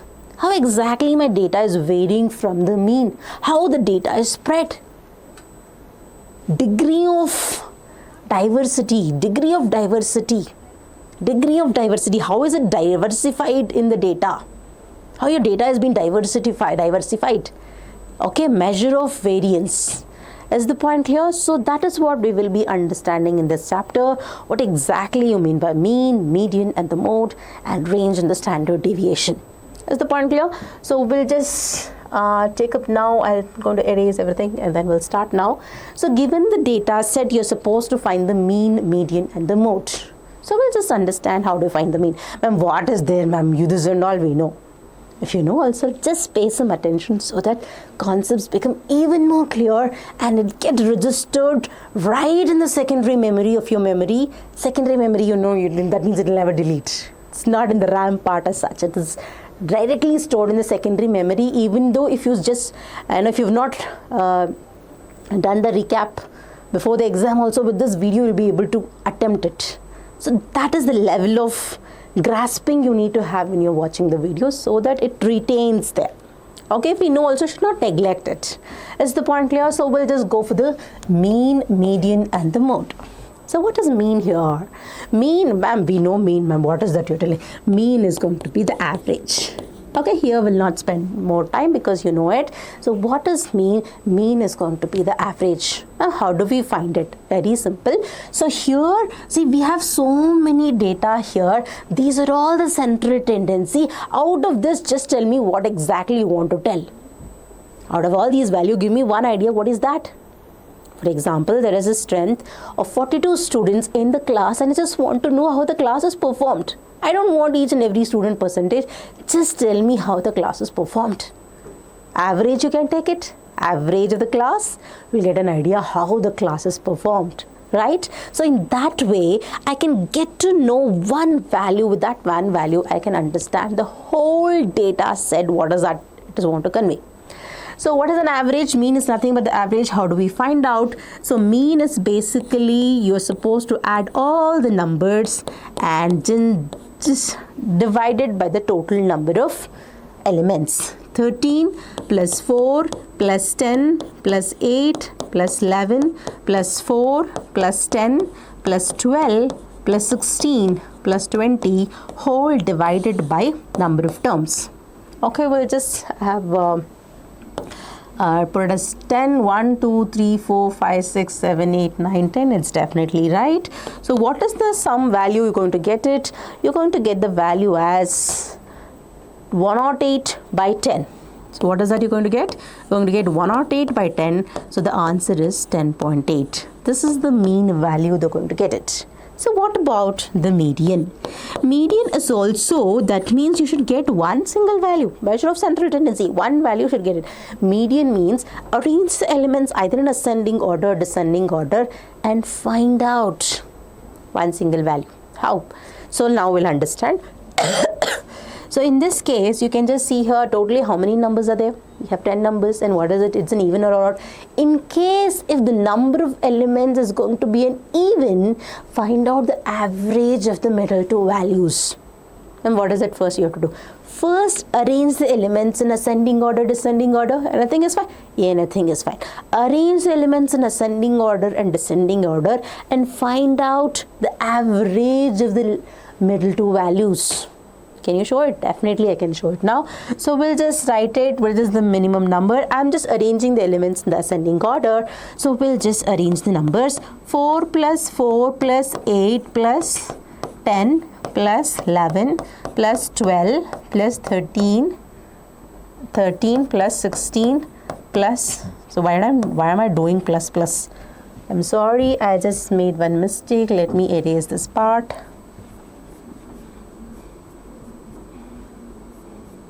Plus is not required here. Okay, what is that I did? I just arranged the elements in the ascending order. That means from the smallest to the largest number. And now I should get the number of terms as 10. Let me verify I've written rightly or not. 1, 2, 3, 4, 5, 6, 7, 8, 9. I think something I've missed out. What I've missed out? So 1, 2, 3, 4, 5, 6, 7, 8, 9 only I'm getting. What I've missed out? Students, can you tell me? 4, 4, 8, 10, 10. Ma'am, what is that 10, 10 we have? Is the point clear? So I have just missed out 10. Now what are you supposed to do? Median, you just arrange the elements in ascending order, descending order, in case if the total number of elements is going to be even. That means if n is even. If n is even, find out the middle average of the middle value. What you have to do it? If the value is even, if the n total number of elements is going to be an even, find out the average of the middle value. Or else, if the n value is going to be an odd, then what are you supposed to do? You're supposed to find out the right middle value.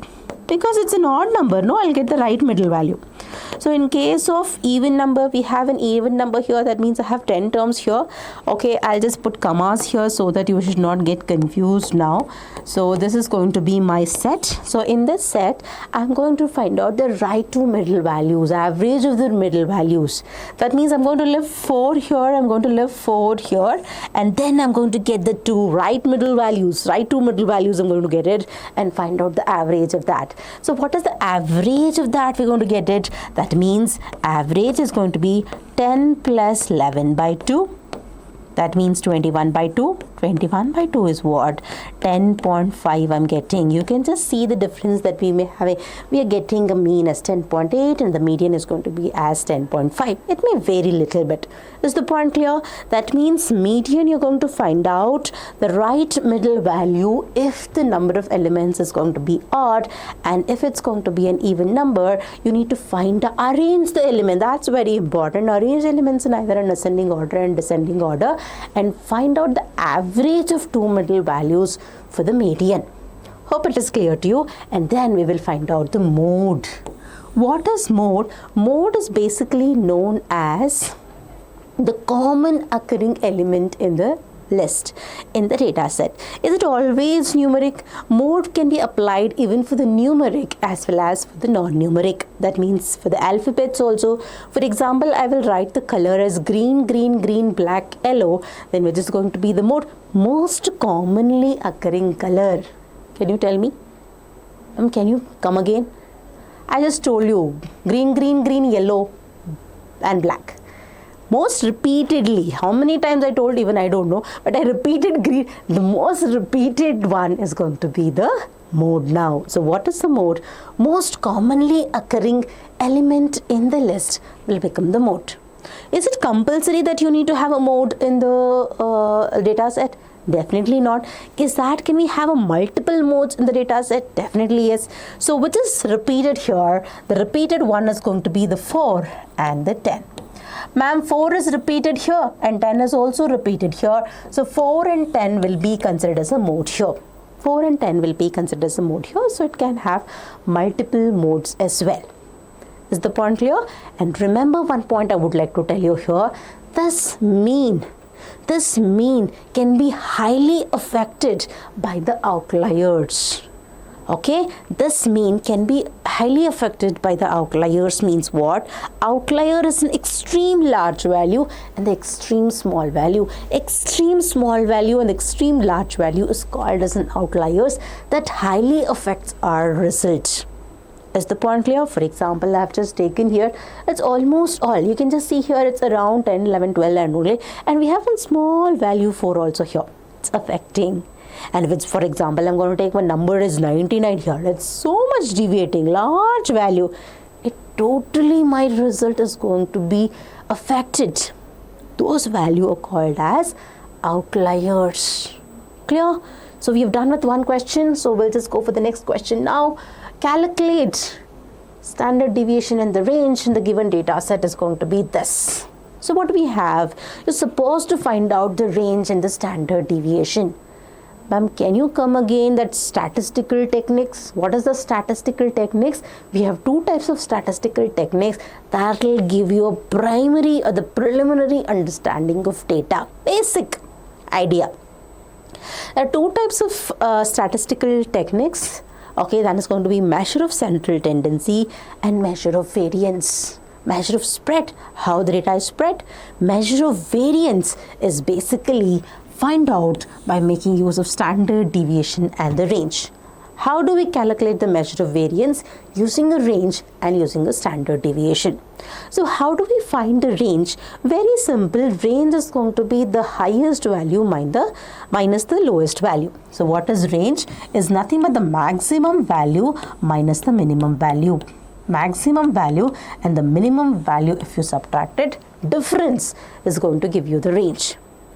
Then range is highly affected by the outliers. For example, can you tell me the maximum value of this data set? The maximum value is going to be 72 and the minimum value is going to be what? Minimum value is going to be minimum is going to be 15 now. 72 minus 15. So you can just understand here, we have a maximum value as 72 and the minimum value is going to be 15. So now this range value, okay, this range value can highly be influenced by the outliers. What if I keep as 100 here, 100 minus 75? So in this case, 72 minus 15 means what do you get? You're going to get it as what? 72 minus 15 means you're going to get how much? So it's going to be 7 and it's going to be, so it's going to be 57. I'm going to get it. Right? That's going to be 57. And what if I'm going to take it as 100 minus 15? 100 minus 15 means you're going to get 85. Just understand, students.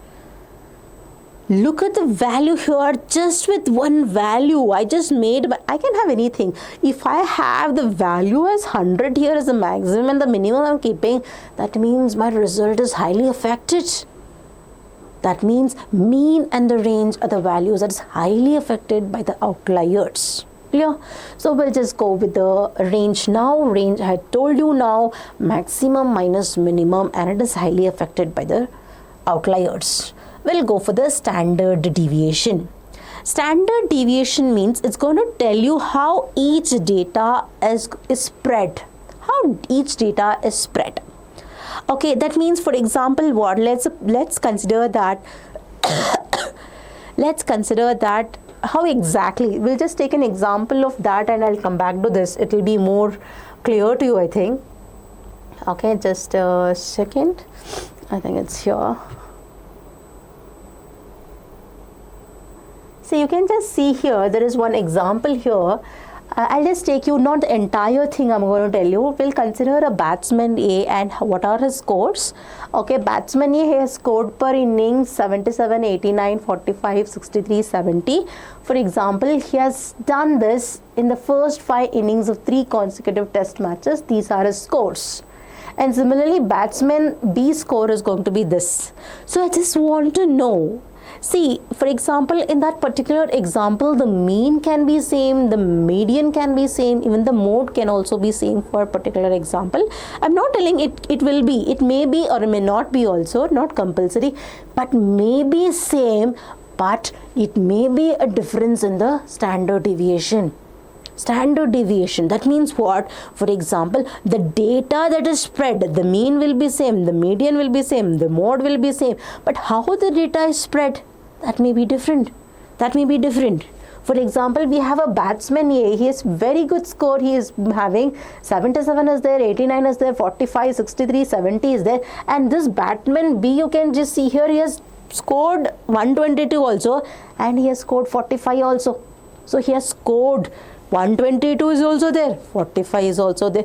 That means you can just look at this. We have a mean of this particular batsman A is going to be 68.9 and batsman B is equals to 90.8. But what is the standard deviation? Standard deviation, if we look at it, that means this person, if we see it how, okay, sorry. So how the data is spread. How is he? Is he consistent? Is he consistently performing in all the series? Sometimes he is playing 10-20 and sometimes 100-120 also. Sometimes duck out also. Average may be same here, but the thing is that is he consistent? Is he consistency is the key, no, here. Some days he is playing outstandingly well, but some days duck out only. Sometimes no runs only, then what is the point? That means we need to have a consistency. This, how the data is spread is more clear now, I think, for you. How data is spread. The more the spread, widely if the data is spread means consistency is less. Sometimes here, sometimes there, 0, sometimes 100. But consistently he is performing, his scores are in 50, 60, 60, 70, 80, like this only. The spread is less. The spread is less. Is the point clear? Tightly bounded, tightly clustered, then we call it as consistency is there.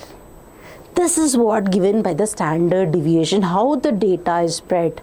That is what you mean by degree of diversity also we will call this term as.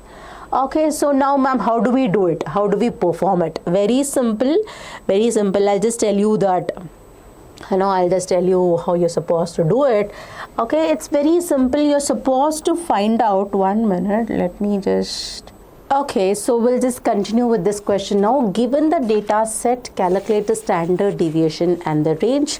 I just taught you about the range. Now we'll just continue with the standard deviation. Standard deviation, how the data is spread around the mean. Is the point clear? And it's also called as degree of diversity. How is it spread? Widely spread, or is it tightly clustered or tightly bounded? That is what we will be discussing now. So what is that? You're supposed to find out the standard deviation. So how to find the standard deviation? Very simple. We have a formula here. Okay, square root of summation of x minus xi. Okay, that's going to be x minus xi, can take it, and whole square, whole to the power of, whole square divided by the number of elements. So what is this? This is a formula wherein you are supposed to find out for the standard deviation. X minus x bar. For example, this is going to be the mean here. This is going to be the mean or the average here. And we have each data element. What is this xi? Xi is going to be 72, 55, 15, 45. It's going to be that. Let's find out how do we find out the standard deviation of this. Okay, yes, it may be lengthy, but ensure that each and every step you do it carefully so that you will not miss out, because this formula is going to be same. The formula is going to be the same only, but carefully you need to do it. Land up doing in a very hurry, in a hurry-burry, then you may lose out the marks. So we have x value, so this is going to be in my xi, and x minus xi will take it. That means what is going to be this? I'm going to take the mean minus this, and this is going to be the mean, and I'm going to take the square root of that. I'm going to take the square root of that. You can do it in a very simple way. In this only you can add it and do it, and this is going to be more simple so that you can cross verify also. That is the reason I'm just showing you here. So what is this? I'm going to write each number here. 72 we have, then we have 55 we have, then 15, 45 we have, 55 we have, then 66, 22 and 45. So you can just see here we have repeated one, and we have 45 also repeated. So we'll just ensure that the values I need not have to calculate. I can just copy the same value here. So what is the mean you're supposed to find out? So I'm supposed to find out the mean of this. So mean will be what? 72 plus 55. 72 plus 55 plus 15 plus 45 plus 55 plus 66 plus 22 plus 45. I've just calculated the answer. So what is the mean you're going to get it? So you're going to get the mean as 46.875. So what is that you're going to get? You're going to get 46.875 as the mean here. Okay, and after that, what are you supposed to do it? I'm just supposed to subtract here. Very simple. So I'm going to subtract this 72 minus 460. I can take it 72 minus 46.875 also I can take it, because anyway anything if you multiply also, anything if you subtract also, that will be fine, because anyway we are just adding it. You're just adding it. Sorry, you're just taking terms of powers of 2. Anyway, it's like square. If you take it, definitely negative and negative, it becomes positive. So you can take a positive numbers only here. The way you want, you can do it. So what I told you, I just told you that I can do it 72 minus, I'm going to take a positive value so that I don't want to get some negative value. If I get negative value also, that will be fine, because anyway it is, we are taking the square of that. Square of that means negative will be added up only. So you can just take the positive value. 72 minus 46.875, you're going to get it. And then here I'm going to take 55 minus 46.875, I'm going to take it. And similarly here 15 is there, so I'm going to take 46 minus 875. I'm just ensuring that I should not get some kind of negative value. If we get it also, no problem, because anyway it will be squared there. Okay, then we're going to take it 46.875 minus 45, and similarly here 55 minus 46.875. Okay, we'll just take it same only, and 66 minus 46.875 I'm going to take it, and here 46.875 minus 22 I'm going to take it, and 46.875 minus 45. Okay, so I'm going to erase this part and then I'm going to write it there. So let me erase this part so that I'll have the space here. Okay, so I'm just doing very slowly so that I don't want any one of you, if you feel that I need to skip this chapter, just pay attention for 5-10 minutes. You will be able to understand this chapter very thoroughly. So what is that? I'm going to take it. So I'm just going to take it the value here. That's going to be 72 minus, that means you're going to get 25.125. So you're going to get 8.125, and here I'm going to get 31.875, and here what I'm going to get, 46.875 here. That's going to be 1.875. Okay, and similarly we have 19.125, and similarly here we have 8.125, and here this is going to be 24.875, and similarly we have 8.875. So what is that I have written? I've just taken, subtracted and taken the value here. Just taken the value here, subtracted and took the value here. And here what will I do it? I'm just going to take x minus x bar minus xi whole square. Whatever I had taken, whatever I had taken, let me erase it and write it properly. So what is that I had taken? Whatever I have taken here, that means, okay, let me just show you x, and that means that mean minus xi whole square. So whatever I'm going to do it, I'm just going to take a square of that. So 25.125 means it is 631, because it is 0.125 is there.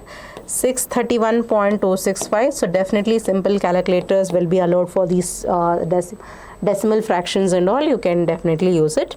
66.115 we have it, and if we take a square of this, so what is the square of 31 so I'm going to get it as 1016.015, and if I take a square of that means what will I get? I will get it as 3.515. I'm going to get it, and if I take a square of 19, I'm going to get it as 365.765. I'm going to get it, and 8.125 square means I'm going to get it as 66.015, and 24.875 if you do it, you will get 618.765. I'm going to get it. And if you take the square root of that, ma'am, every time you're doing, there is no need to do, because you only told that many numbers are repeated. So we'll cross verify anyway, we have done it. So we'll just cross verify that. 55 That means second one 66.015, yes, we have got it, and 3.15 and 3.515. This is going to be the same because the value remains the same. So I've done this part. So now what is that? So we'll just add this, find out the summation of this. Summation of x my x mean of that, okay, x bar xi whole square. If you do it, add all those things, no? If you add all those things, what is the value we're getting? You should get it as 72770.87. So this is the value you're going to get it. No problem, you take time and then you're going to write it. So we have square root of that, that means 2770.87. I'm going to get it. Remember, most of the students get stuck up here. They'll just only do they'll do only so much and find out the square root of this and then get the answer. That's wrong. Ensure that you need to divide by the total number of terms. And what is the total number of terms you're going to get it? So I just forgot to write here, no? How many terms? 4, 5, 6, 7, 8. So it's going to be divided by 8. I also forgot here. So mean means total number of terms divided by the 8. So here divided by 8. So what you're going to get? You're going to get it in terms of square root of square root of 346.35875. You're going to get it. And what is the square root of that? 18.610715 something. You're going to get it. Okay, so this is going to be the standard deviation. Is the point clear? So this is how we're going to calculate. Very simple. Okay, this looks to be lengthy, but the thing is that very simple. You have the calculators with you, but you should follow the steps carefully. xi minus x mean. This is going to be the mean. You subtract the given value from the mean.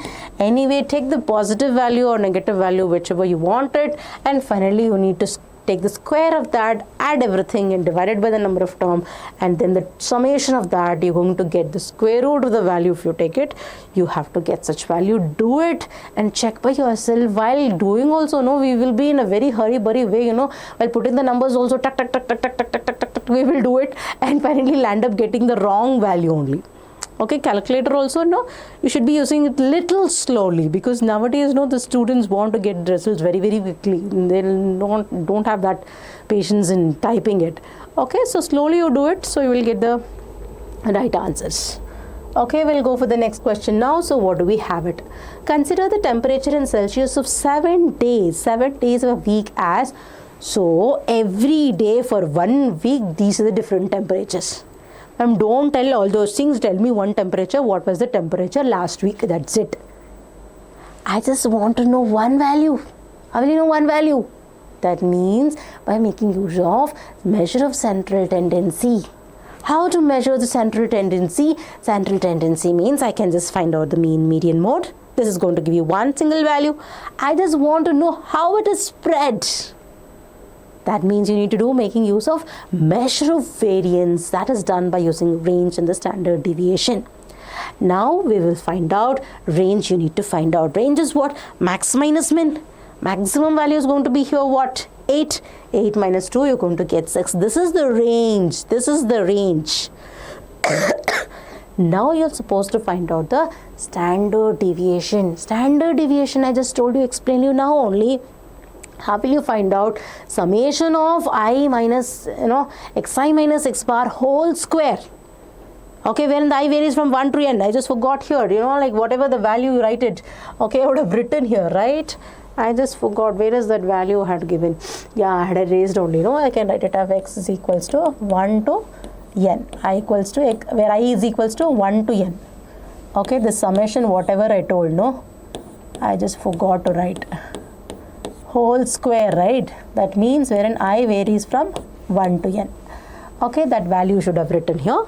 Okay, and here the way I had done only they have done here. That means all the values they have put here for the values here, so you can just take it the same way we will be doing for this number.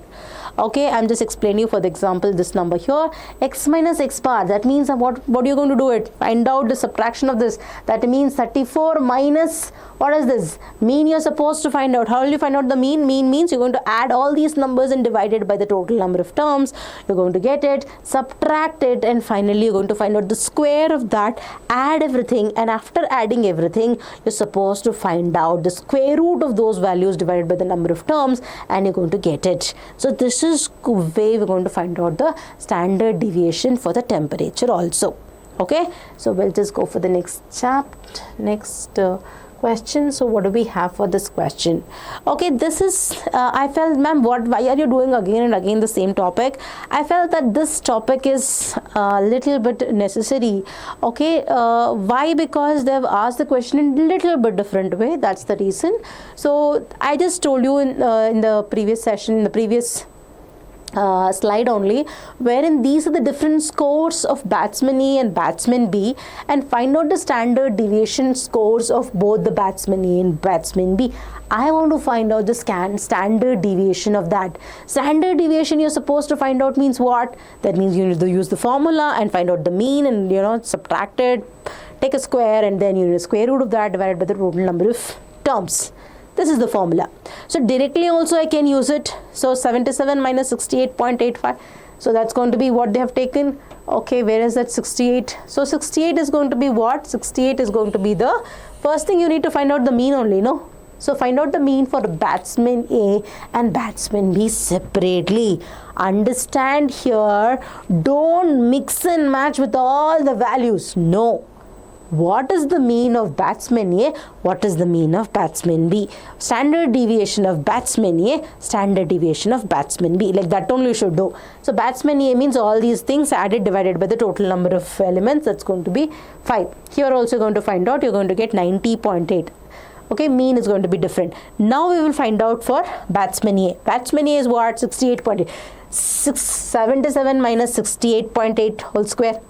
Next we have 89 minus 68.8 whole square, 45 minus 68.8 whole square. See here, if we do it, no, at one shot, if you're very thorough with that, you can do it. Step by step, what I told, it's easy. Whichever is you feel comfortable, you can do it. 63 minus 68.8 whole square, 70 minus 68.8 whole square. Like that, if you do it. So what is the value going to get it? Finally, if you do all those things, you're going to get it as 14.67. Similarly, you have to do for the standard deviation of a batsman B. How will you find out the standard deviation of batsman B? Standard deviation, same thing only, but take the values of batsman B. So we'll just see the batsman B values. 100.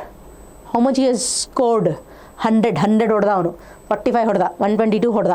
So like this, he has scored so many values. Now we'll consider 100, 45, 122, 88, 99, and then you're going to find out what is the standard deviation. He got 25.5. Sorry, which one? Yeah, this only, no? 25.45 we have got it. What was his value?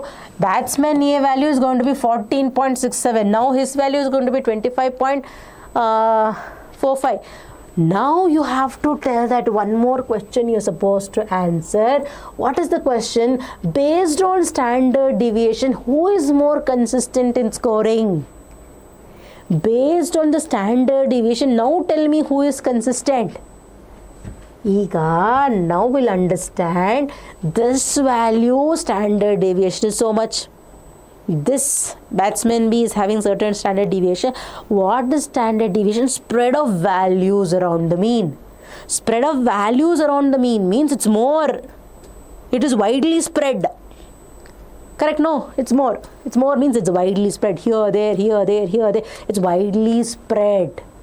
What about this person, batsman A? It's tightly bounded, tightly clustered. Here only it is lying. Here only it is lying. It's less. The variation of this value, standard deviation, is around the mean is less. The spread is less. Clustered, tightly clustered. That means more consistent. Lesser the standard deviation, more the consistency, we can tell you. So you need to write batsman A is more consistent in scoring. That is the point. I explained you this. Okay, so we'll go for chapter 8 now, that's going to be database concepts. What do we have? You can just check here. We have a 2 markers. Sorry. Yeah, we'll just see the blueprint and then we'll go on, right? So what is the blueprint? We have totally, students, whatever the chapter I'm explaining now, database concepts, or it can be with respect to the structured query language. This is of high weightage. And what do you mean by high weightage? High weightage means it is taking 12 marks. 12 only, no ma'am, but within less time you can study this chapter because it's very simple. No programming concept. Those students who feel that programming is difficult, I don't know how to write def is there, something you have to write, some input is there, then you have to print it, so many things, semicolon missing, everything will happen, indentation also they are telling. If you're getting confused, you can focus on these chapters. High weightage, 15 marks is there, 12 marks is there. Definitely I will also make one video on how to, like some based on study strategy and all, we will make it. So as of now we'll focus on this. So 12 marks, 1 MCQ, 1 fill in the blanks, 2 markers, what not, everything is there from this chapter. Okay, 1 5 marker, 1 3 marker, 2 marker, MCQ, fill in the blanks, everything will come in this chapter. So we will have to focus on this chapter like this. So for us to be more focused, we need to keep some water bottle, keep drinking, and meanwhile if you stay focused, because naturally after some time we tend to drain out, right? We need to get back the focus. Okay, we'll just see what all the 2 marker, 3 marker and 5 markers here. So what all we have it here, you can just see here we have 2 marker here, and for the DBMS and the examples, and some basic definitions only will be asked in this. You can just see here degree and cardinality, definition, constraint, instance, metadata and all. 5 mark question will be what? Limitations of file systems, limitations of file system applications we may have, and difference between file system and relational DBMS. Okay, these are the most commonly asked questions. Okay, ma'am, how can you tell it is more commonly asked? More commonly asked. First time the syllabus and the complete syllabus is changed, because what we have seen in the model paper, what we have seen in the preparatory papers, which are being used in different colleges. So based on that, I've just made it. So this is how the frequently asked questions. And after that, what do we have?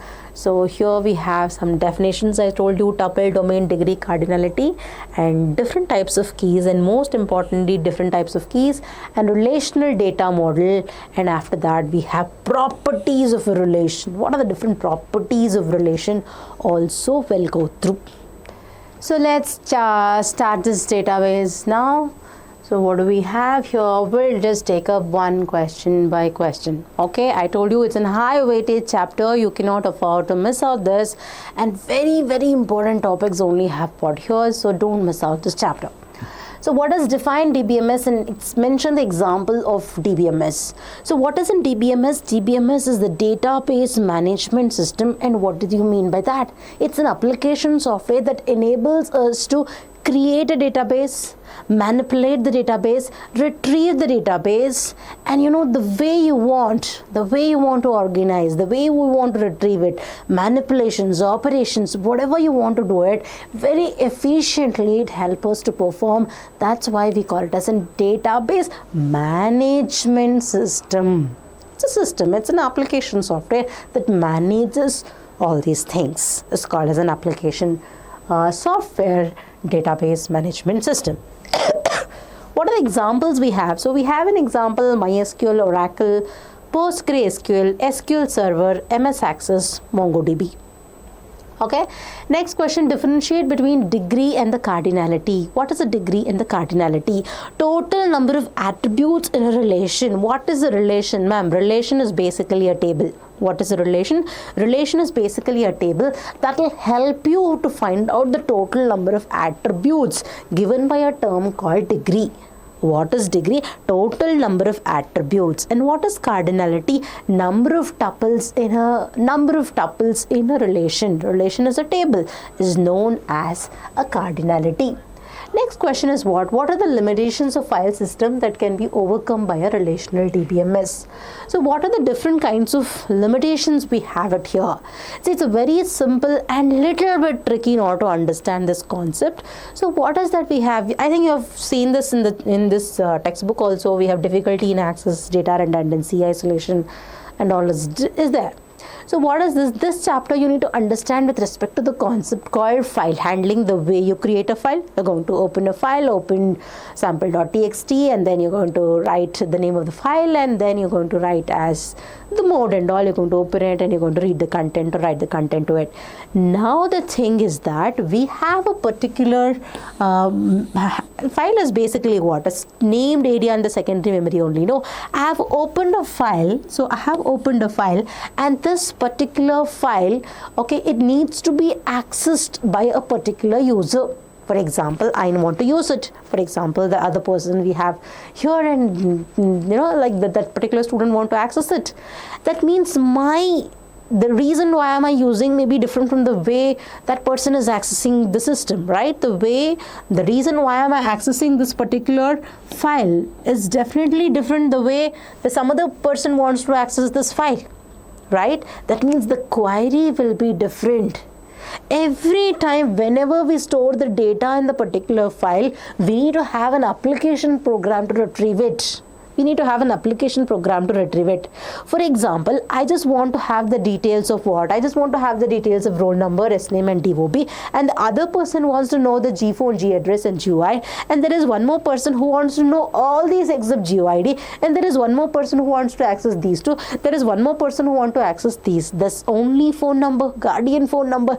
That means every time the user request, the query varies. Ma'am, how is it? Definitely no. How come it's related here? Definitely it's related here. When the query is different, for example, there is a file called sample.txt, and I have stored data like access redundancy, some key points I've written here. I want to access a keyword called redundancy. That means I have to write a different program. For example, there is another thing I need to access dependency. I want to search example dependency, how many times it is there in this particular file. That means my program will be different. No, each time the query varies, the application program varies. Because in order to retrieve it, we need to have an application program. Every time the query varies, even the application program also need to change it. According to the requirement of the user, we need to change it. Then it will become difficult only, no? Every time we need to write the program, and programmer cannot anticipate all the different kind of queries and user can come across, because it depends. He cannot anticipate, and if he's anticipating also, it is never-ending story. Never-ending story, because he keeps asking, and he cannot keep writing it. It becomes very difficult. That's why they're telling it is difficult in access. More commonly once, of course, he can write the program, but every time the query changes, it is difficult. You have to go and then change it. That's why they're telling it is difficult to access. Data redundancy. Data redundancy means what? For example, we have an SNAME here. SNAME is also stored here. That means it's more data is repeated again and again. Now, one column only. Don't think of like this. For example, there is a huge data. For example, let's consider we have a table called, student table only. Here also there, no, but there's a different table wherein for the engineering student table we consider, wherein we need to store the departments. For example, what? Mechanical department, CS department, we have an IT department. For example, there are thousands students for the CS department. We'll consider 1,000 times. 1,000 times I have to write CS. Because everyone taken CS only now. Everyone taken CS. And we have another 100 students taking AI. This is called redundancy. Ma'am, what is the problem, ma'am? No problem, no. Let us write. The problem is, if the data is repeated again and again, it takes more memory. Memory is wasted. Memory wasted one. The processing times becomes more. When the processing times becomes more, it is retrieval time and all is difficult. No. It will take more time for you to retrieve the data, retrieve the result. And not only that, for example, there are some 1,000 students and all the phone numbers of the department. For example, the students who belong to the computer science department, they have changed their department phone number. That means all of them have to change it. For example, 1 year missed out. For 1 year missed out means also it leads to inconsistency. This data redundancy also can lead to inconsistency. Mom, what is the data inconsistency? Data inconsistency is mismatching of data values of the same data. For example, I am Shilpa. In one file, my name is Shilpa. In another file is Shilpa Dashavantar. In one more file, name is Shilpa Ravi. In different files, in different way they have stored it. It's me only, my detail only. That's called data inconsistency. It's name only they are storing in different places. Why? There is a change in the data. Same data, it's mismatching. This leads to inconsistency. How come it is happening in file system, ma'am? Because this particular file, student attendance file, is maintained by the teacher. Let's consider the class teacher, and the student records, everything is maintained by the admin. This is maintained by the admin, and the attendance is maintained by the teacher. A teacher would have written the complete names. For example, we have something called as, what's the name of the person we'll take? We'll consider Madhav Patil. Okay, we have a name called Madhav Patil, and there is another called Madhav. So when they know it, they'll ensure, okay, there are 2 Madhavs here, so I should write the complete name, Madhav Patil, Madhav only. But these are files only which are maintained by different people, means they'll not have idea, no? So they might, it's not that they will not. I'm just giving an idea that since they are maintained by 2 different people, there is a chance that they might make some mistakes. So when they make mistake, then it may lead to an inconsistency. And one more example I can give you here. For example, there is a particular admin who, they have just there are some 2-3 students who have taken, who have left the college, who have left the school. Teacher will be knowing particularly, they've left the school, and she has put a cot also, everything is removed from her register, everything is done. But what about the admin people?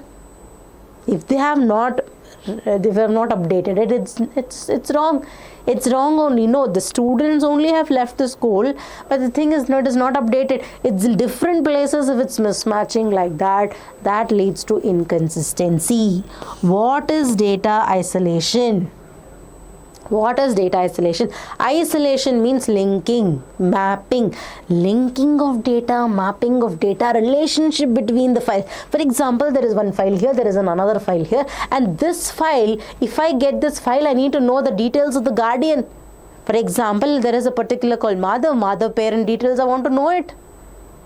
Madhav detail is Madhav, for example, Madhav, okay, they have taken in a different way. I think they have combined everything here in this. Is it right? Yeah. So in this case, what happens? Okay, yeah, we will do it in this way. Since the table is a bit different here, I will take in a little bit different example here. So what is this? For example, given a student, I want to know the attendance details of the particular student. That means if I tell the name of the person called Madhav, I need to know all the details, student details and all. I need student details, and along with attendance details also I should know. That means from this file I can retrieve the student details along with the guardian details. I'll get it because one table only. And in this table we have an attendance table. Attendance table means from this table I can retrieve. How can to retrieve a student table only, and he should be able to retrieve my attendance? That means you need to open this file and retrieve it. That means no linking, no mapping, no relationship. In case of database, we have all this relationship. Foreign key and all is there, no? So, but in case of file system, we don't have. So we have data dependence. Data dependence means what? For example, whatever the data I've stored here in this structure, the structure I've used is list, and they've used here some other data type. The data type is, for example, for some reason I want to update one structure to another structure. Okay, the efficiency is more, the retrieval time is more, whatever, in term in general, I can generalize it, efficiency is more. So when I say that, it means to say that if I change here for some reason, even my application program also has to be changed. Getting my point? That means whatever the way you've written the program, using one structure, I have to retrieve the list. That means while application program also should use list only for retrieving, storing I would have used list, for retrieving also list only I should use it. The way you're storing, the way we have received it. For example, the same structure only we try to receive it. If you change the structures here also you need to store the structure. Changes, if we do it, then application program has to be rewritten. That means there is a data dependency between the storage and the retrieval. There are different levels actually, internal level, conceptual level, and then we have a view level and all we have it. So that means data dependency should not be there. It should be independent. Whatever changes I should know, it should not be affecting my application program. That's how it should be independent. But file system, it is not possible. File system, it is not possible. And control data sharing. We have different types of users here. We have a student, we have parent, we have teachers here. So many different varieties of users are there. The same database only. The different access level which you are giving them to access the record should be different. No. Data, everyone should access. But what extent you are giving that? What extent they can access the data, everything. What are the different levels of accessing? We can read, write, only read. What are the different access levels should be given for an user? That means access levels varies depending on the user. Parent should not be given the access for manipulating the attendance of a student. It should not be given. Okay, for example, we have an admin. Admin also should not change it. Only the teacher has the access ability to change the attendance of a student because she will be knowing. Okay, we can consider maybe office staff also. Let's consider that. Not like admin as such. For example, we have some people who will be in charge of taking care of the attendance and all. Only they should give it. Is the point clear? So we need to have some controlled data sharing. Not everyone will be given access of all levels, read, write, everything.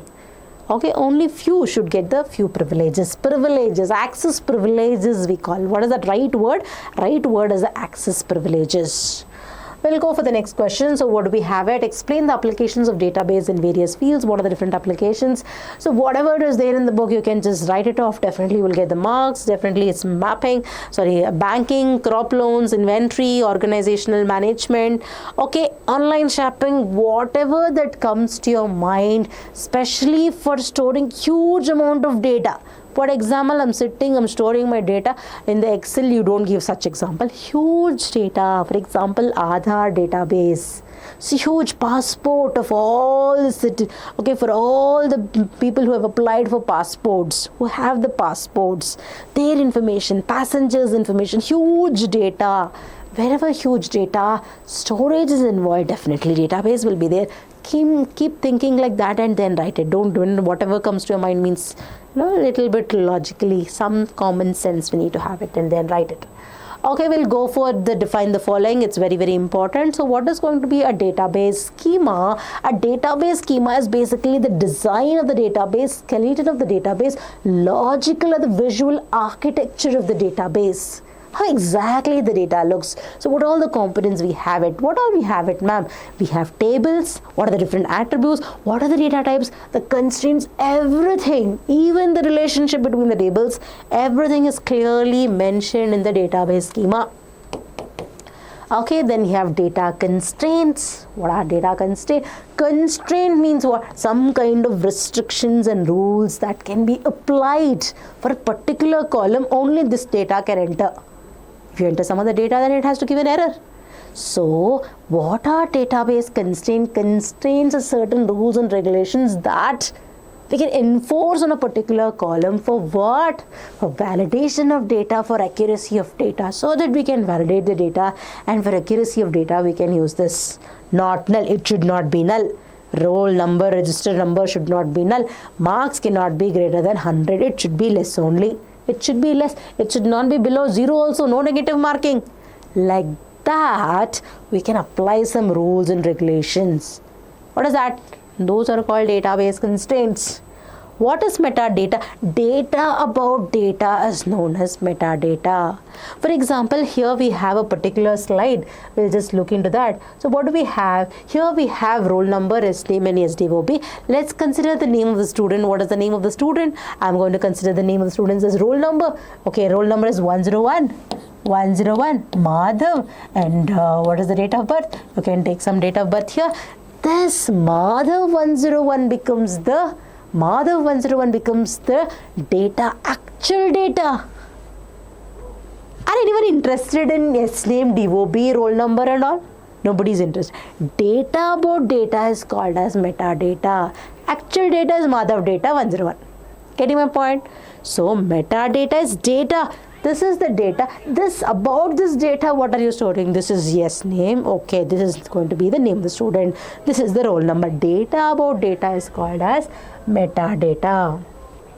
And then what we have, see, data about the data structure stored in one catalog. Okay, we call it as data dictionary or online catalog also we can call it.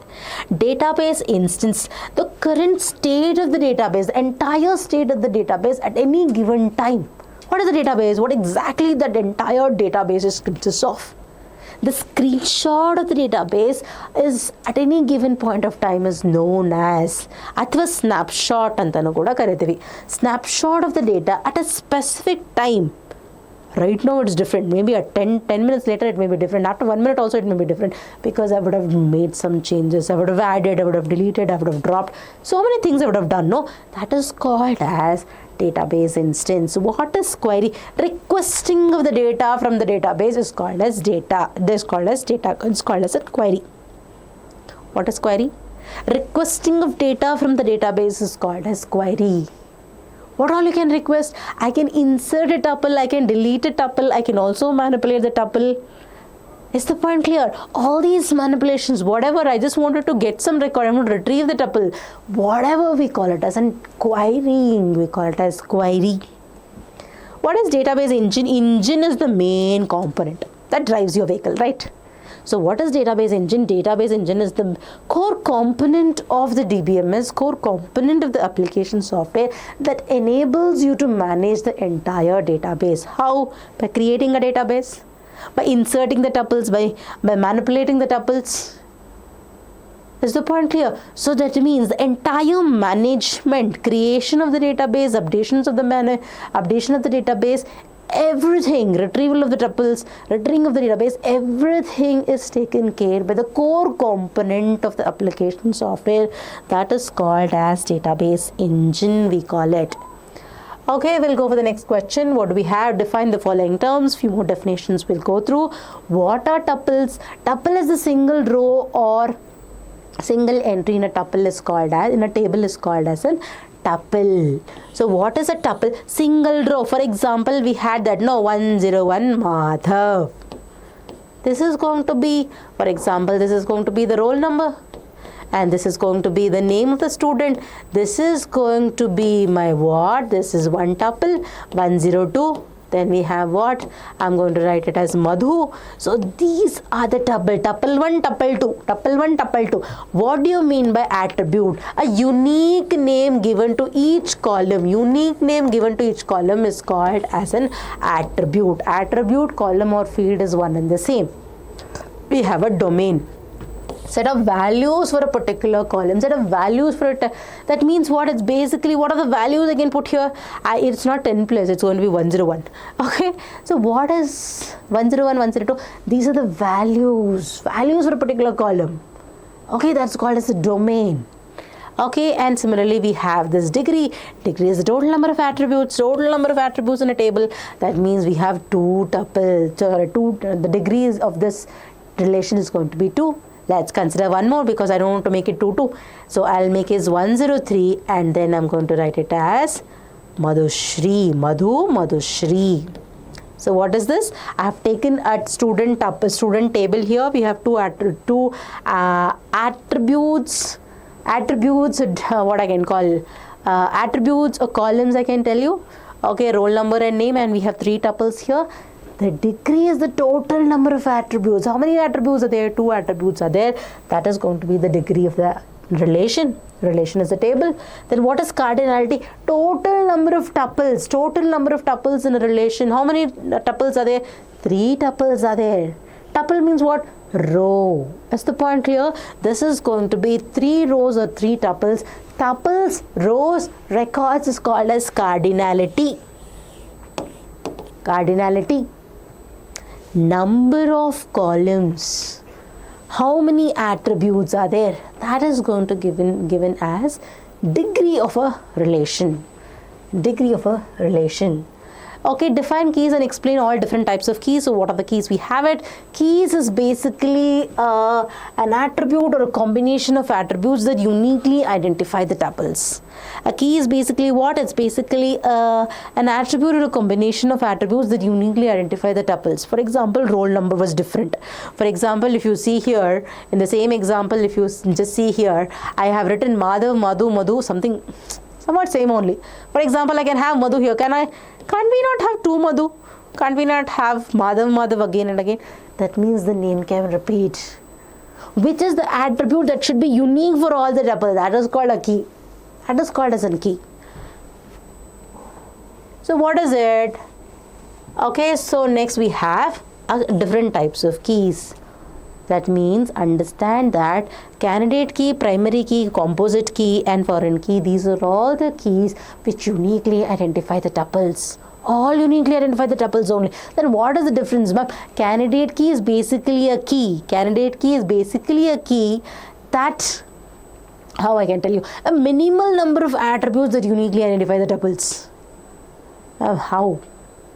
Minimal number of attributes that uniquely identify the tuple. That should also be everything unique only. But how exactly candidate key is going to be different? Well, just look at the example here. For example, I'm going to take a student as an example here. Roll number, S name, STOB and GUID. For example, in this case, if we see it, roll number definitely unique only. Name can be same. Madhav, it can be same. DOB also can be same. Guardian ID can be also same. Can be same. Yes or no? It can be same for the siblings. It can be same for the siblings. So in that way we can just tell that that also cannot be taken. And what if I take as mobile number? That means that can be uniquely identify the tuples. Now, minimal number of attributes that uniquely identify the tuples means these two are uniquely, this only can uniquely identify the tuple. These two can also uniquely identify the tuples. These 3 can also uniquely identify the tuple. These 4 also can uniquely identify the tuple. Mobile number itself can uniquely identify the tuple. Minimal attribute that uniquely identify tuple. This become redundancy. This itself is making, this will become redundancy. That means minimal attributes that uniquely identify the tuples is called as a candidate key. This you should be having a clear idea. Write the definition what is there in the text only, but understand that what is candidate key? Minimal attribute that uniquely identify the tuples. Redundant attribute should not be there. What is redundant? This is redundant. If I take these two, this is redundant only, no? Name I don't want. Roll number itself will identify. We have a primary. Out of the candidate key, one will be selected by the designer for uniquely retrieving the tuples. For example, in this we have mobile number also and we have a roll number also, out of which one have to select student. Who will select, you or me? No. Database designer is going to select. That key is called as what? We call it as a primary key. One will be selected for uniquely identify all the tuples. That is called as a primary key. The remaining which is not currently been selected, that will be the secondary key. This will be my secondary key. Alternate key or secondary key. This also keep in mind. Then we have a foreign. Then we have this composite key. What is this composite key? We will see it. What does that composite key mean? That is also uniquely identify the tuples. Let me tell you, ask this question. Can you tell me in the attendance date which is going to be the primary key, which will uniquely identify the tuples? I'm going to select one. Attendance date, today's date only we will write it. What is today's date? Today's date is what? See, I don't know today's date only. What is today's date? So much time I'm taking. March 9th. So 9th I'm recording this. 9th 03/2026. Okay, what's the roll number? 101. Present. He's present. Okay, what about 8/03/2026? This person only I want. Is he present or absent? Absent, ma'am. It was on Sunday. How can he present? Absent only. Now we will consider 9/3/2026 102. Okay, absent I'll make it. So now the thing is that you have to tell me, can I select this is unique? No ma'am, this is repeating 9393 repeating. What about this roll number? No ma'am, this is also not unique because 101 repeating. This though you cannot, only because P, yeah, it will be repeating only.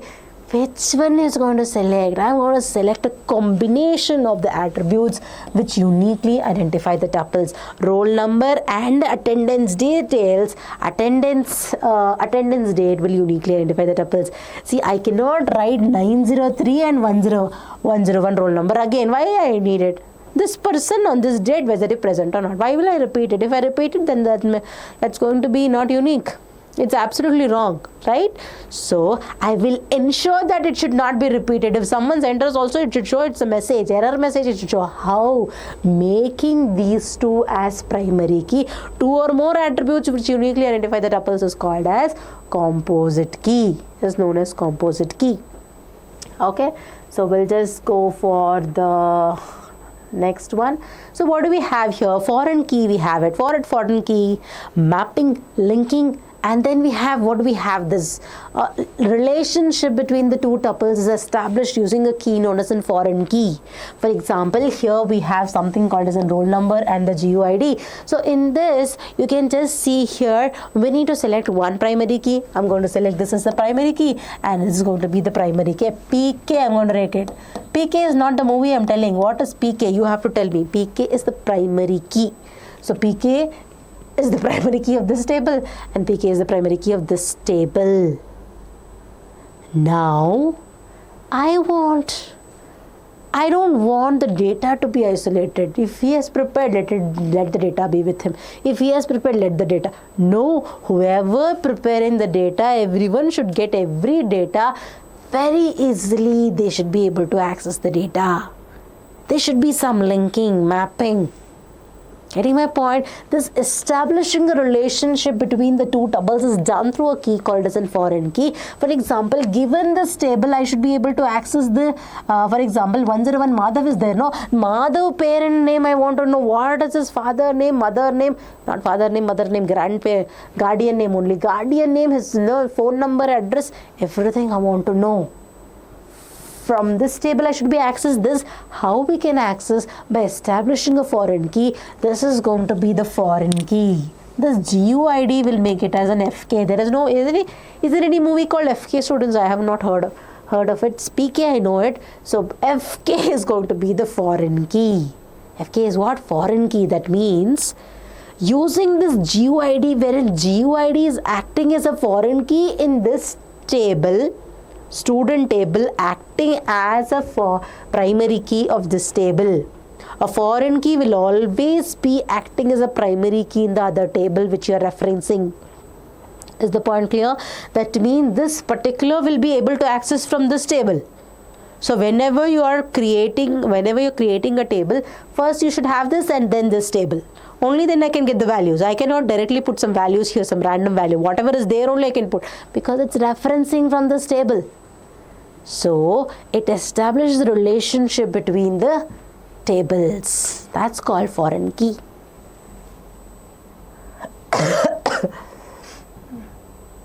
Okay, we'll go for the next slide now. So what do we have? Explain the relational data model with an example and stores data in the table and made of attributes. So explain the relational data model with an example. So what is that you're supposed to write it?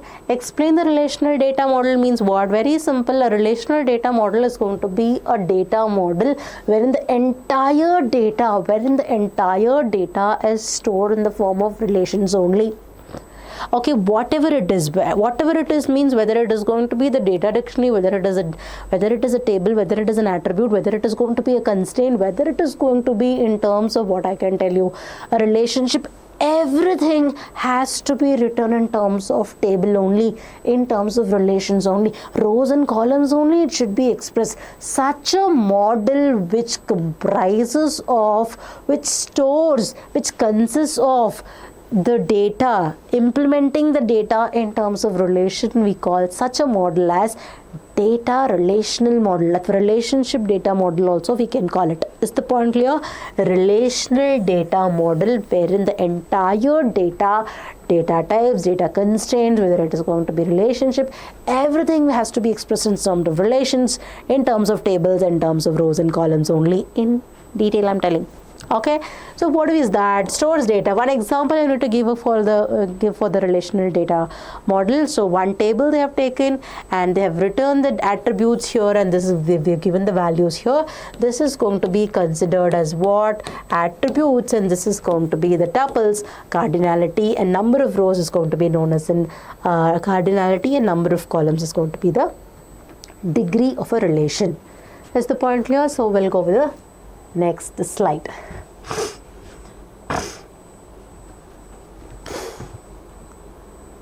Okay, so what are the important properties of relation in the relational data model? So what are the properties we can have it? In the relational model, is there any particular rules, the properties that we need to follow? Yes, they are telling some 3 rules with respect to what? With respect to the columns, with respect to the rows, and with respect to the data values. What are they telling?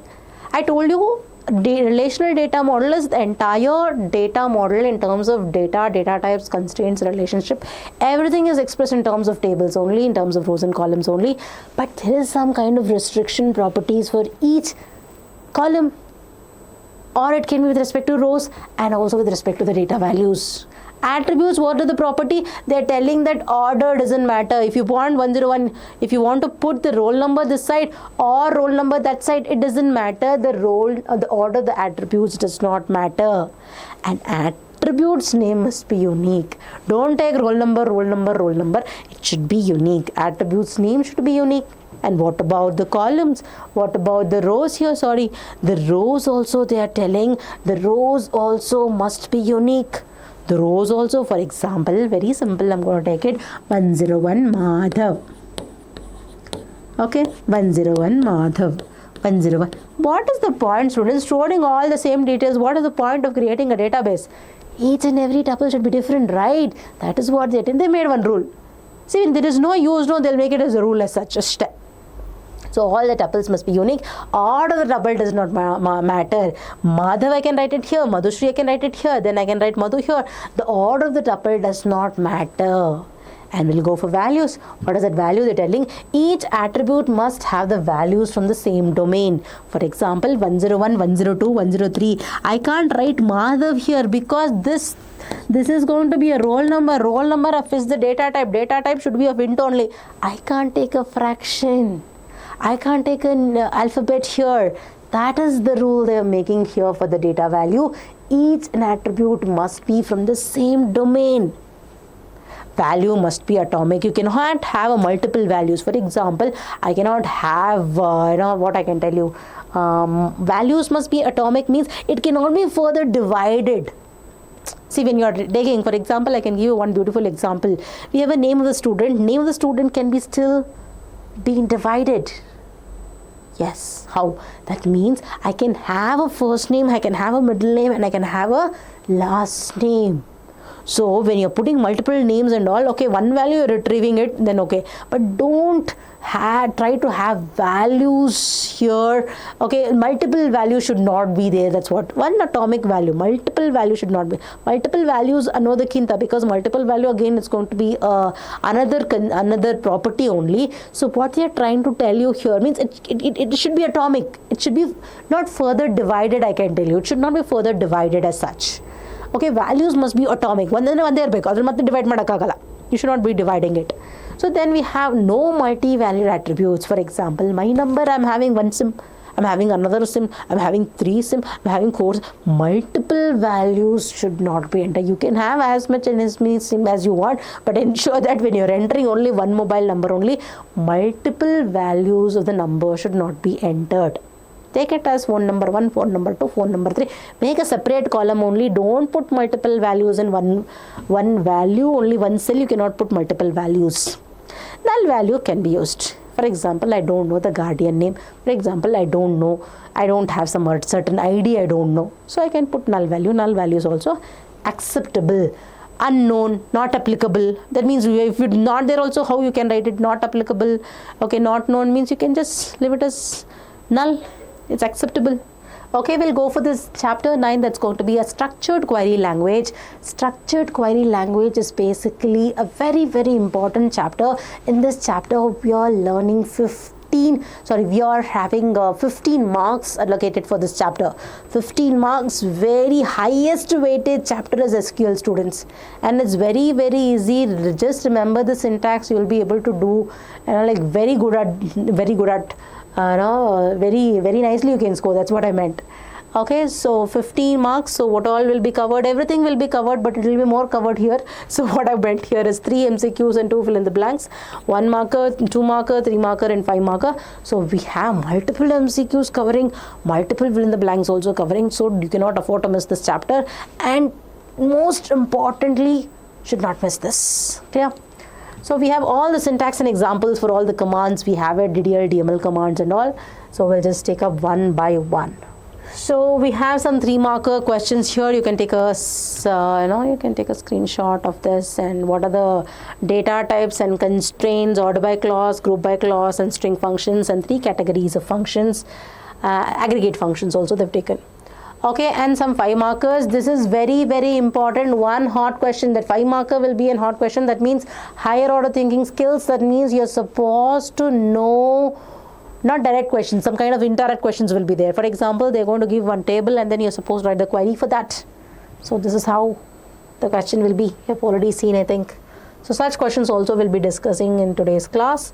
So 3 questions we'll be discussing, and we'll just go for the first question. How do you create a database, and give an example? How do we create a database? Remember, whenever you create a table, whenever you create anything, be it a database, be it a table, be it a table, be it anything, be it any object, view also we have it. So we have different objects, we're going to create it. Object name should be there. What are you creating? Is it a table? Is it a view? Is it going to be a database? Tell me what you're creating. No, sequence, what you're creating. That means object name should be there. That means create table, table name. What is the name you want to give? Create table, table name. Create database, database name. That means object also should be there. You should give name also. Create what? Table only. No, what name? Understand this point. Whenever you are using DDL command, the object should be written. And most importantly, which object we will write? Table athvane baritivi. Jasti table athva, in this case we are using an object called database here.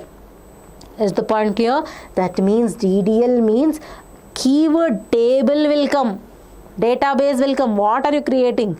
That will come. In case of which are the DDL commands? DDL command is create, alter, drop. What? Create, alter, drop. These are the DDL command. And what are the DML command? DML command is basically going to be what? Insert, update and delete. I want you to remember this. This is clearly as such they have not given. You should be knowing this. DDL is data definition language, data manipulation language. DDL command is alter, drop and create. And we have DML command as insert, update and delete. Whenever you use the DDL command, keyword table should come. Generalizing everything, object should come. Okay, so how do we create a database? Create database, database name. So you should not have space here. So we'll take an underscore here. Create database student semicolon. Okay, this is the example. Okay, so now after that we'll go for the next question. So what do we have here now? 1 minute.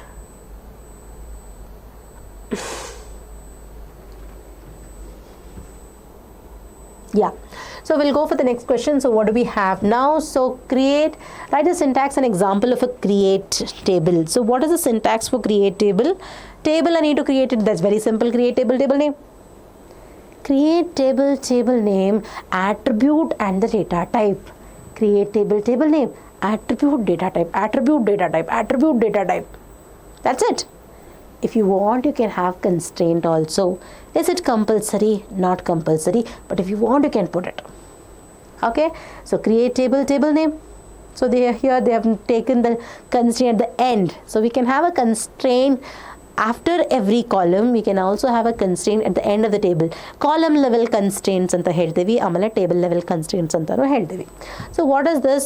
So it's not that compulsory that you need to have a constraint as such. If you know, it's well and good.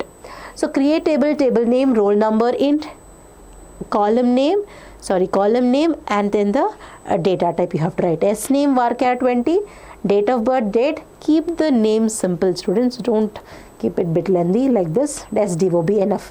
Okay, GYD char 12, and here we have primary key. They have made it.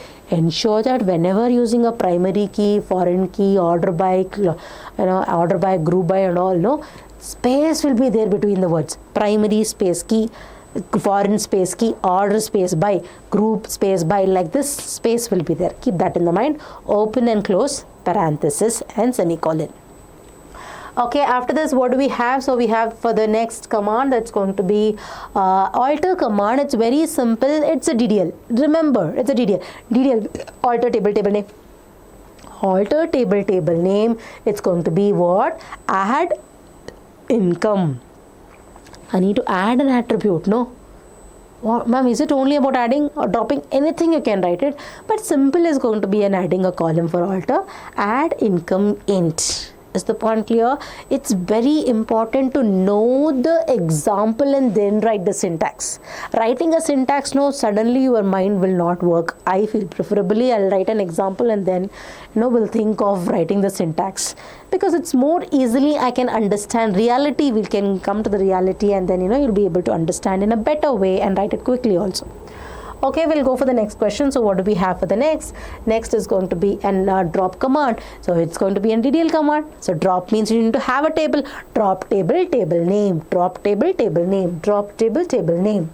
Generalize it. Drop table, table name you can write. If a drop table, student.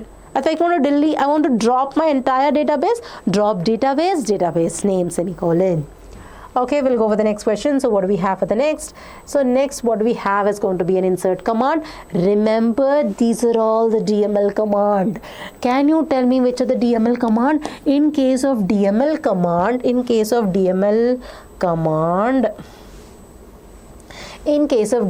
command, we will not use the keyword table. Table will not come. Literal word table will not come. That's what I meant. Okay, DML is insert, update and delete. For these three, we will not get the word table. Remember that. Okay, anyway, it is understood. Those are for creating the language. Data definition language. Those three are for creating, for manipulating. Structure only, we are modifying the structure only. So basic level we are starting that. That's why which object on which one you are working anta. For this, no, table means it is understood. For example, student means it will understand as a table only. It may be different also, but the thing is that since we've already done it, we will not go at the object level. Okay, we'll go for this now. DML command, table word should not come. Whenever an insert come into values come, well, remember that. Insert table name into table name values. There are two ways you can do it. One is going to be insert into table name values, value 1, value 2, value 3 you can give it. Athva insert into table name all the columns and then values, all the values together. Any of those two, any one is also fine, it will be here. So insert into table name values. What are the values here? Remember, for the date and for char and for varchar, you have to put it in quote. What I'm trying to tell you, date, char, varchar, you have to put it in quote. So this is going to be an address. So given in quote, a name of the person, put it in quote. Insert into values. Insert into table name values. Insert into table name values. We'll go for the next questions. Example for whenever an update comes, set will come. I want to manipulate the command. I want to manipulate the values. I want to change this value to that value. Changing the records, or I want to calculate something means I'll use update. When I want to calculate something or when I want to change the value. See, you remember, calculate the value or change the data value, then I'll use update. Whenever an update will come, set will come. Remember, it's a DML command, table keyword will not come. Update table name set. Understand the example and syntax will be easy. Update table name set. What we will write? Update table name, update student. What? Roll number. Okay, sorry. Update student set. Roll number is equals to 104. Okay, I can write it roll number. I can write, let's consider not the roll number. Set what I can take, marks will take. Marks means, okay, I'll take the marks as 0, 0. Okay, 1 minute, let me just show you. Again, I'll erase this and I'll show you. Let me erase the complete slide and show you. So what I can do it, update student, okay, set country equal to India. It is the best example, I think. Okay, what is that? Very simple. I've just taken, I just want to update because I've given the admission. I have given the admission only for the Indian students. Okay, only for the Indian students. That means by default all the country, the values for the country will be India only, no? That means what I can do it, update student set country equals to India. Whenever an update comes, set will come. Update student set GUID is equals to 101010. If you put without this, all the tuples will become this value only. This you should be careful. So only where I did not make that roll number is equals to 101. If you put no, all the students should have roll number 101. Huh? Wrong, no? That will be wrong, right? That means if I put India, everything can be India. No problem. Getting my point? Marks also I can't put same. So only I just change it. So if I don't put this, then all the tuples will be changed. Which tuple I should change? Only for one tuple means where clause should come. Only for one particular tuple I should change means where clause will come for mentioning the condition. For mentioning the condition, we make use of where clause. Okay, so update table name set column 1 is equals to value 1. That means multiple values also, multiple columns also I can initialize here. Column 1 is equals to value 1, column 2 is equals to value 2, where condition also we can mention, right? Putting comma. So we have delete command. I want to delete all the records. All the record means delete from table name. Delete from table name. But one tuple only I should do it. I should delete only mother tuple. Delete from table name where roll number is equals to 101. Delete from table name where roll number is equals to 101. Similarly, we have in select command. I just want to select all the tuples. I want to display all the tuples. That means what? Select star from student. Select star means all the tuples. One particular student only I want. Select star from student where register number is equals to 101. Condition will be specified using where clause. Remember that. Okay. Multiple tuples also, multiple attributes also we can select it by mentioning comma here. So roll number, comma, S name. So what is the difference between alter and update? Alter the structure of the table. Update basically going to modify the content of the table. What is alter? Alter is a DDL command. It's a DFL command. DDL is what? Data definition language. That means I can modify it, I can create it. That is data definition. No, that means it modifies structure of the table, whereas an update is a DML command and manipulates the records of the tuples. To calculate something also we can use update here. What is the difference between a delete and a drop? Delete is going to be a DML command. Drop is going to be a DDL command. What is delete? Delete the records of the tuple. Structure remains. Still I can insert it. Structure remains. If you're demolishing the house only, no. Demolishing the house only means it will be dropped. Nobody can reside. You vacated the house means someone can come and reside. That is the difference between a delete and a drop. Okay, DML command, it's going to be a DDL command. It's going to be deletes the records of the table. 1 record, 2 record, all record also, but the structure remains. I can still insert. And DDL command, drop is going to be a DDL command, deletes the structure of the table. You cannot enter only. You cannot enter any more tuples. Okay, we'll go for the next question. So state the difference between an aggregate functions and the single row functions. So what is an aggregate function and single row functions? So single row function is basically known as what? Scalar functions. What is also known as scalar function operates on one row only. It operates only one row at a time. For example, I just want to find out the length of the particular. For example, I just want to find out the length of the name of the student. Length, yes, name I'll give. Okay. Yes, name. Select length from student. That means one row only selected, particular Madhav only. Anything it can be. I'm just taking that example. Length means one row only. One result only will get.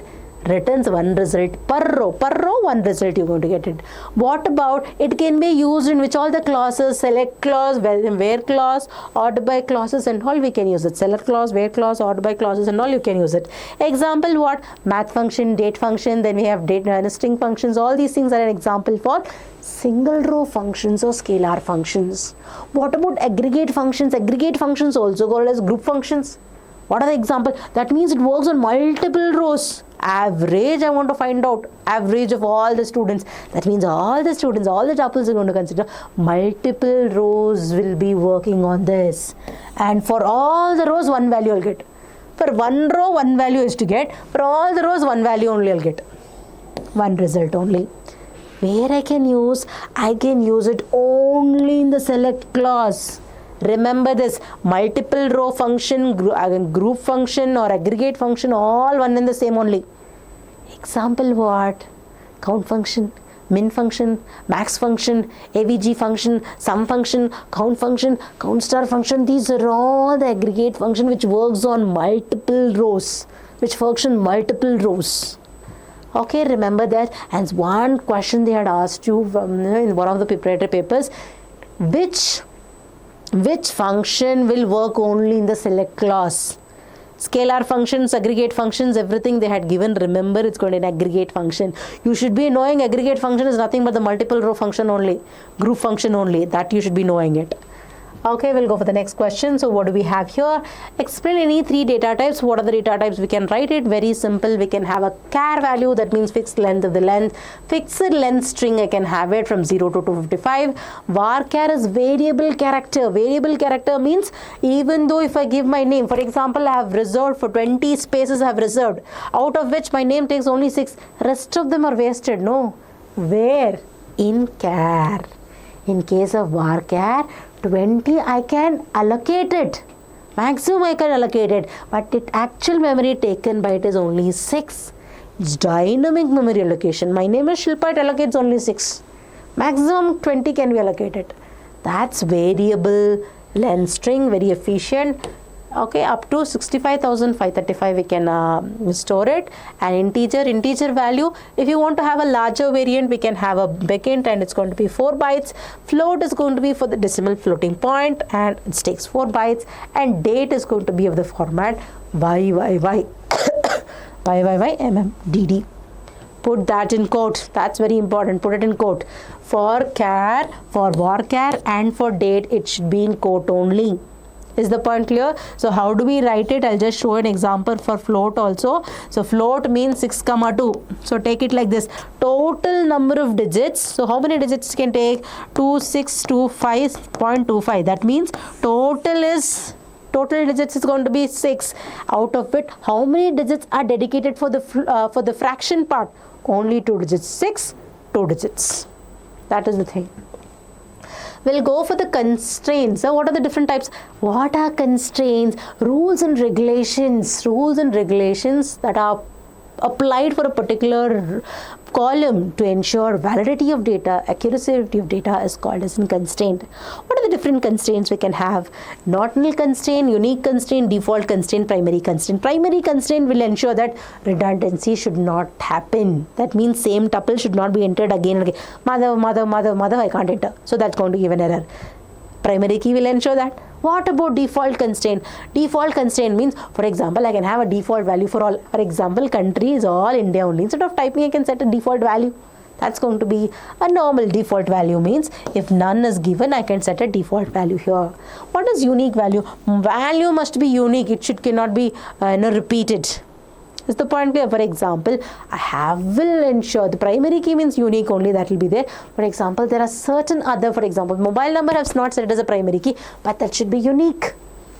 Mobile number should be unique. I can't give the same number again and again. That should be unique. I can set only a particular attribute to be unique. It should be distinct. That's what I meant. We have a not null. It cannot be left empty. For example, roll number cannot be. That means primary key will always be unique and not null. What is primary key? It's a mixture of two constraints. That means what? Unique and not null. Unique and not null. Is the point clear? So that's about it. And certain attributes should be not null means it should be not null only. You cannot enter some null values. We'll go for the order by clause with an example. So what is an order by clause? Order by clause is about arrangement of elements in arrangement of elements either in ascending order, descending order is called as what? Is called as order by clause. I told you in the beginning only, order space by. How do we write it? Order space by only we will write it. Arrangement of elements. How can we arrange it? Select e-name and salary from employee order by salary. From which table? What you have to arrange? I have to arrange my name and salary from the table order by salary according to the highest or is it highest or slowest? Which order? Order means you should tell no ascending or descending. By default, it is going to be ascending order only, ASC. By default, if I don't mention, by default, that's what I meant. Not provided also, it will doing ASC only. I don't want ASC, ma'am, I want DSC. DSC also you can write it. DSC or DESC. DESC, descending order. There is something called describe the structure of the table also. DSC table means that gives you the structure of the table. Here it gives descending order. You have to write it as order by salary means ascending. By default ascending. If you want, you can make it ASC semicolon. Okay, I can delete this ASC semicolon. Athva I can make it as salary DSC semicolon. I can do that. Okay, we'll go for the next question. That's going to be group by clause. What is group by clause? Group by clause is basically known as arrangement of elements, arrangement of similar data into groups. Arrangement of similar data into groups means what? Let's take an example and come back to this. So we'll just tell you an example here with respect to this. We'll just take this as an example. So what is that? What is group by clause? I was just telling you group by clause.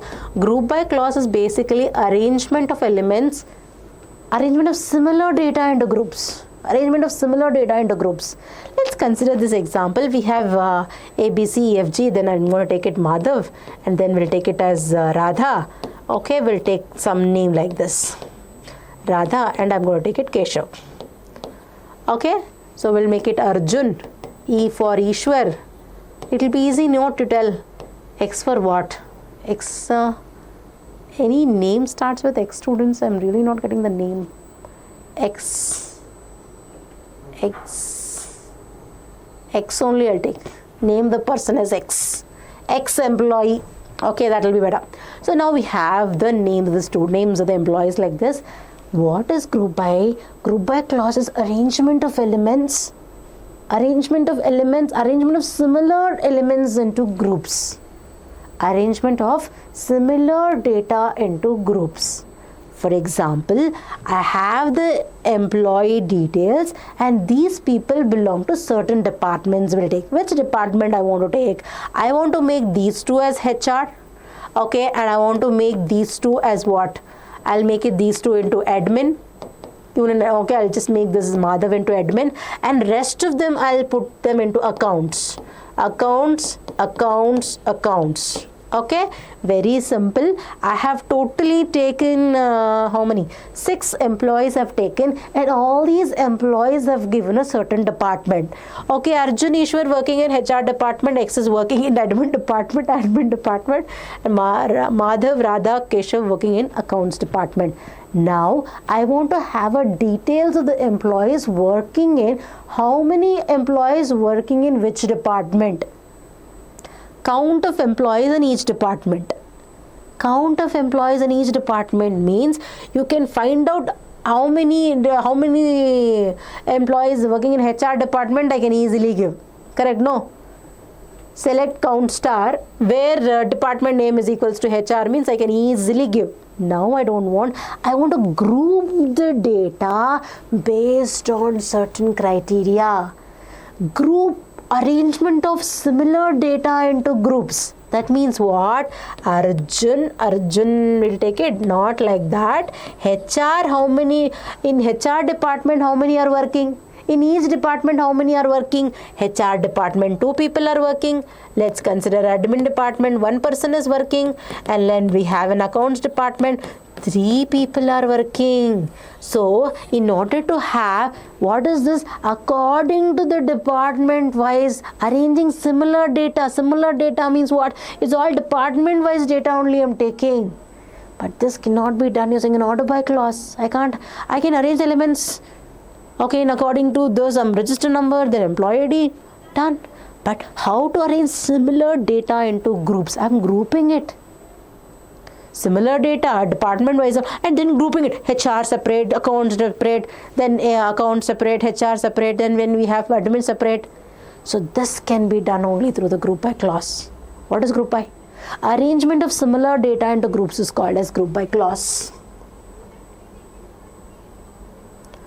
Okay, so hope you've understood that. So similarly, we have this now.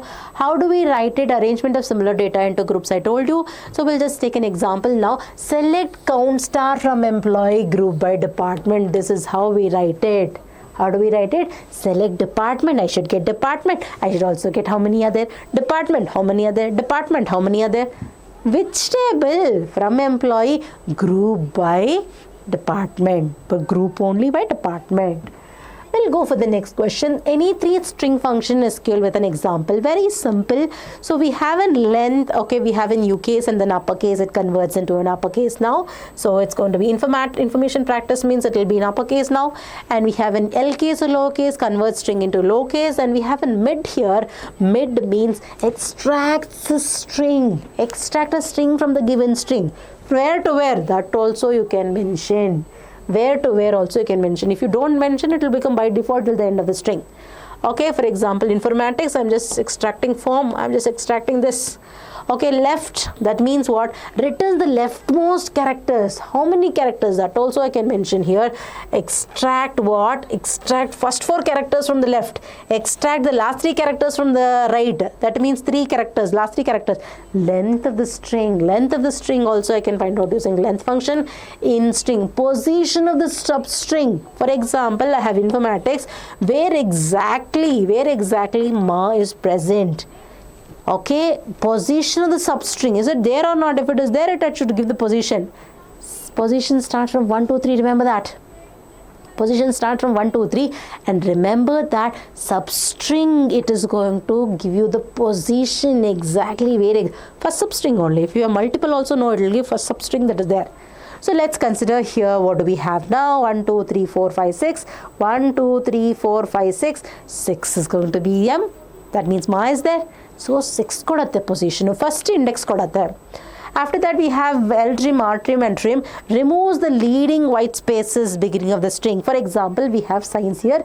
Initially we have space and signs means remove the left. Okay, it will just remove the leading spaces. For example, computer science spaces have given. Removes the trailing spaces. Trim means removes both leading as well as trailing spaces. It is going to remove it. Next, we'll go for the next question. What do we have? Explain 3 aggregate function, multiple row functions or group functions. So count, max, min, average, some other functions here. Remember AVG, maximum, minimum, average, Allah. Max, min, AVG only. Remember this way, max, min, average. We'll go for the last 5 markers here. So what is the question? We're going to see it. We have given the student table and certain queries are there. We will find out. We will try to find out. Write the SQL command to develop the above table. Insert one record, alter table, calculate the total and remove the address attribute from the table. Okay, this is again repeated just to show you. You can take a snapshot and then you can refer it in the next slide. It is also there. We will do it. So write the SQL command to develop the above table. How to develop the above table? How do you do it? Very simple. Develop the table means, remember students, you need to create a command, create the table and then insert the tuples. So let me do it now. So this is going to be the A. What is that? Create. Ma'am, it's create table, table name should come.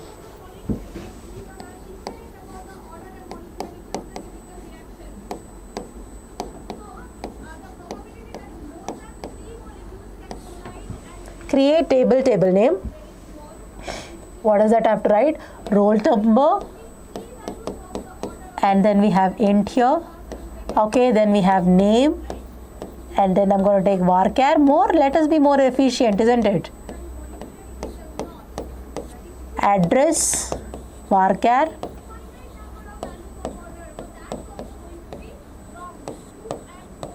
Okay, then we have subject 1. Int. I can take 3 if you want. Okay, let me give space, comma here. I've not given comma. Can we write it in one line? Definitely you can write it in one line so that it becomes more clear. I'm just writing it like this. Okay, so we have subject 3.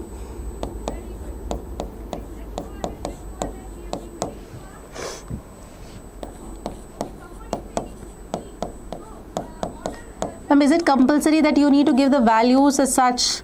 Okay, see, I'm trying to erase like this, using like this only I'm doing erasing. Used to, no, I'm used to with the blackboards, right? So this is how we create a command and now we'll insert the tuples. How do we insert the tuple? I'm just going to show you here inserting of tuples. So this is inserting of tuples only, a question only. I'll continue here. Insert into table name. Insert is a DML command. DML means table word will not come.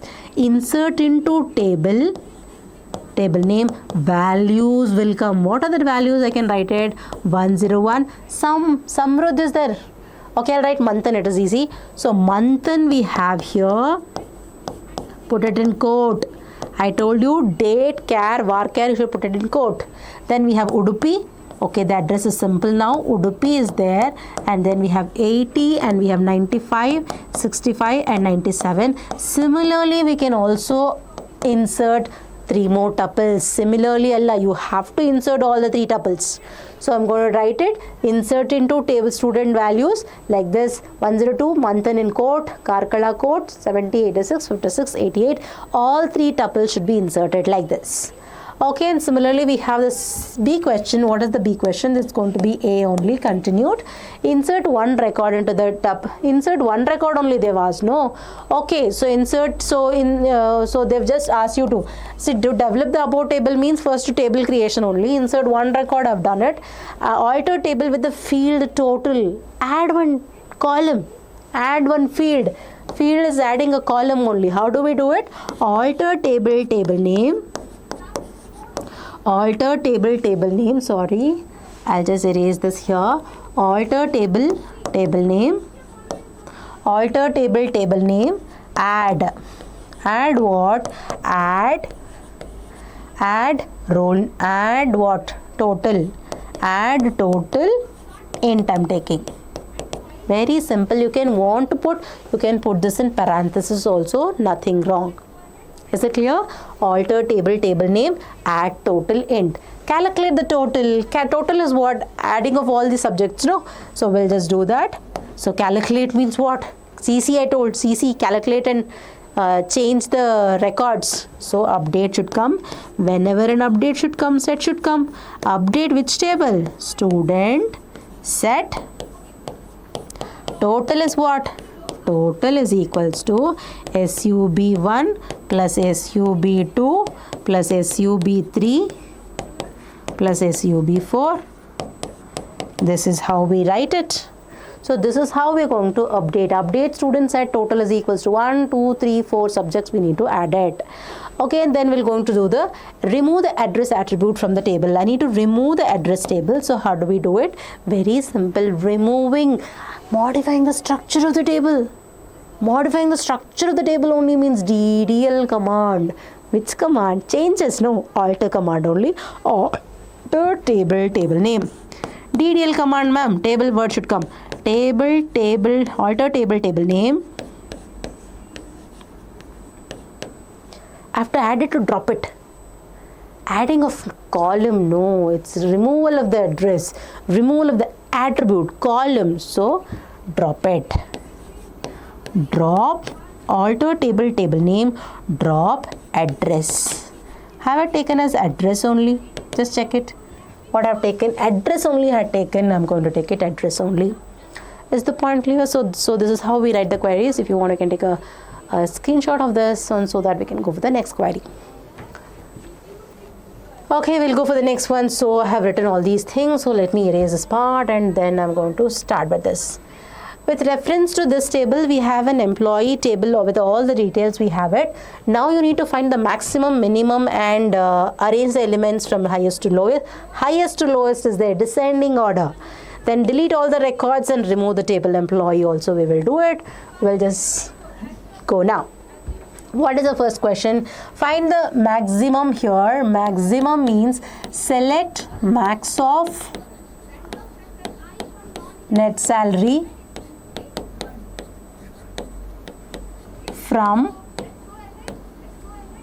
employee. Select max of net salary from employee. Net underscore salary is there, so only have taken like this from employee. What is the second one? Second one is select minimum is there. I have to do the minimum net salary. Min of net salary from employee.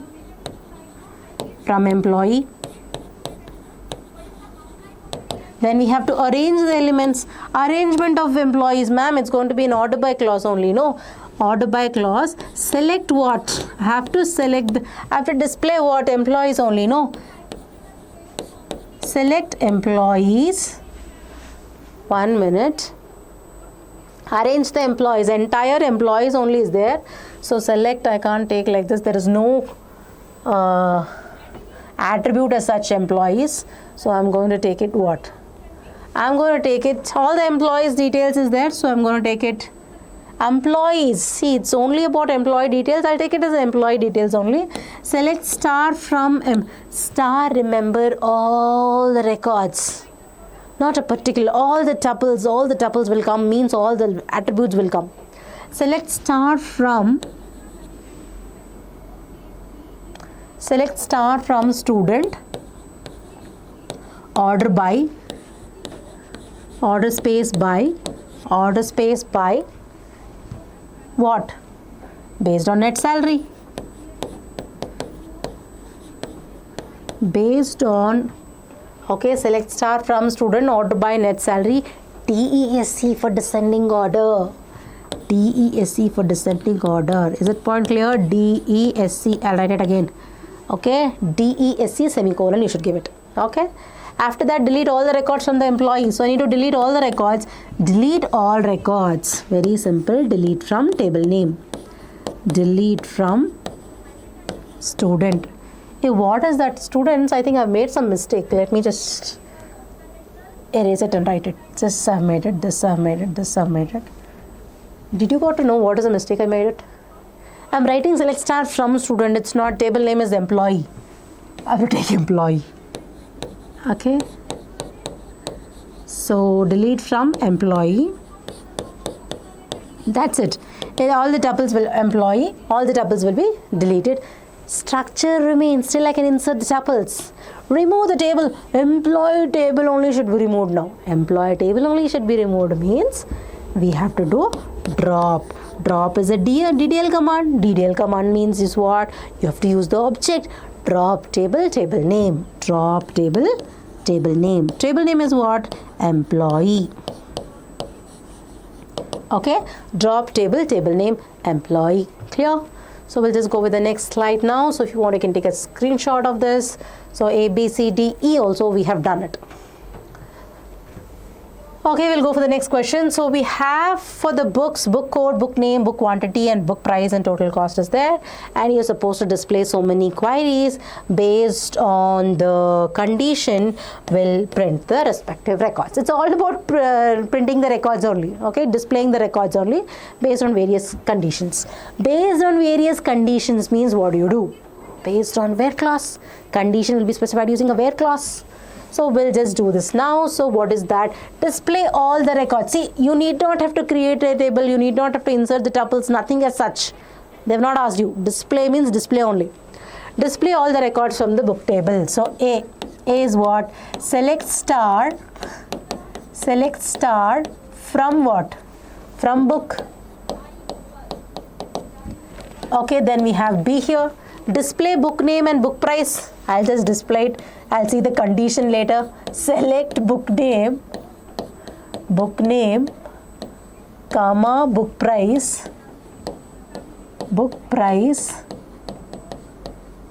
Okay, from book. Now tell the condition where.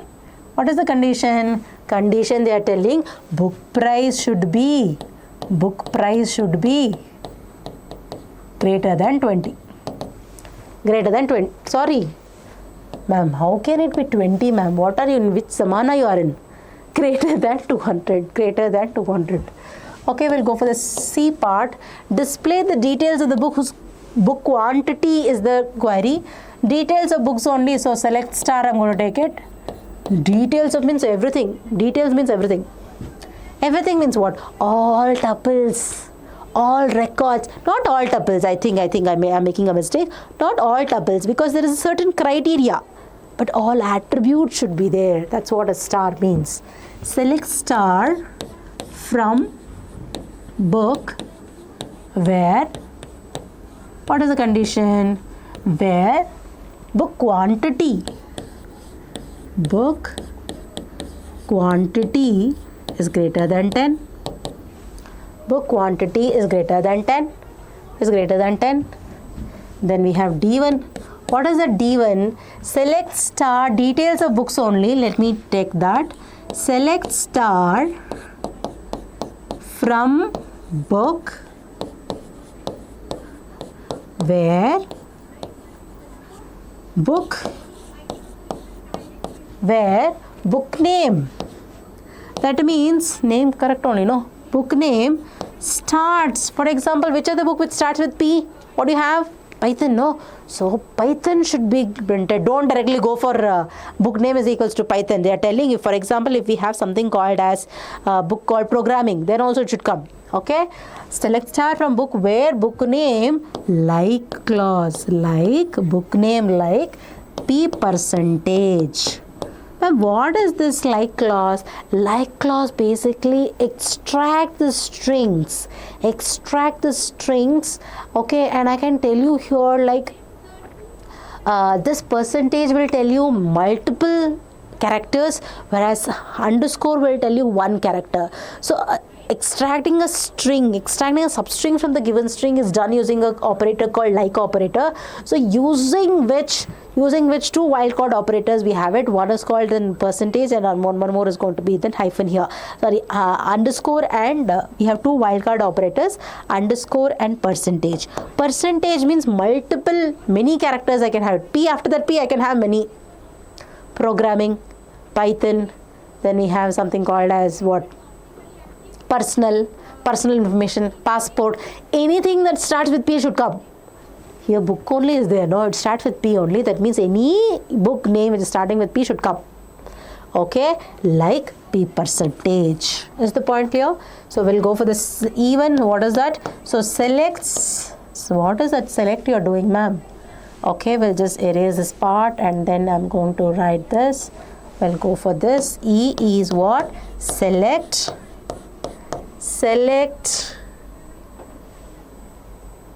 Again, I'm doing that only, students. 1 minute. What I'm trying to do it. Erase it. Okay, I have to do the delete now. Delete a particular record. Delete a particular record means delete, not particular column as such. Column I cannot do through delete only. We're going to use alter and drop. So delete star from, all attributes should be deleted. Delete star from book where book code equal to 107. Is the point clear? So delete star from book where book underscore code is equals to 107. And one more thing I wanted to recall here, because most of them are repeated here. This only you should remember. Like is an operator that used to extract a string from the given string. Extract a substring from the given string. How to extract, madam? That's done through a like operator. Whenever a like or operator, which one you have to mention? That means I have to start with P. I want to start with Z. I want to start with P. Anything you have to mention in colon. Ma'am, is it only starting with T? Can I have something else? I can also have the second. For example, anything I want Aman. For example, I have Suman. I have something called as Aman, Suman, Kiran. So something like this. I just want to have a name of the person ending with an. Kiran, Aman, An. That means I can have multiple characters before, but ending character should be An. Ending character should be N. It's like this. Percentage means multiple characters. Now I want something. I want the name to be what? Okay, I'll take it as Aarti. Okay, then we have Bharti. Okay, then we have Kirti. Okay, this also will become like that only, no? Okay, so this also what I can tell.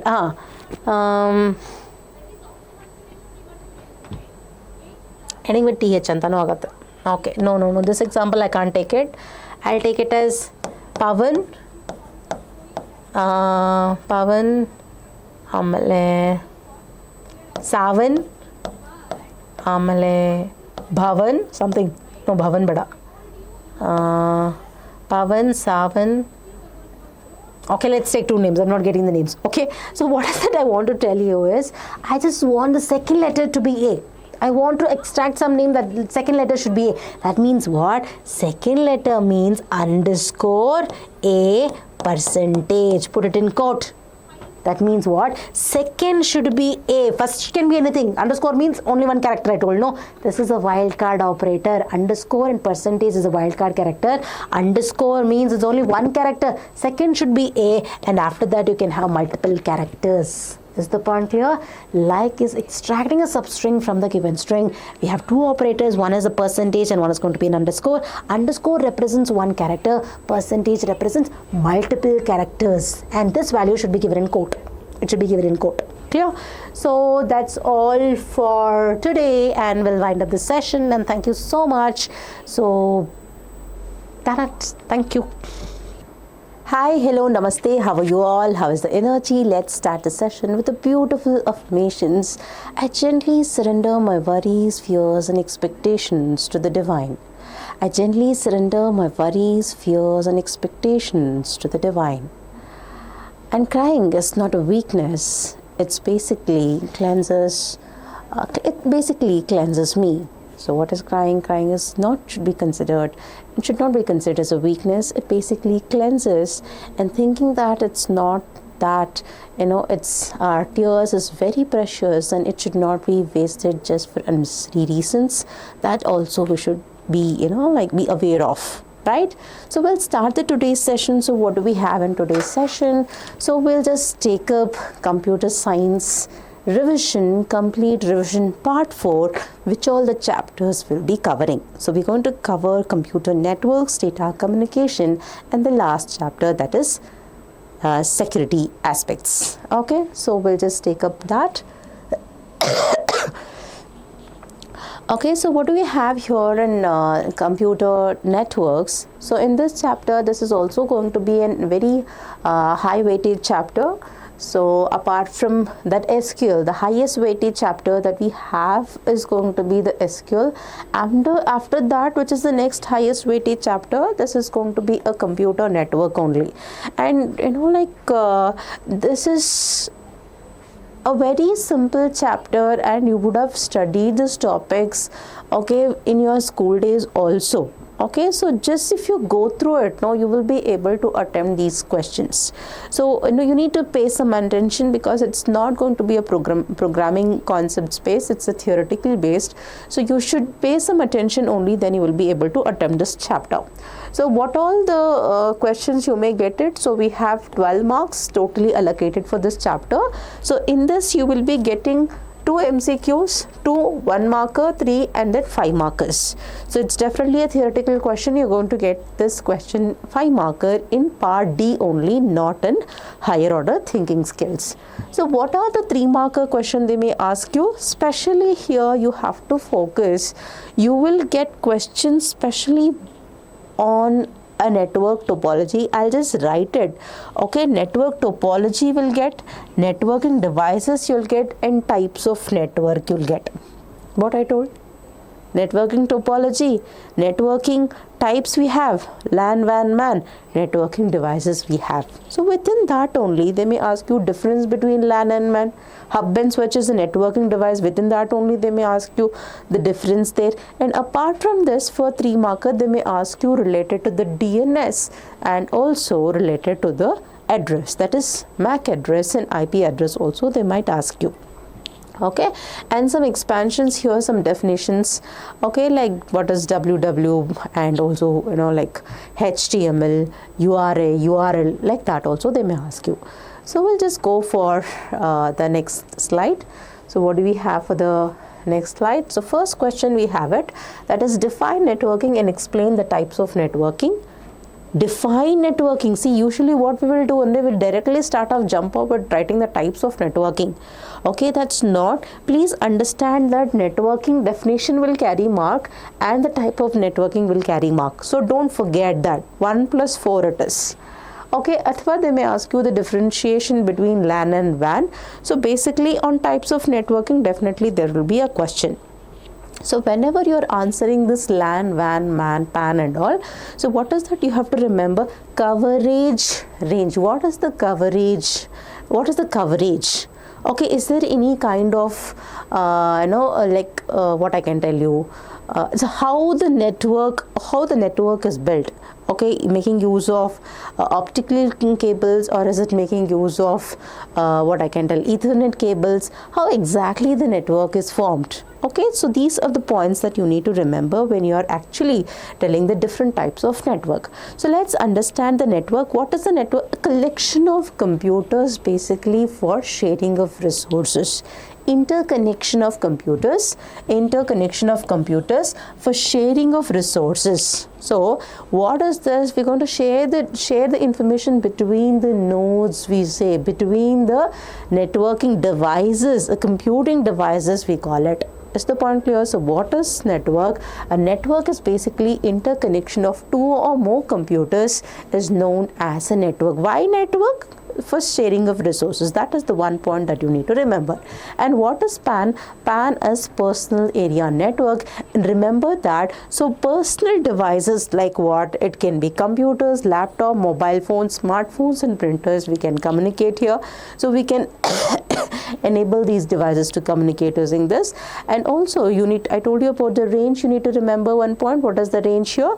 10 meters. The approximate range is going to be 10 meters. An example also you can give here. Very simple example they have given here. For example, I just want to communicate with my mobile. As my mobile, I want to communicate with the laptop. So that is going to be one example. Very simple. What is that? What is the full form of it? So how it is connected?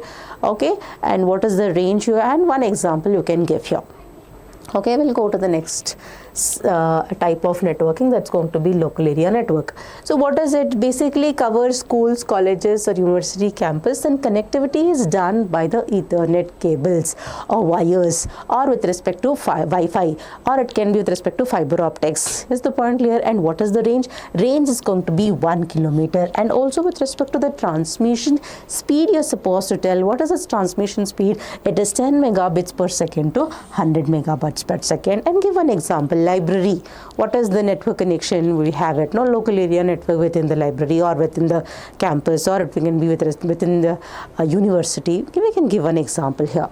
So what is metropolitan area network? Covers a city or a town, and 30 to 40 kilometers is the range here. One simple example is going to be the cable TV network, or it can be with respect to broadband internet connection. Through cable only they would have done it, no, broadband connection. So that is also one example. What is wide area network? Wide area network basically connects, what I can tell, network of networks I can tell, and very good example. It basically spans what? Countries, continents, everything it covers. An example is going to be what? Internet. Okay, it's like network of network, I can tell you. What? Network of network is an example for wide area network. Okay, LAN, WAN, everything will come here. LAN, WAN, PAN, everything will come here. Is the point clear? So it's a collection of networks is an example for this. We'll go for the next, a very important topic. What is topology? Define topology and different type of networking topology. Okay, so in this case, you should understand that different types of topology means we'll have what I can tell you, different types of topology. They may ask you in general for all the 5 markers, they may ask you, or they may split into what is topology and explaining 2 type of topology, or they may give you like this topology and explain anything. As such question can come. So it is important to learn all the topology. Very simple. What is there, students? You just have to know the types of networking and also the types of topology, and one more question is there on the devices. 3 main question, you'll be able to cover many concepts in this. So what is a topology or a network topology? How the nodes are arranged in the network is known as a network topology. How the nodes are arranged in the network. For example, here I have a network. How the nodes are arranged. How the nodes are arranged in the arrangement of nodes in the network is called as a topology. When you are telling node again and again, what is a node? A node is basically a device that can send a data and can receive a data. A node can send a data and that can receive a data is called as a node. Clear? So we will come for bus topology. In case of bus topology, it makes use of a central cable. One central cable it uses, and we call it as a bus, and this central cable, this is going to be the bus topology. So in this central bus, we call it as a skeleton. It's the backbone. It's the backbone. So through that backbone only you will be able to connect all your computers, all your nodes. Is the point clear? And in this case, it's bidirectional flow of data takes place. That means a data will be transmitting like this also. Data will be transmitting in this. Data will be transmitting like this also. Data can transfer in bidirectional, I can tell you. So how exactly the data can transfer? So for example, there is a system called C1, and C1 wants to communicate with C2. So C1 wants to communicate with C2 means it will be transmitted through that bus, through that central cable, and that particular data will be transferred to all. That means this also will receive, this also will receive, this also will receive. What does it mean? It means to say that it is broadcasting. It sends to all. Then what is the point, ma'am? No security, no. Yes, this is how it works. Very good example is going to be the price distribution. For example, if I say that Madhav got first place. Madhav got first place, okay, in a certain competition. When I announce this in the class, what happens? Everyone will get to know, but only Madhav will come and receive the price, isn't it? So similarly here also, if this computer wants to send a message, it will be received by everyone, but only C2 will respond to it. Is the point clear? So that's about a bus topology, and in order that signal or the data to be just bouncing back between the in the cable itself, okay, the data should not keep transferring, to and fro from this within the cable only. So once it is reached the end of the transmission cable, we have something called as a terminator. It basically absorbs the signal. Terminator also will be there. And what is the point here? Remember that one important point, that if the central cable only fails, the network fails. Central cable only fails, the network fails. So what is one device fails? No problem, the network functions. And very important topic, will go for star topology. What is star topology? In this star topology, we have a central device. With the help of that central device only, communication can take place in the network. So what is that central device? This central device can be an hub or a switch. This central device can be an hub or a switch. How does the data communication takes place? It has to take place through the central device. For example, if this system wants to communicate to this system, then this system C1 will send a message to the central node. From the central node, it will be sent to C2. Is the point? So through that only. Is it right what you're telling? C1, then a central node, and C2 always? Definitely not like that. It is through central device. What I told, that point is right only. But remember, it is not always like this. C1 hub and then what I tell. Okay, C1 central node and C2. It is not like this always, because it depends on the central device that we use it. If we use an hub, then what it does, it's going to do the broadcasting. Broadcasting means what? TV broadcasting, radio broadcasting. Once it comes, it's going to tell, okay, every channel will be able to receive it. Everybody will receive it. That means the other way around, it is not possible, right? That means it just sends the information to all of the nodes. That means if C1 wants to send a message to C2, then this hub is going to send it to everyone. Hub is going to send it to everyone. No security, it doesn't know filtering. Papa gottilla adake. Filtering gottilla. Collision agate. Avaru kalistare, ivaru kalistare. There is a chances of collision. Is the point clear? Very, very important point you have to remember. If the central node fails, everything fails. Everything means what? Network fails. Clear? So we'll go for the next question. So what do we have for the next question? That's going to be the ring topology. Ring topology, here you can just understand that all the nodes are connected in a circular fashion. All the nodes are connected in a circular fashion, and here remember that each device is exactly connected to two or only two devices. For example, if I consider this device, this is going to be a ring topology. This is connected to this and this. This device is connected to this and this. Exactly two devices. And here data transfers only in one direction, unidirection. That means in a clockwise direction the data can transfer, or in the anti-clockwise direction the data can transfer. Okay, who wants to send the message? I can also send it, he can also send it. For example, if we go for the network topology, if we go for the previous topology, like linear, or it can be with respect to the hub or a star topology, he wants to send he wants to send. So there is a chance of collision. I want to send means what? Actual message, transferring of the actual message is going to collide, right? So similarly here in case of ring topology, if that collision happens, how to avoid? Correct? No. What they have done, they have based on token. Whoever is possessing token, they can send the message. For example, in a class, everyone wants to have a doubt. Ma'am, I have a question. I want to answer. So ma'am is going to allow to the person who has not answered, not even once.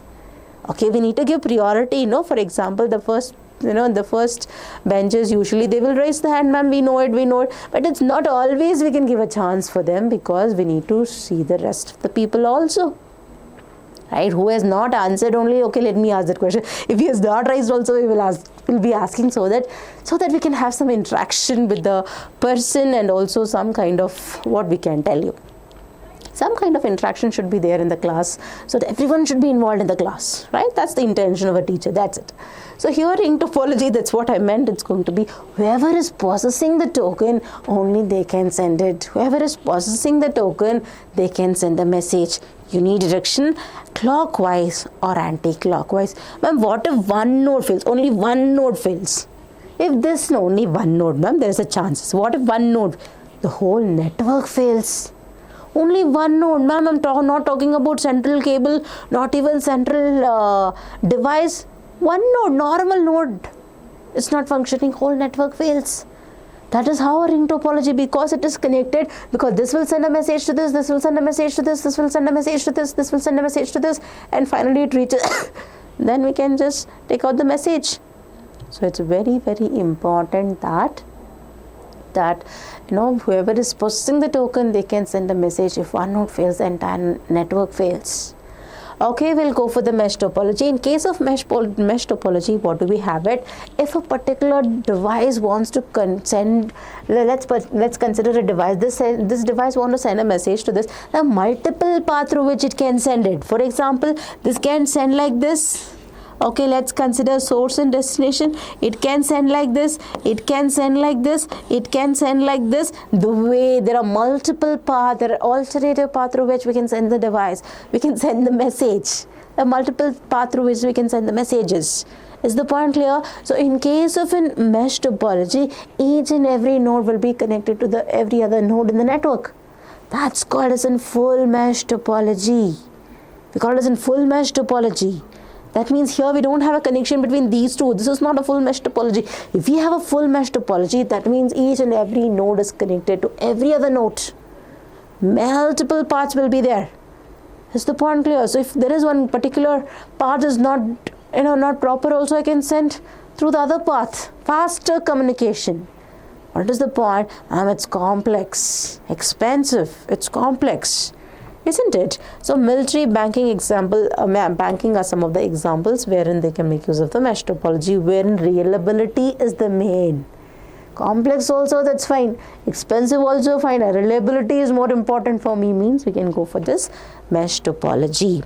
We'll go for a tree topology. It's a combination of the different types of topology. It can be with respect to what? It can be with respect to star topology, bus topology, or with respect to ring topology. You can just see here we have one bus topology here, and then we have what? Then we can have this star topology here, because this is a central node. This is connected to all other node. This is a central node. It's a star topology. We can have a star and a bus topology combination. Any kind of combination we can have it. Okay, it's a hierarchical structure with the branches and sub-branches, and commonly used in the large network, that is wide area network. It's flexible, more scalable, and complex to design and manage. That you have to remember. Okay, some advantages, disadvantages you have to tell.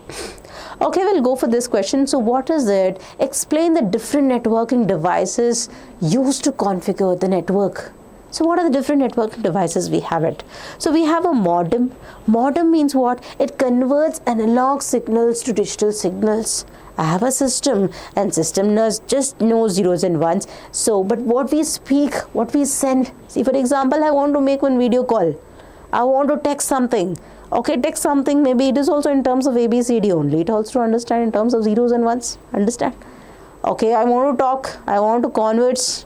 Then also it will be in terms of analog signals only. It has to be converted into digital zeros and ones only. Whether it is going to be in video, whether it is going to be an audio, whether it is going to be a normal text message, everything computer understands in terms of zeros and ones only. So that's why we need to have some kind of converter that converts analog to digital, digital to analog. So who is going to help us? Modem is going to help us. Okay, and then we have an Ethernet card. It's going to be a network interface card. You can see that in the coming slide also. What is NIC? Network interface card ಅಥವಾ network internet network interface adapter ಅಂತಲೂ ಹೇಳ್ತೀವಿ. NIA ಅಂತಲೂ ಹೇಳ್ತೀವಿ. Okay, network interface card. It means basically it acts an interface between the computer and the network. If my system has to communicate with the network, if it has to get connected to the network, means I need to have some kind of a device which helps me to connect to the network. No, which is that? That is called network interface card. ಅಥವಾ Ethernet card ಅಂತ ಕರಿತೀವಿ. Getting my point? And what is that plug point? What is that point through which I can connect it my broadband connection? So we have that Ethernet cable through which I'll be connecting my system, right? Okay, I have a broadband connection. Through my broadband connection, I have to connect it to my system. So which point you're going to connect it? That is called as an RJ45 8-pin connector anta heltivi. A plug point ge, a point ge anta karitivi.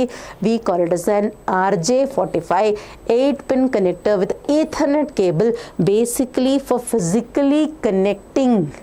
Okay, physical connection with respect to the network. What is a repeater? For example, there is a source here and there is a destination here, and there is going to be in thousands of kilometers, or there 1500 kilometers I have to travel from source to the destination. So on reaching 100 kilometers only, Papa, signal gets attenuated. For example, the signal will be going in Josh like this, it will be going. As and when it reaches, Papa, the energy lose agbidutte, drain agbidutte. So it gets attenuated. When the signal gets attenuated, don't you think it has to reach the destination? It has to reach the destination. What we can do? We can get energized. We can drink some water, isn't it? Okay, let me also drink some water now. So we can drink some water, energize, take some energy, boost up your energy, and we can resend the signal so that it can reach the destination. So very important point. What exactly a repeater does? Repeater regenerates the weak signals, basically to reach the signal or the message for a long distance communication. Okay, we have an hub bearer switch. So what is a hub bearer switch? It's basically what? A central device that creates a network. And also, it's a central device that creates a network. It's a multi-port device through which many computers, many nodes can be connected. What is that? Multi-port device. That's hub or a switch is a multi-port device through which many computers can be connected. So what is it? Is it an intelligent device? It's not an intelligent device, but it doesn't know. It keeps sending it to everyone. It does broadcasting. So they may ask you the difference between a hub and a switch. I think you can just see here in the two markers. You can just see here there is a difference between, what is the difference between hub and switch they had given. So what is that you're supposed to write here? You're going to write it as, and hub is basically a device. It's not an intelligent device, whereas switch is an intelligent device. It knows to do the broadcasting. Papi ellaru kalsagotu. It knows, it does broadcasting. It just does the broadcasting. Ellaru kalsutte. Whereas in case of a switch, what it does, it's just the unicast. C1 to C2 directly, that's all. C1 to C2 only. And collision occurs in case of hub. In case of switch, no collision. These are some of the points wherein you can highlight, and it does filtering. Papa filter madakottu, yaar kalisbeku anta gottu.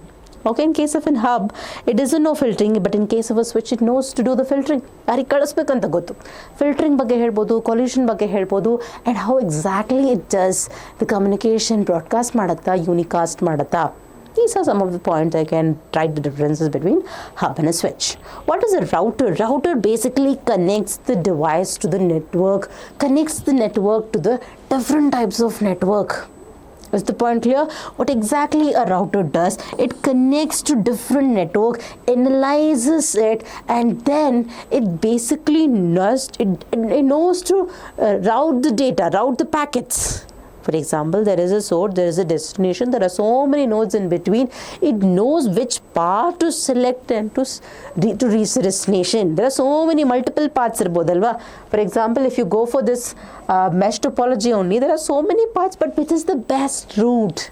Which is the best route to choose to reach the destination? Who is going to decide? Router is going to decide that. It basically helps in routing the packets to the destination, and also it knows to analyze each and every packet. Through what? It also going to do it with the help of an IP address, Internet Protocol Address. The data anta kariyalla navu, we call it as in packets anta karitivi.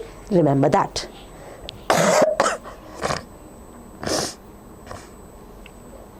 Okay, and after that, what do we have here? We have a gateway.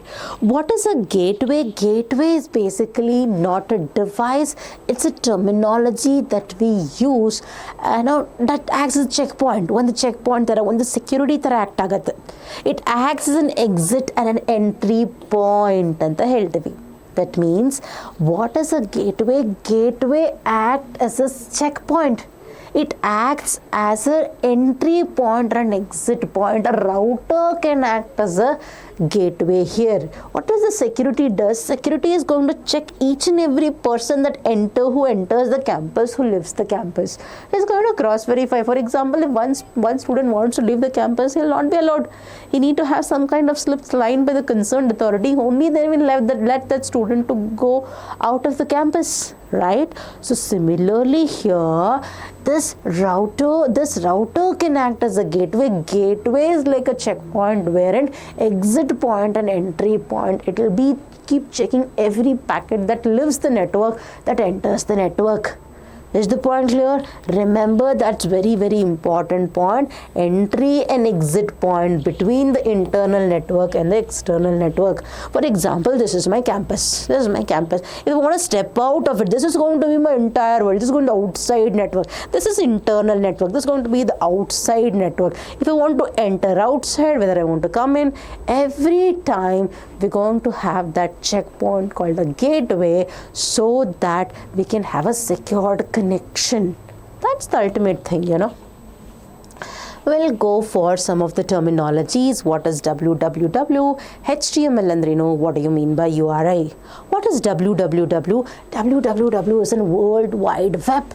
It's a collection of web pages stored in millions of computers that can be accessed via the internet. That's called as www. Who invented it?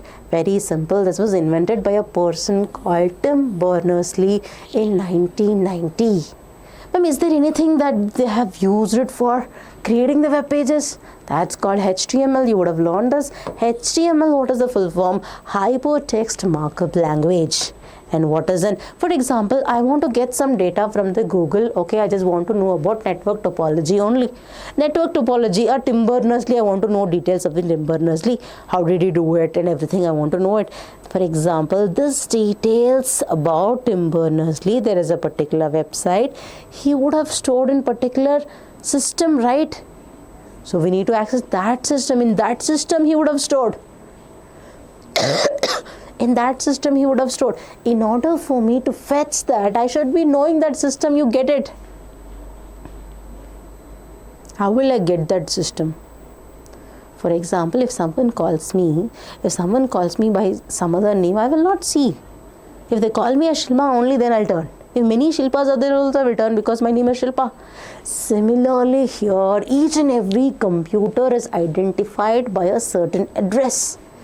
Each and every computer is identified by a certain address. That's called as an IP address. Everything will be stored in that particular system, and every computer is identified by an IP address. And where exactly the message is being stored or the web pages is stored in the system will have a certain address. In the system also you would have stored somewhere. No, where you would have stored? You would have stored some drive you would have stored. C drive, D drive, E drive, and in that path you would have stored in one folder you would have made, and in that folder one more subfolder will be there. In that subfolder the actual file exists. Then what is that storage you are telling? One system will have an address. Within that system you would have made one folder. Within that folder you would have made one subfolder. Within that subfolder you will have your file actually been stored. Yes or no? Similarly, we have this entire address. Tim Berners-Lee's one web page I want to see the details of him. It would have stored in some web page. In order to access that, I need to have this whole address. This whole web address is called as URI. Of course, you can't tell the stories here. I just made you understand what is URI, Uniform Resource Identifier, athava Uniform Resource Locator also we will say it. Is the point clear? And one more thing you have to remember here, and this is going to be a unique address. Ma'am, this cannot be say whatever I store it. No, if the other person is also storing, it cannot be same. It will be different only. it will be different only. So it's a unique address used to locate the resource on the web. It is commonly known as URL. So very good example is going to be the HTTP, Hypertext Transfer Language, Hypertext Transfer Protocol. One protocol is there for accessing the web pages. So similarly, they have given here down only. It's one of the protocol for accessing the web pages. And this is the domain name. This is going to be the domain and this is going to be the path. Folder, subfolder, file. Folder, subfolder, file. So like that you can have it. You can have one folder only and then have one web page stored in that. The way you want, you can store it. So this is going to be the entire web address, unique address for every computer. Okay, and similarly we have something called as in what is DNS and explain how domain name resolution takes place. So before we go for a DNS, we'll understand what is domain name. Ma'am, you wrote something here as in what I have just written as in www.google.co.in. That means it's going to be a web address, website name. Okay, web address another we call it's basically a website name. It's a website name. So now I can easily remember this. It's easy. So what is domain name? So what is domain name? A domain name is basically what I can tell you. It's going to be a friendly name given to the website. User-friendly name given to the website is known as a domain name. Is the point clear? A user-friendly name. For example, anyone can remember NCRT, they can remember google.com. Similarly, website name should be used in such a way that they can remember because they have to type that. Okay, at least initially few letters you should type it. No, if it's famous, of course you would have had stored in the history also. So remember that what is domain name? Domain name is basically what? It's a unique name. It should be definitely unique, and also it's going to be a friendly, user-friendly name given for the current IP address. Whatever the IP address. For example, google.co.in means it's a website. What is a website? Website is a collection of web pages.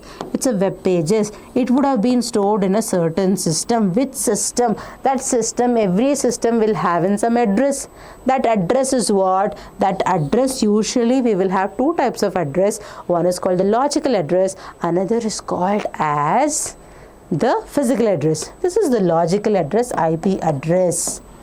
Okay, if they ask you to remember, type the logical address, type this IP address, means who will remember? Nobody remembers that.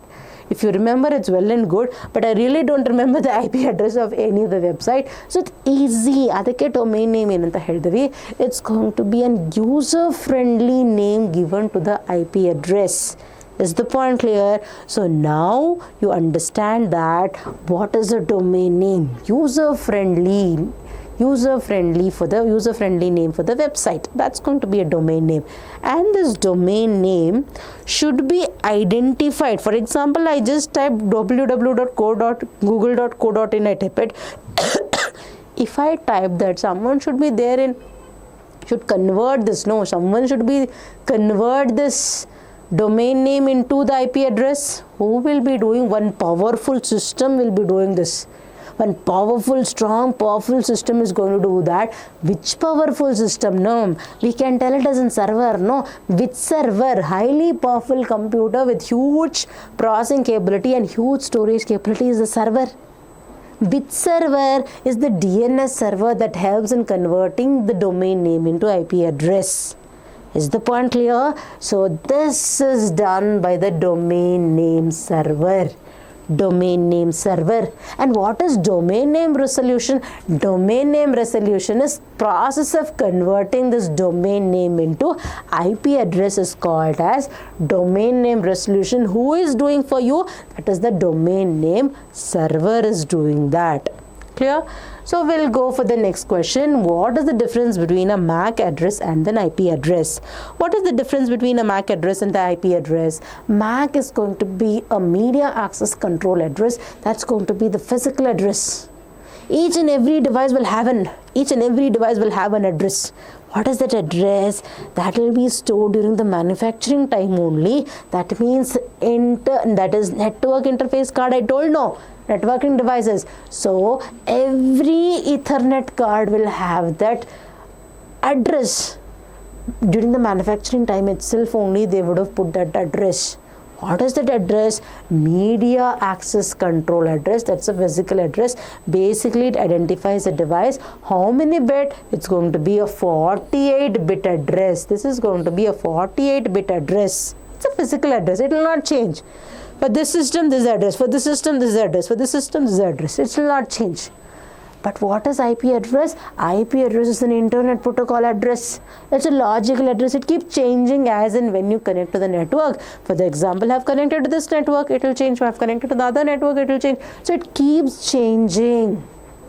It will not be fixed. Okay, so this is going to be a logical address. It's an internet protocol address, and it's going to be, the length is going to be 32-bit and 128-bit.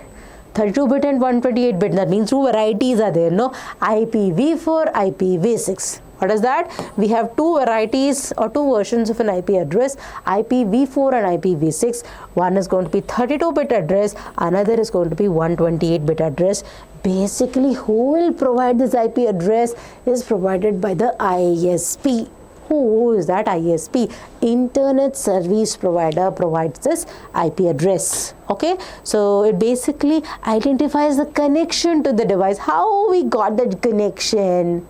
First, they have to identify the ISP, right? And then they will also identify which device it is being connected. It's a logical address, 32-bit and 128-bit address basically identifies the connection to a device, and this will be an example for the IP address. IP address should be, a domain name should be converted into IP address. This conversion is called as domain name resolution. Who is doing that? Domain name server. Clear? Break.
Okay, let's start the chapter 11. That's going to be the data communication.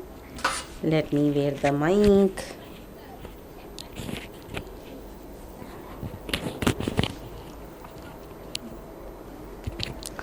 Okay, let's start the chapter 11. That's going to be data communication. So you can just see here. So we have a next highest weightage chapter is going to be the data communication. And this data communication is going to be a very simple chapter. Some basic concepts only is there in this.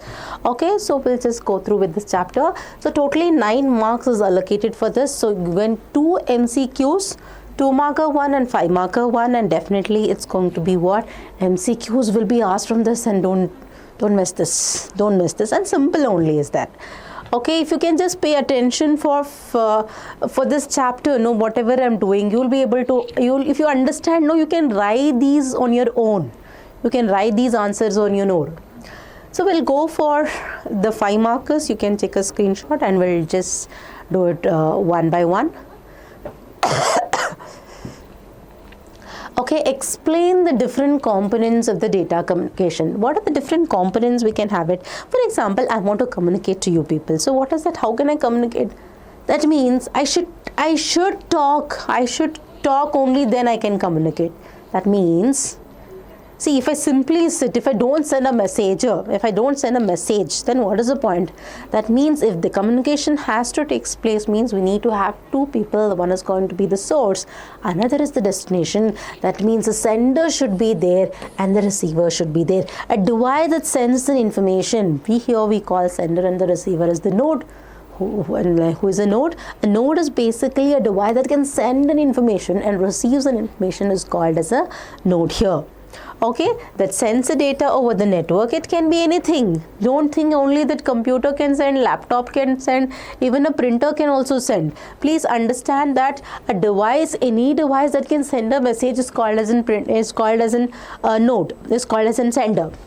Okay, a device that receives the data over the network is called as a receiver. So it can be anything. It can be with respect to laptop, printer, TV, it can be anything. And then what is the message you want to send? The actual data that you want to send, that is called the message, and the path through which you're going to send the message, that is the communication medium, also called as the medium or the link, we call it. For example, it can be an Ethernet cable, or it can be telephone line, or a satellite line, or fiber optics. It can be 2 different medias you're going to send the message. What are the rules? What are the protocols? How are you going to send it? You want to send it just like that? There are certain rules and regulations that we need to follow before sending the message, while we send the message, and after we send the message. Before we send it, certain rules. While sending, certain rules. After sending, also certain rules we need to follow it. Those rules we put together and make it as a protocol. That is called as a protocol. We'll go for the next slide. So what is it? Two important definitions they might ask you here. One is the bandwidth, and it's going to be the data transfer rate. What is the bandwidth? Bandwidth is basically what is the amount of data that you want to send it. That will be decided by the range of frequencies available for transmission of data through the channel. It is measured in terms of hertz. Understand that. What are the range of frequencies through which I can send my data through these frequencies? How much I can send it? So whatever, the more the range, more data I can send it. Is the point clear? So bandwidth, how do we measure? Highest frequency minus the lowest frequency, that gives you the range. And how do we measure the bandwidth? Hertz only we will use it.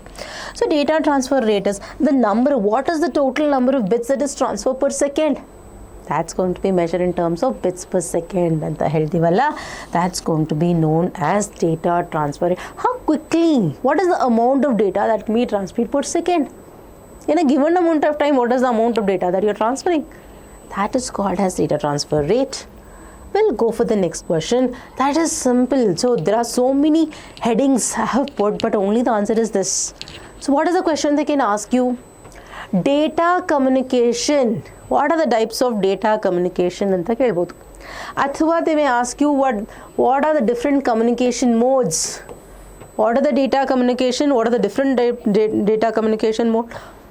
Or explain simplex communication, explain duplex communication, explain full duplex, half duplex, like that. Particularly also they can ask you this question. Very simple. You should be knowing under data communication mode, mean the simplex, half duplex, full duplex will come. You should be knowing this. Once you understand the concept, you will be knowing, but you will forget the heading. What is the heading? Communication modes. Remember, data communication mode means you have to put this. You have to write this. Okay, so what is that? We have a simplex, we have a half duplex, and we have a full duplex communication. What is simplex communication? It's only dictatorship. I will tell, you will listen. I'm telling you, listen. Your job is just to listen. My job is just to tell, giving some kind of command, instruction. You just have to listen. Dictatorship. Simple example I gave you, okay? It's not something else. What is simplex communication? It's one-way communication. It's unidirectional communication between the sender and the receiver. Only remember that only the sender can send it and receiver can only receive. Is the point clear? Very good example is going to be a TV remote and a keyboard, and then also we have a radio broadcasting. We will tell no radio broadcasting, and we have a TV. That means we'll get some signals from the radio station, and then we can just listen to it. A radio cannot send the signal back to the station. Similarly, TV, we cannot send the signal back to the station. It's not possible. That's not the way. Getting my point?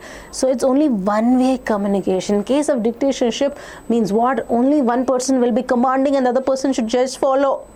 Just follow. Getting my point? You can remember like that also. Or TV or radio, can give an example. Keyboard, computer, speaker. It's only one-way communication. One-way communication means only in one direction. Sender cannot as a receiver. Receiver cannot as a sender. It's not possible. Sender can only send it. Receiver can only receive it. Is the point clear? And next we have in half duplex communication. It's a two-way communication. It's bidirectional. That means both can send. Both can send. Both can send. Both can receive. How nice, no? But the point is one at a time. If the sender is sending the message, receiver has to listen.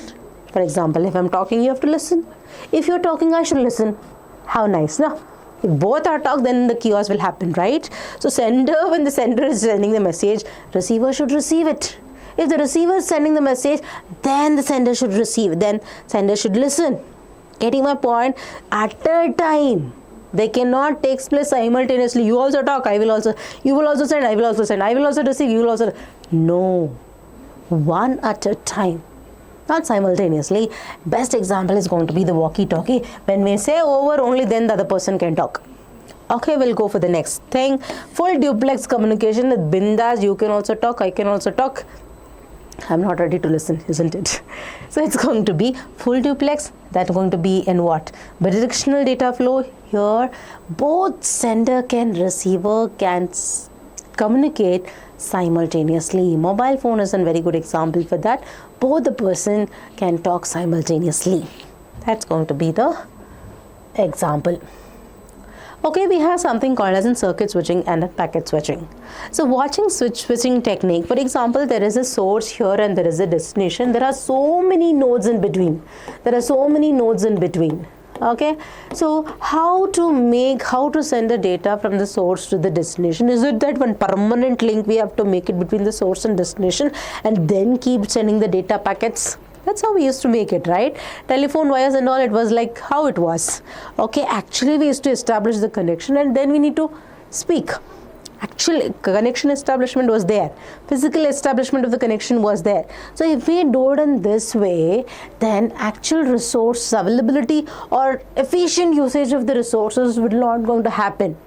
Okay, dedicated path is required and it's going to be a huge investment cost. What if instead of having a permanent connection, what if we have a temporary connection between the source and destination? You establish a temporary connection between the source and destination and then send the message. How you have to send it? There are different techniques are there. That means temporarily data can be sent between the source and the destination. Okay, so that is called as a switching technique. Switching technique, you can just see here, use the transmitted data efficiently in larger network without a dedicated physical connections. Without a dedicated physical connections between the source and the destination, communication can take place. How I can send it? Which are the ways? That we will understand. That is what such switching techniques means. What is circuit switching? In case of a circuit switching, you should understand that. We have a circuit that is established between the source and the destination. There is actually a dedicated path established between the source and the destination, which was there long before. No, telephone cables and telephone wires and all was there, right? So old traditional telephone system. So that's how we used to make it. dedicated dedicated cables were there, and then we can communicate. Dedicated path is reserved. Path is reserved only through that way only through that path only communication should takes place. Source and destination, a dedicated path, that means the path is fixed here. Path is fixed, it is reserved, nobody can use it. Nobody can use it means what, students? When it is reserved, nobody can use it means it becomes what? It becomes inefficient, right? And also, since the path is already established, there is a guaranteed transfer rate. It's already there. In this path only you have to go. Quickly the data can transmit. There may be delayed due to for establishing the circuit, but once the circuit is established, quick transfer of information. Okay, transmission rate will be more, rather I can tell you like that. Okay, and then one more point you have to remember here. Here, once we take a time for establishing the circuit, we communicate, that means we transmit the message via that fixed path only, reserved path only, and then we disconnect the connection. We disconnect the path so that should be released. No, the path should be released so that anybody can use it. You cannot keep reserving your seat every time. Getting my point? For example, in trains and all, if you reserve your seat, it's very nice that nobody can sit. We'll be happy that nobody can sit. But if the other round we have not taken, but we have gone there, it's already received, then we feel bad. Reserved means nobody can occupy. In one way, it's good. Those who are reserved, no, it will be good. But it is being blocked. In one way, in like different perspectives, if you see, no, it's reserved in one way, it is good. Okay, only in that, only those people can use it. But if it's reserved, means it is blocked for other people, right? It's blocked for other people. So what is one way? A disadvantage is also there. So next we'll go for packet switching. Packet switching means what? In case of a packet switching, we can send a message in any route. I can send a message from the source to the destination via any route it can transmit. Which message, ma'am? For example, I want to send a message called live. Live and let live. Live is a message that I want to send a message, and this message will not be sent like that only. The entire message is broken down into different packets. There is a tight bound for each and every packet, so that packet will be sent. For example, there is a packet 1L, there is another packet called I, there is another packet called V, there is another packet called E. And these packets can transmit the way they want. I want to reach the destination like this, I will go like this. V will tell I will go like this. E will tell I'll go like this. L will tell that I'll go take this path. Whichever path they can go, they can. But the thing is that they has to reach the destination. That's the point. If it is not reached, means somewhat it got misplaced. That means you have to resend the packet. Each and every packet contains a header and a message part. Okay, definitely it will have source from where it got, from where this packet has come, where it has to reach. Source address, destination address should be there. No, along with that, it will also have something called a sequence number. What is a sequence number? This number, some number I can tell you. For example, what is the number? 1, 2, 3, 4, I'll give. No, that means this is 1, this is going to be 2, this is going to be 3, and this is going to be 3. Now, rearrange the packets can be done very easily with respect to the sequence number. Ma'am, sequence number and all is big headache, ma'am. I don't want. Anyway, source destination is enough. Correct? No, ma'am. Extra burden and all you don't give. Right? So, what is that? Now, I have sent live. I just said live and let live. I've just sent a message called live. And next what happens? Because they're taking different routes, first E will come, then V will come, I will come, and then L will come. What is the message the user will read? He will read as an evil. What I sent as live. Evil you're getting. Very cautious. That's why the sequence number, okay, E should be placed at 4. It will see 4. Even though E has come, it will be placed at 4 because the sequence number is 4. Then we have 4, 3, 2, 1, no? So accordingly, we're going to rearrange the packets. Get to know the missing packet. For example, I has not come. I, you come. It will send that, resend the packet. Acknowledgement of the packets. Yes, I received it. All these are the benefits of the packet switching, especially with respect to the emails, web browsing. For internet data transfer, we make use of the packet switching. Is the point clear? This is a very, very, very important and simple. You just understand and then write it on your own. We'll go for the next question. What are the 3 categories of wired media? That is one question, kind of question they may ask you. As to what is transmission media? Explain the types of transmission media. If they are asking wired media, only these 3 you have to write. Twisted pair cable, coaxial cable and optical cable. In case of twisted pair cable, transmission media in general means you have to tell all the wired media and the wireless media. Radio waves, microwave, infrared waves, everything will come into picture. So in case of coaxial cable, okay, a coaxial cable and then twisted pair cable, optical fiber, you need to give some kind of an explanation depending on the marks. So you just have to know that basically this have a copper wires only. It is basically being twisted together so that it reduces the electromagnetic interference. Is the point clear? So we have 2 types. One is the UTP, another is going to be the STP. In case of coaxial cable, we have a two pairs of copper wires only, and basically each of which is being insulated and it is protected by a plastic outer jacket. More bandwidth. Okay, interference tolerance is going to be more, less interface. Tolerance more or less interface.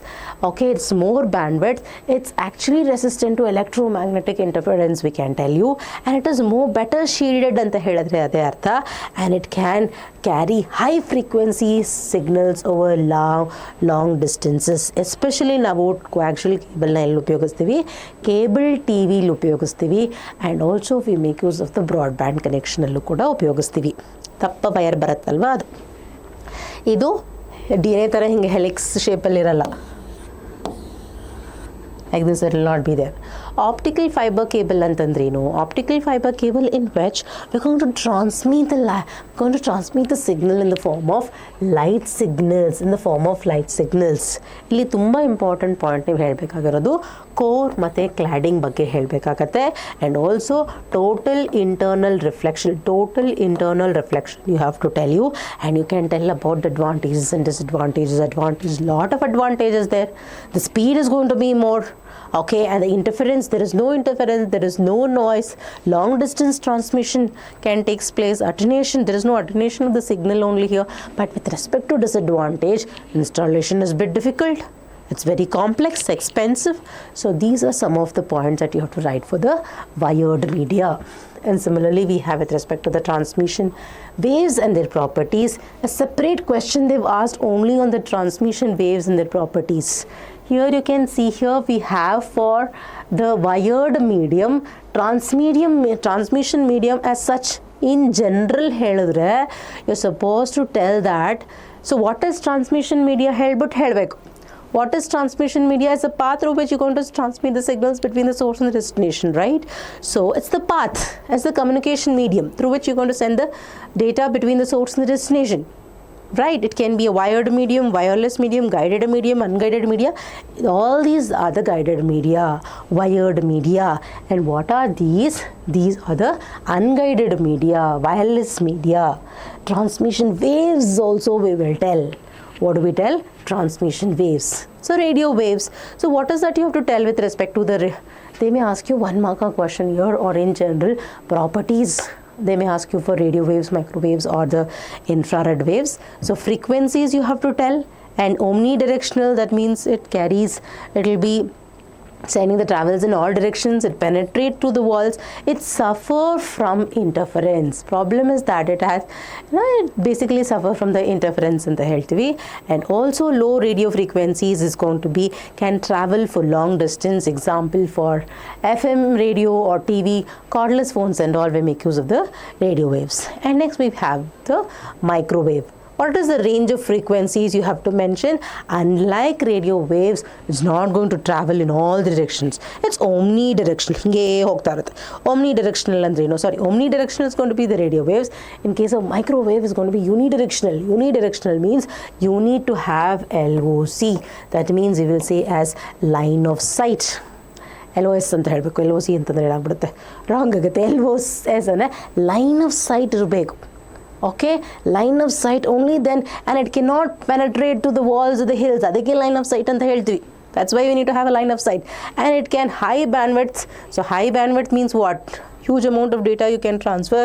And radio system, satellite communication, point to point links are some of the examples you can give for the microwaves. Infrared waves means what? Short range.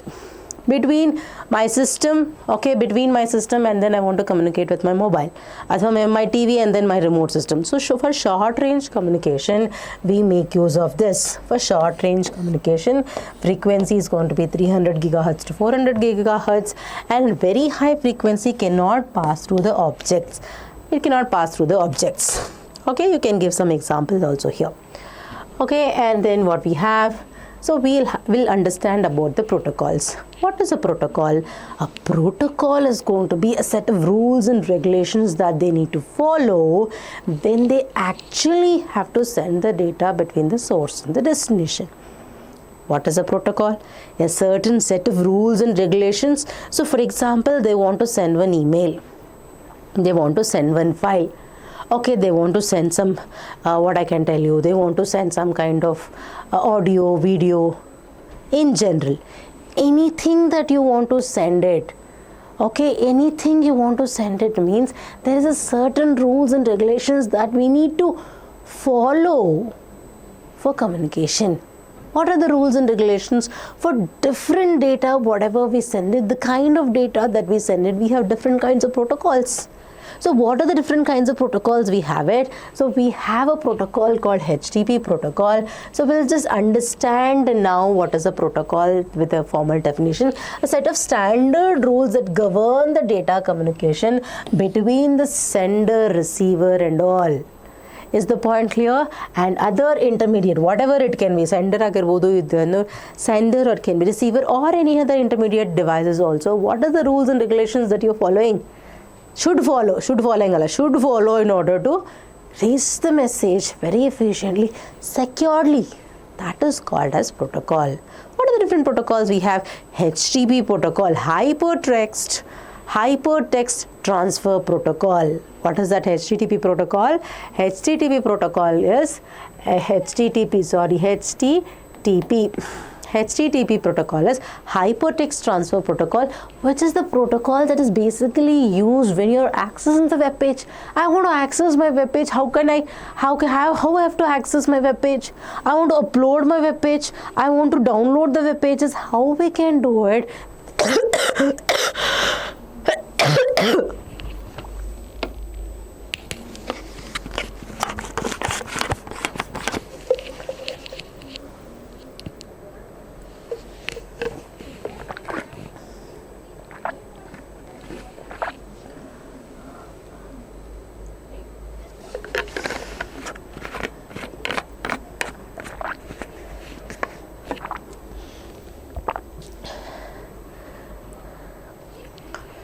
Okay, so I was telling you with respect to HTTP, hypertext transfer protocol is a protocol basically for accessing web page.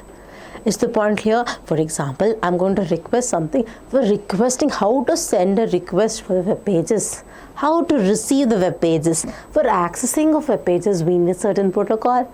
That means there is a particular website called google.co.in. I want to access that. How will I send it? I'm going to send through my protocol only.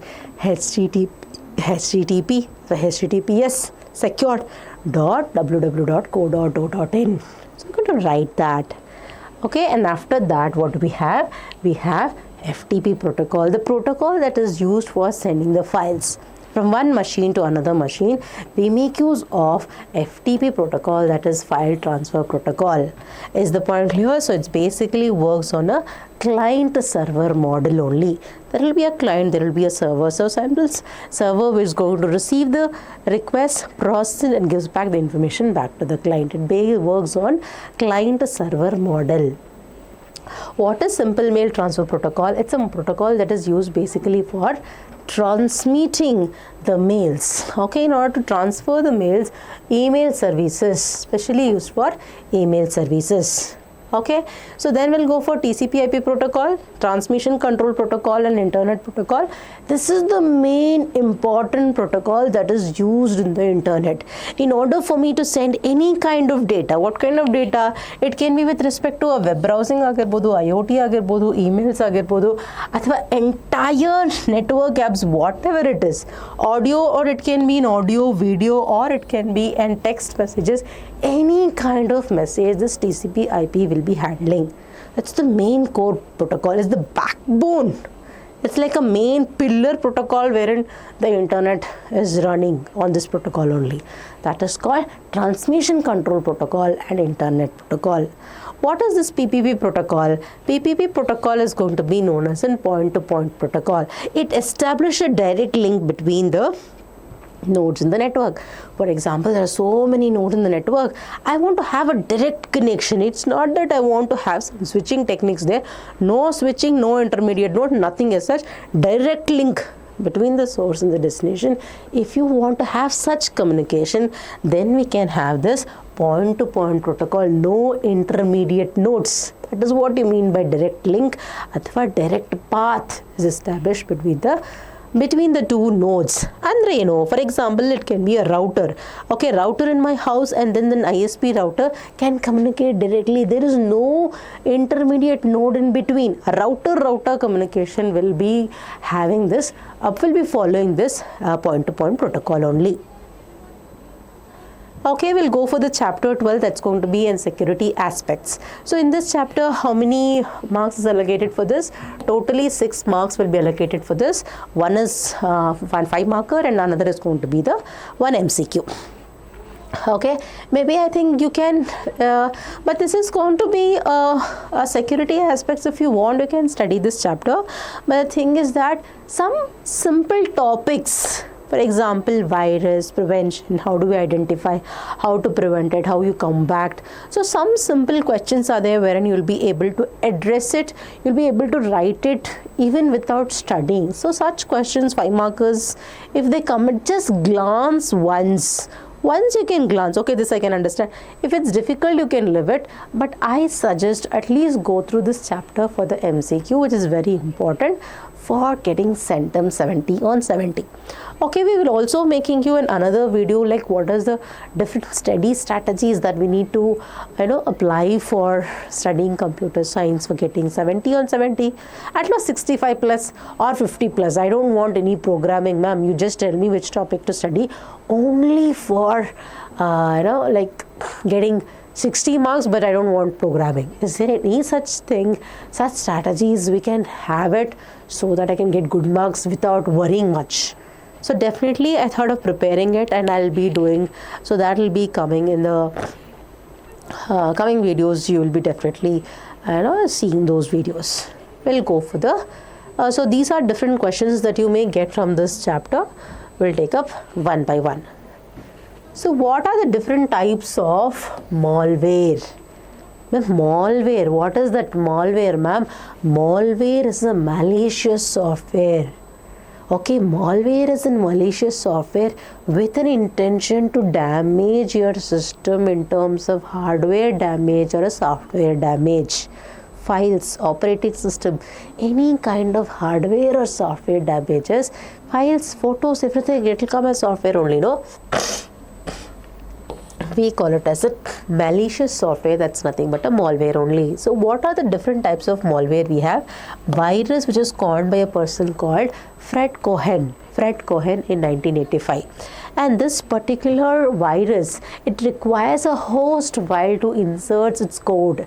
For example, directly it cannot go to your system and can cause damage to you. No, certain activation, certain kind of initiation that has to be done, only then it gets activated. It doesn't know to activate itself. Okay, certain requires a host file. For example, you have clicked it, you have just downloaded one file. Okay, through certain files only it can enter your system and can cause damage. Okay, and needs a human action, opening an infected file. idre matra. Okay, slow agate, amale steal it. Basically, it can steal the information. Damage to the system in general, I can generalize that. What are the different types of viruses? I know we have CryptoLocker, I Love You anta ide. Okay, MyDomino, Stuxnet, and then Sasser. These are different types of viruses that we can have it. Just remember that what if they ask for one marker? Okay, we'll go for worm. Worm is not, what is that worm? Does not need a host file or user action. Very important. See, it's not going to be motivated by a certain, it's a standalone program, standalone software. It doesn't need an host file to enter your system. It does know how to replicate itself on its own. Self-inspiring tarado. ಒಬ್ಬರ ಮೇಲೆ depend ಆಗಲ್ಲ ಅದು. Standalone program ಅದು. It does not need an host file to get activated. Okay, standalone ಅಂತ ಹೇಳ್ತೀವಿ ಅದಕ್ಕೆ. ಸ್ಟ್ಯಾಂಡಲೋನ್ ಅಂತ ಹೇಳ್ತೀವಿ, ಸೆಲ್ಫ್ ರೆಪ್ಲಿಕೇಟಿಂಗ್ ಅಂತ ಹೇಳ್ತೀವಿ. Example is what? Code red ಅಥವಾ MS blast, Nimda Morris worm are some of the examples for it. Will go for the next question. Okay, in that only we have other malware also, Trojan horse, ransomware, spyware, and then adware. What is this Trojan horse? Trojan horse means what? It mimics, it acts as, appears as a legitimate, genuine software anta act madadde. It just act itself as a legitimate software. I am a genuine software ಅಂತ depict ಮಾಡುತ್ತೆ, picturise ಮಾಡ್ಕೊಳ್ಳುತ್ತೆ ಅಷ್ಟೇ. ಆದರೆ ಅಲ್ಲ, it's not that. Okay, mimics legitimate and damage software to tricks the user. It basically tricks the user in such way that it looks to be genuine, legitimate ಅಂತ prove ಮಾಡ್ಕೊಳ್ಳೋದು. ಆದರೆ ಇರೋದಿಲ್ಲ. It's going to affect the system. Okay, activated via user interconnection, downloading or opening an email attachment. It just, you feel, for example, this is going to be a genuine software, let us install it. You would have installed it. It would have got downloaded and starts causing damage to your system. It acts as a genuine. It is not genuine. Ransomware, it targets the user and blocks the user from his own resources. Okay, he has his own system and everything is going to be, it basically targets the user and blocks the user from accessing its own resources, and then is going to threaten to leak and delete the data if not paid. I have access to all your data, I'm blocking you now, you give me some amount, then only I'm going to give you the access. Illa antane I'm going to what I can tell, I'm going to like publish. I'm going to publish all yours, like it may go, there are so many things that's happening, right? So that's why we should be very careful while handling our, like personal details and all, personal records and all. No, we should be very carefully handling it. Is the point clear? So whenever we are connecting to the system, just by when Wi-Fi is there, anyway it is free, we cannot access. That's what I can tell. That awareness we need to have it. Right? So it threatens to leak or delete data if not paid. Okay, and often demands a payment in terms of cryptocurrency. You have to give this in terms of amount, cryptocurrency as such. Only then I'm going to give your data, give your access. Okay, that they can tell. So example is going to be WannaCry as an example. Spyware is what? It basically going to secretly collects information like your login, browsing history and financial data. Secretly it keeps collecting these information and send data to the third party without the user's knowledge. Spy, it will be acting like a spy. It will be acting like a spy, and then it keep collecting the information and sends to the third party, and he may collect some amount from him. Okay, they will not be targeting you. Okay, so they will just keep secretly collecting your information. Is the point clear? That is called spyware. And what about adware? Adware is going to be a malware created to generate a revenue for its developers. Okay, through advertisements, online advertisements. So it basically works on the principle of pay per click. So if you got so much of click, I'll give you so much of amount. So basically with an intention, this malware is generated basically with an intention to generate revenue for the developers. Example is what? Example is ad, pop-ups, installation. Suddenly it comes, suddenly pop-up will come. Okay, if you just open also, if you just click also, they'll get certain amount. So that's how it is. We'll go for the next question. Explain the different methods of malware identification used by the antivirus. That means, what is this question all about? For example, there is a particular antivirus software, and this antivirus software has to detect different kinds of malware that will be keep coming in the world. Okay, so whatever it has to come, whichever the malware that comes into the market, they need to understand that and they need to identify that. How are they identifying these new different kinds of viruses or the malware in general that are cropping up? Isn't it? So what are the different ways? So we'll understand that we have 5 different methods in understanding, identifying, not in understanding, in identifying the malware by the antivirus software. So which are the methods they are using? One is known as a signature-based detection. In case of signature-based detection, what will happen? They're going to make use of a database. In that database, what we will do, they're going to have a virus signature collection. They're going to use a database that has a collection of previously identified virus signature. That means it's a database. Okay, that means to say that it is a database means what?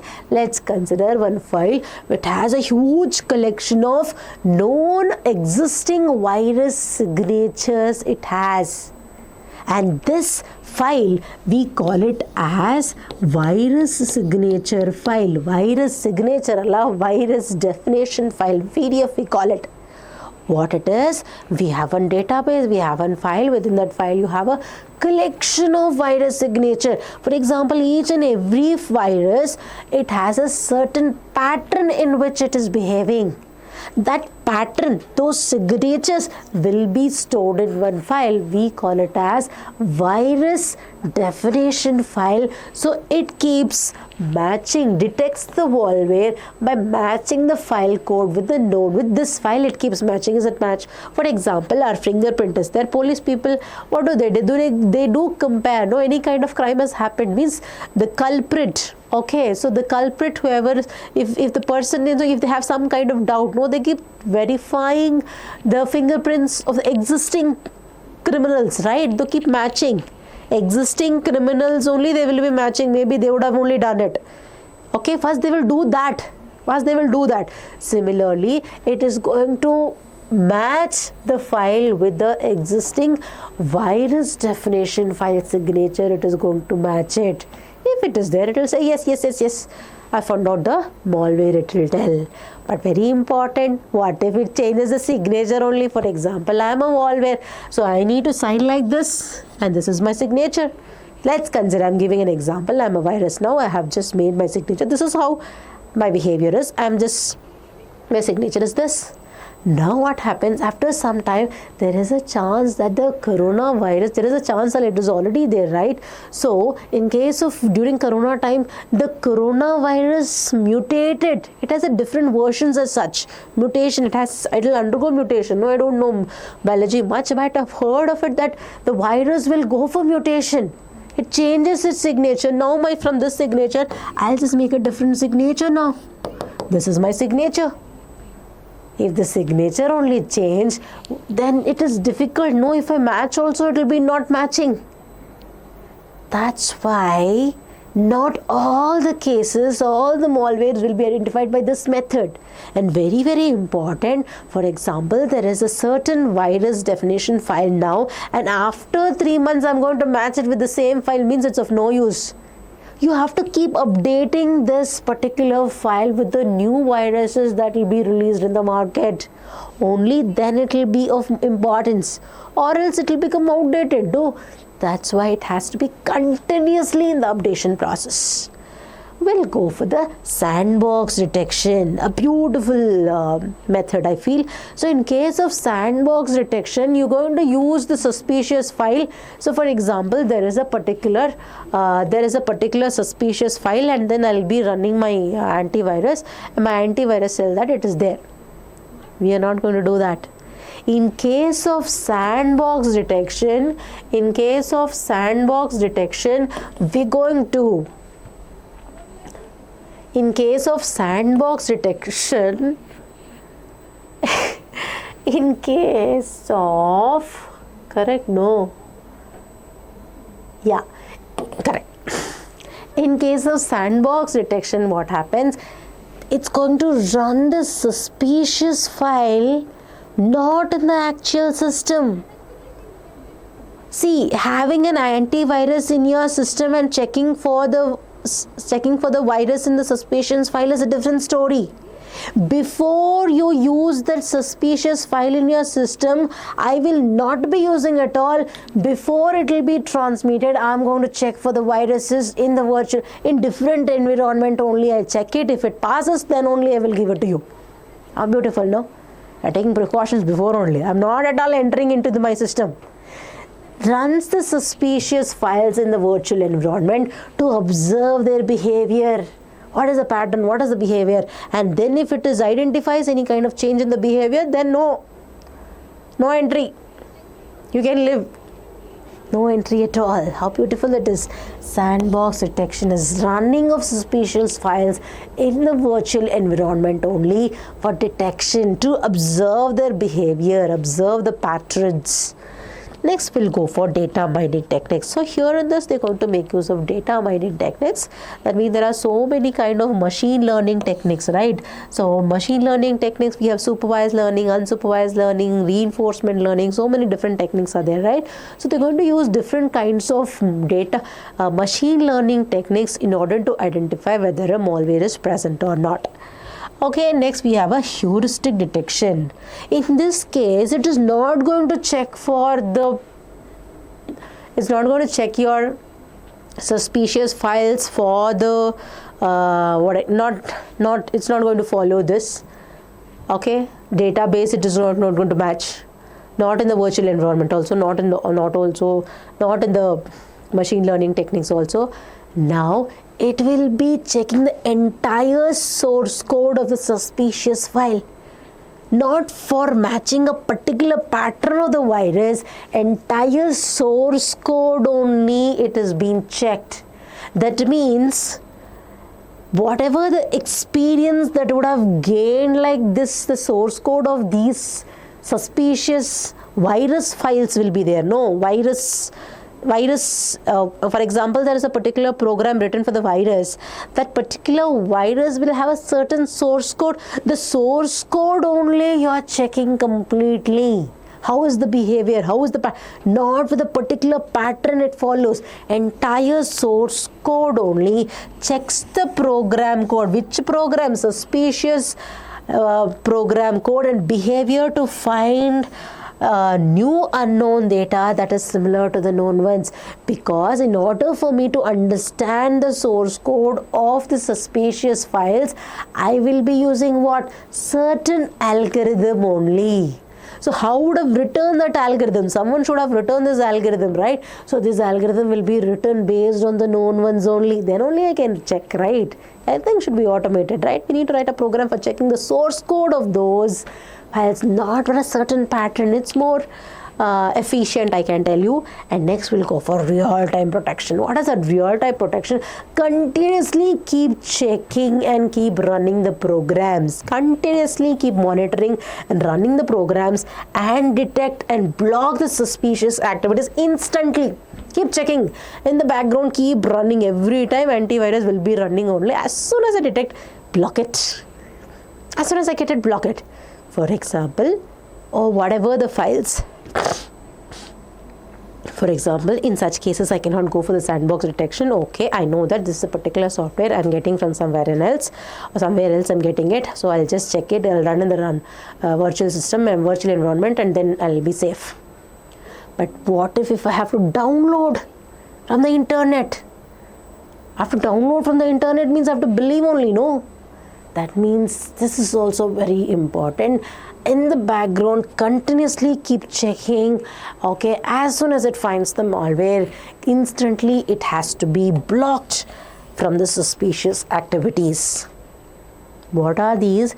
These are the methods of identifying the malware by the antivirus software. With the tricks it is using, one is going to be what? One is going to be the signature based detection. What are the signatures? What are the patterns? Next is going to be sandbox detection, virtual environment we are running. And then we have in data mining learning, heuristics learning, heuristics detection, we can tell real-time protection, These are the different methods of malware identification, I can tell you. What are the next question we have? Different ways of network security threats. What do you mean by network security threat? What are the different ways of exploiting the weakness of the network? What are the different ways of exploiting the weakness of the network so that we can cause damage to the network and its resources? What are the different network security threats? Network security threat means different ways of exploiting the weakness of the network so that they can cause damage to the system, network and its resources. That is what you mean by network security threats. So what are the different ways are there? One is going to be the DOS, DDoS, intrusion, snooping, eavesdropping. What is DOS? Denial of service. What is denial of service? For example, there is a particular server here. There is a particular server. What is a server? Highly powerful computer which can take the request, okay, process it and gives back the information to you. Okay, you are asking, I'll give it to you. Okay, you are asking, I'll give it to you. You are asking, I'll give it to you.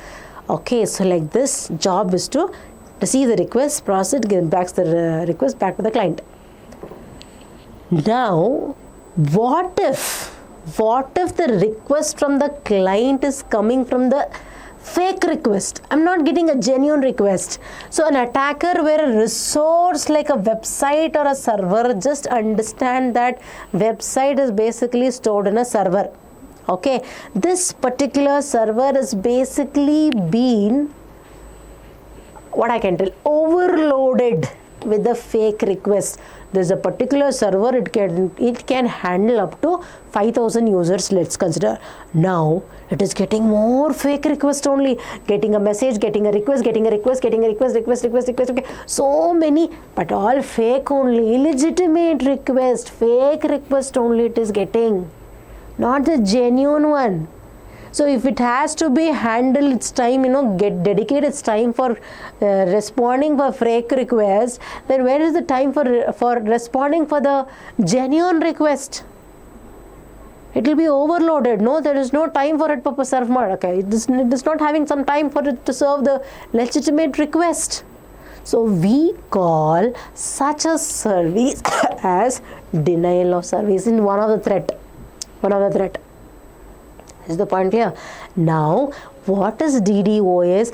What if this kind of fake request comes from different sources? Not from one source, from different sources, from different parts of the world if it comes, but a distributed denial of service. No, one source only if it is difficult to handle. You just think it's so much of huge fake request it will come to the server, but it is difficult to handle. That kind of service we call it as an distributed denial of service is one of a network security threat. Like this, one of the threat, they can cause damage. Intrusion. Unauthorized access or activity on a network. Unauthorized activity of a network can take place through the malware. Okay, so many malwares we have seen. No, virus attack, malware in general only, right? Ransomware, adware, or it can be with respect to what? Spyware, worm, Trojan. There are different kinds of malware through which an unauthorized access of a network resources can happen. That is one of the way of causing a damage. That is called intrusion method, we will say. Next, what do we have? Snooping. Secretly capturing and analyzing the network traffic to steal information without affecting the communication. For example, there is a source here, there is a destination here, and they are communicating. Okay, he is sending one email. Let's consider that he is sending one email. He is a K1 and is going to be the K2. K1 wants to send an email to K2. K1 wants to send an email to K2. But this K3 is there now. He is so much cunning that he wants to know which email he is sending. He wants to know. But without realizing that K1, K2 should not know that K3 should also knowing this email what they've sent. Secretly capturing, analyzing the network traffic to steal information without affecting communication. They will not be knowing that my email is being read by someone else without getting to know that, without affecting the communication. That means what? Here, let's consider K1. This is one email. Okay, that means what happens? It taps. First, basically what happens here in case of snooping, taps the communication channel, read the packets, and then reinject the packets to the network. Packet only, no. Email means what? In terms of packets only it will be sent. Taps the communication channel. Okay, and then you're going to read the packet. I'm going to read it everything and reinject the packet back to the network so that network appears to be normal. We call such a type of network security as snooping. For example, K1, K2 are silently talk. How can they talk silently, ma'am? Okay, in a low tone, I can tell you. Okay, K1, K2 are talking and K3 wants to know. Now what he will do? He cannot disturb the communication. No, that is one rule. Without affecting communication, he cannot affect their communication, but he wants to know what exactly happening. But if he is there, then he will be caught. Now what he will do? He will ensure that he'll keep the mobile there silently somewhere without knowing them. Without them getting to know about it. And what he will do, he will listen to that message later. He will record all their conversation and he'll get to know about it in the later stage. Live communication, not live communication. Later he will be analyzing those packets. Not packet, I mean to say that conversation. Here, recording. Remember this, that's the difference between snooping and eavesdropping. That's why I told you this point. That's the point here. Taps the communication, read the packet, reinject the packets back to the channel so that the network appears to be normal. That is called snooping. Getting my point? Next, what do we have? We have eavesdropping. What is that eavesdropping? Eavesdropping means, understand that unauthorized real-time interception. Unauthorized real-time interception of communication between two parties over a network. That means there is a real communication taking place between the two parties, and then you are unauthorizedly, in an unauthorized way, you're hearing that conversation. That's also wrong. You're not supposed to do that. If it's secretly they're doing, why do you want to know about it? Unauthorized real-time interception of communication between the two parties over the network is called as eavesdropping. Unlike snooping, it is going to be taking place live. It happens live. For example, what? For example, a good example is going to be tapping the telephone lines. Traditional telephone lines, we used to tap it. No, you or me, old people, they used to tap the telephone lines, right? So that is called eavesdropping. For example, so K1, K2 are talking In case of eavesdropping, he kept the mobile and then he got it recorded and then he analyzed it. That's going to be snooping. But in case of eavesdropping, what is the best example? In case of eavesdropping, K1, K2 are communicating. K3 will be standing near to them only so that they can get to know the information. Actually, he will be hiding from K2, K1, K2. So secretly he'll be listening. For example, I'm getting to know what is happening in the next studio. I can secretly stand here and then listen what they're teaching.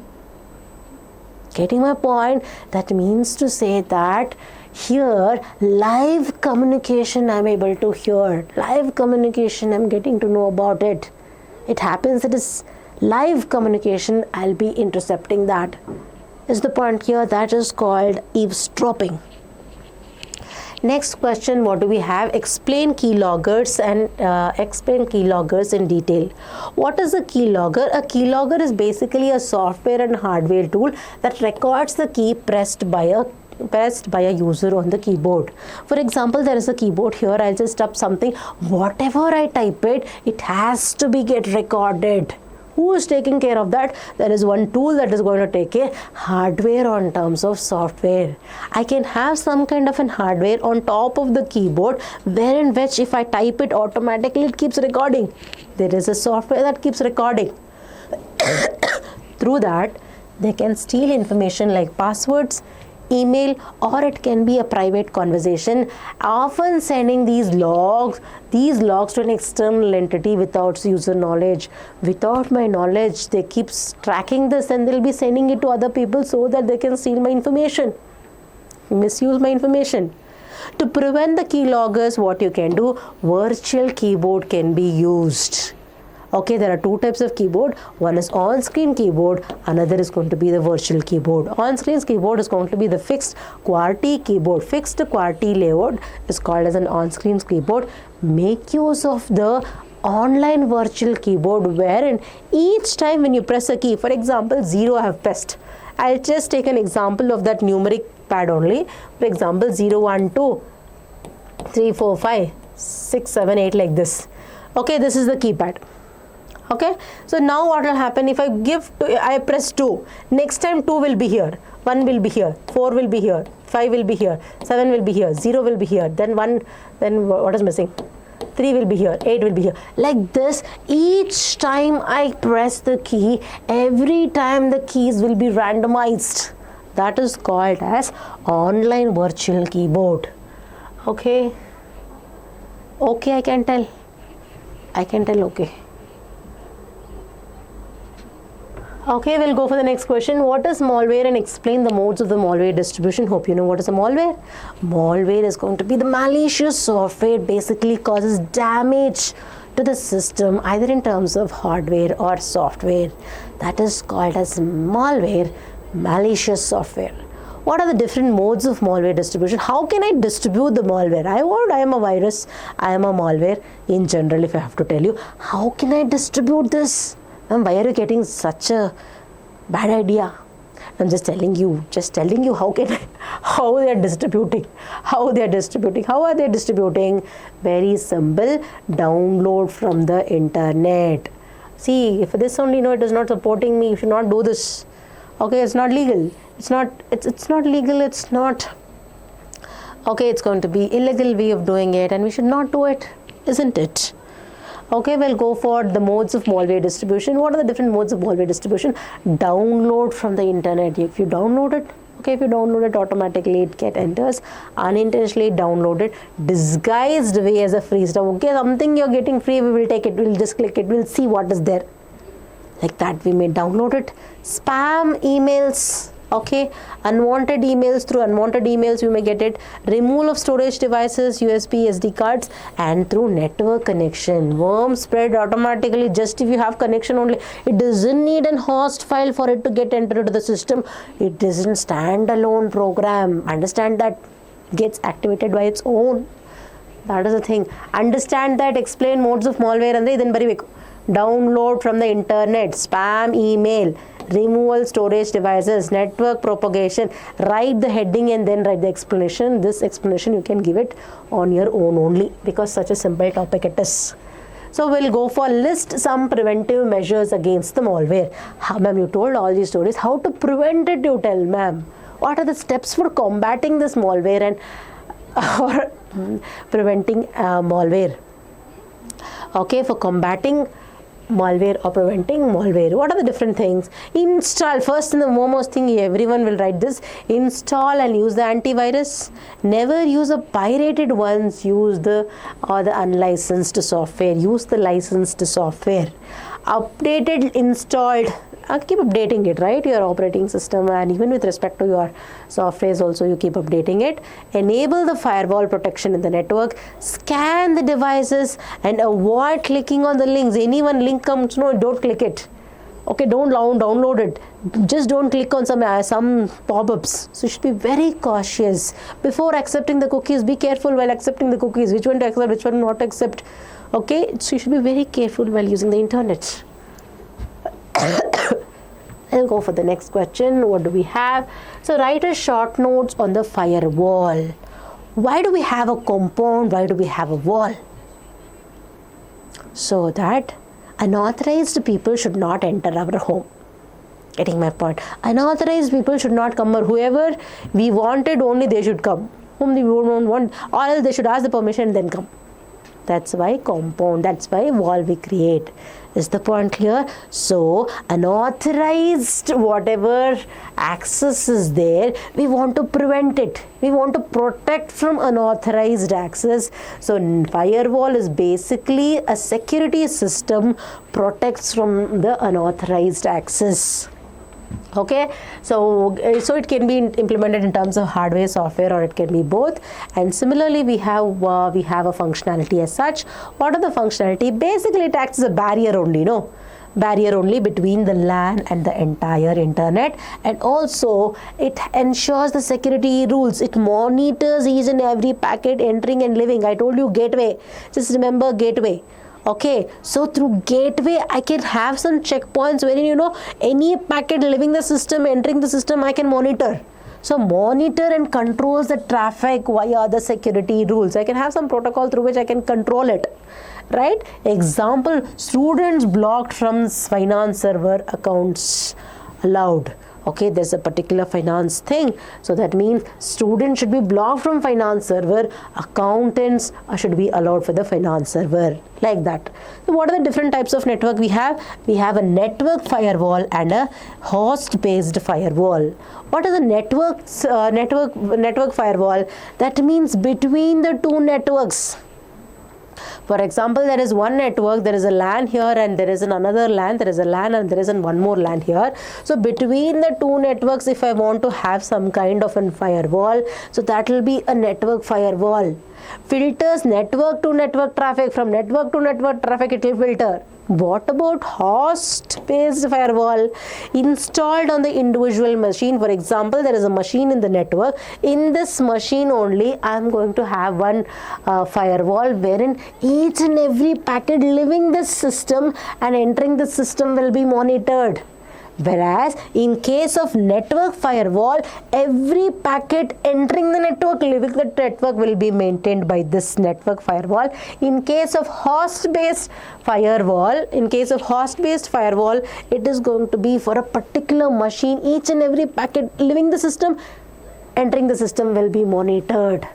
Is the point clear? Controls the traffic to and from the single host, from the single device it is going to manage that, monitor that. That is called as host-based firewall.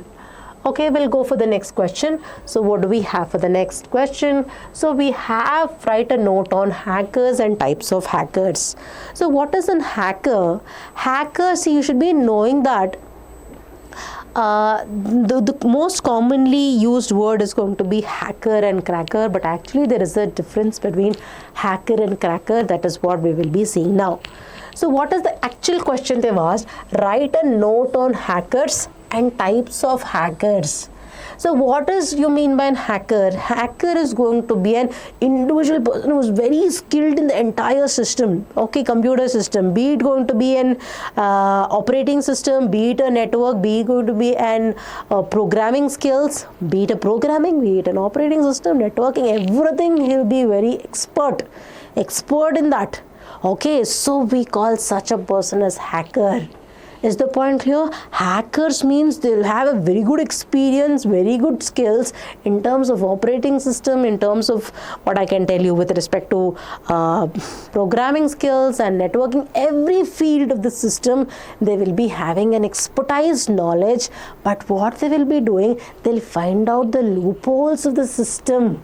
They'll find out the loopholes of the system in an unauthorized way without the user getting to know about it. Without the user's knowledge, they will find out the loopholes of the system. We call such a person as an hacker. Is the point getting clear? So what I told you, I just told you about an hacker. Hacker is basically a skilled person in all these different fields of the computer, wherein he unauthorizedly he'll try to find an access to the system, unauthorized way, without users' knowledge, and find out the loopholes of the system. What are the loopholes of the system he will identify?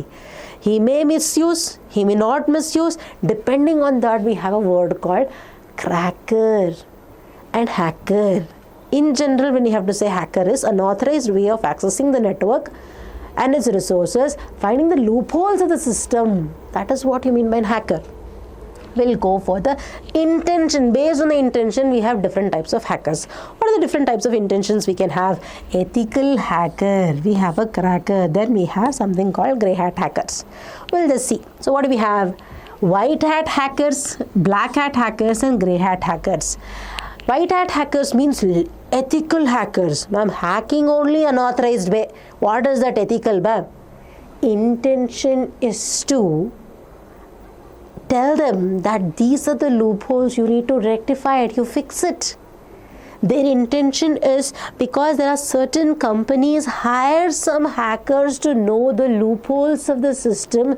So before the actual cracker can crack your system and cause damage to the system, hackers actually can find out the loopholes and tell the system or the company that you fix it. Good only, no? In that way, it's good. That's why we call it as an ethical hacker. What helps identify and fix security flaws and works legally. It works legally. They're going to take some charge also, the amount also they'll take it. So hackers means ethical hackers. Actually hackers, when we say white hat hackers, especially the ethical hackers, just to find the loopholes of the system so that we can tell them that you fix it, right? So now we have a black hat hackers. Black hat hackers means it's going to be crackers. Their intention is wrong for the monetary benefits, for the political gains. They'll be causing damage to the system. They will be identifying an unauthorized way of accessing the system and its resources. Okay, in an unauthorized way, as I told you, but with an intention to cause damage to the system, damage to the company. Okay, so that they can have some political gain or the monetary gains. That is what you mean by black hat hackers. Exploit the systems illegally for malicious intent. Intention is wrong. Intention is not good. That's why intention is more important. And grey hat hackers, wherein we have grey hat, it lies between the white hat hackers and the black hat hackers. Why are they hacking? Why are they using the systems? Why are they using the network in an unauthorized way without the user's knowledge? Basically for curiosity, okay, or a challenge. Okay, let me just find out what I've done. Am I able to do it or not? Out of curiosity and challenge, they'll be unauthorizedly accessing the system and its resources. So these are the different types of hackers. We have it, white hat hackers, black hat hackers, and we have grey hat hackers. Okay, so what do we have for the next slide? So I think we have done with all. So this is going to be the end of the complete revision. All the chapters we have covered. So in terms of 4 parts, I've done part 1, part 2, part 3, part 4. Any doubt you have it, you can just send a message. You can just comment it. And very importantly, it is covered in terms of 3 chapters. So you just read 3 chapters. You can take a little break and then take 3 more chapters, take a break, and then so you can just read the way you want it and cover all these important topics do not miss these topics. So in the coming videos, we'll be focusing more on the exam oriented videos, and thank you so much. We'll wind up for the today's class. Fine, thank you.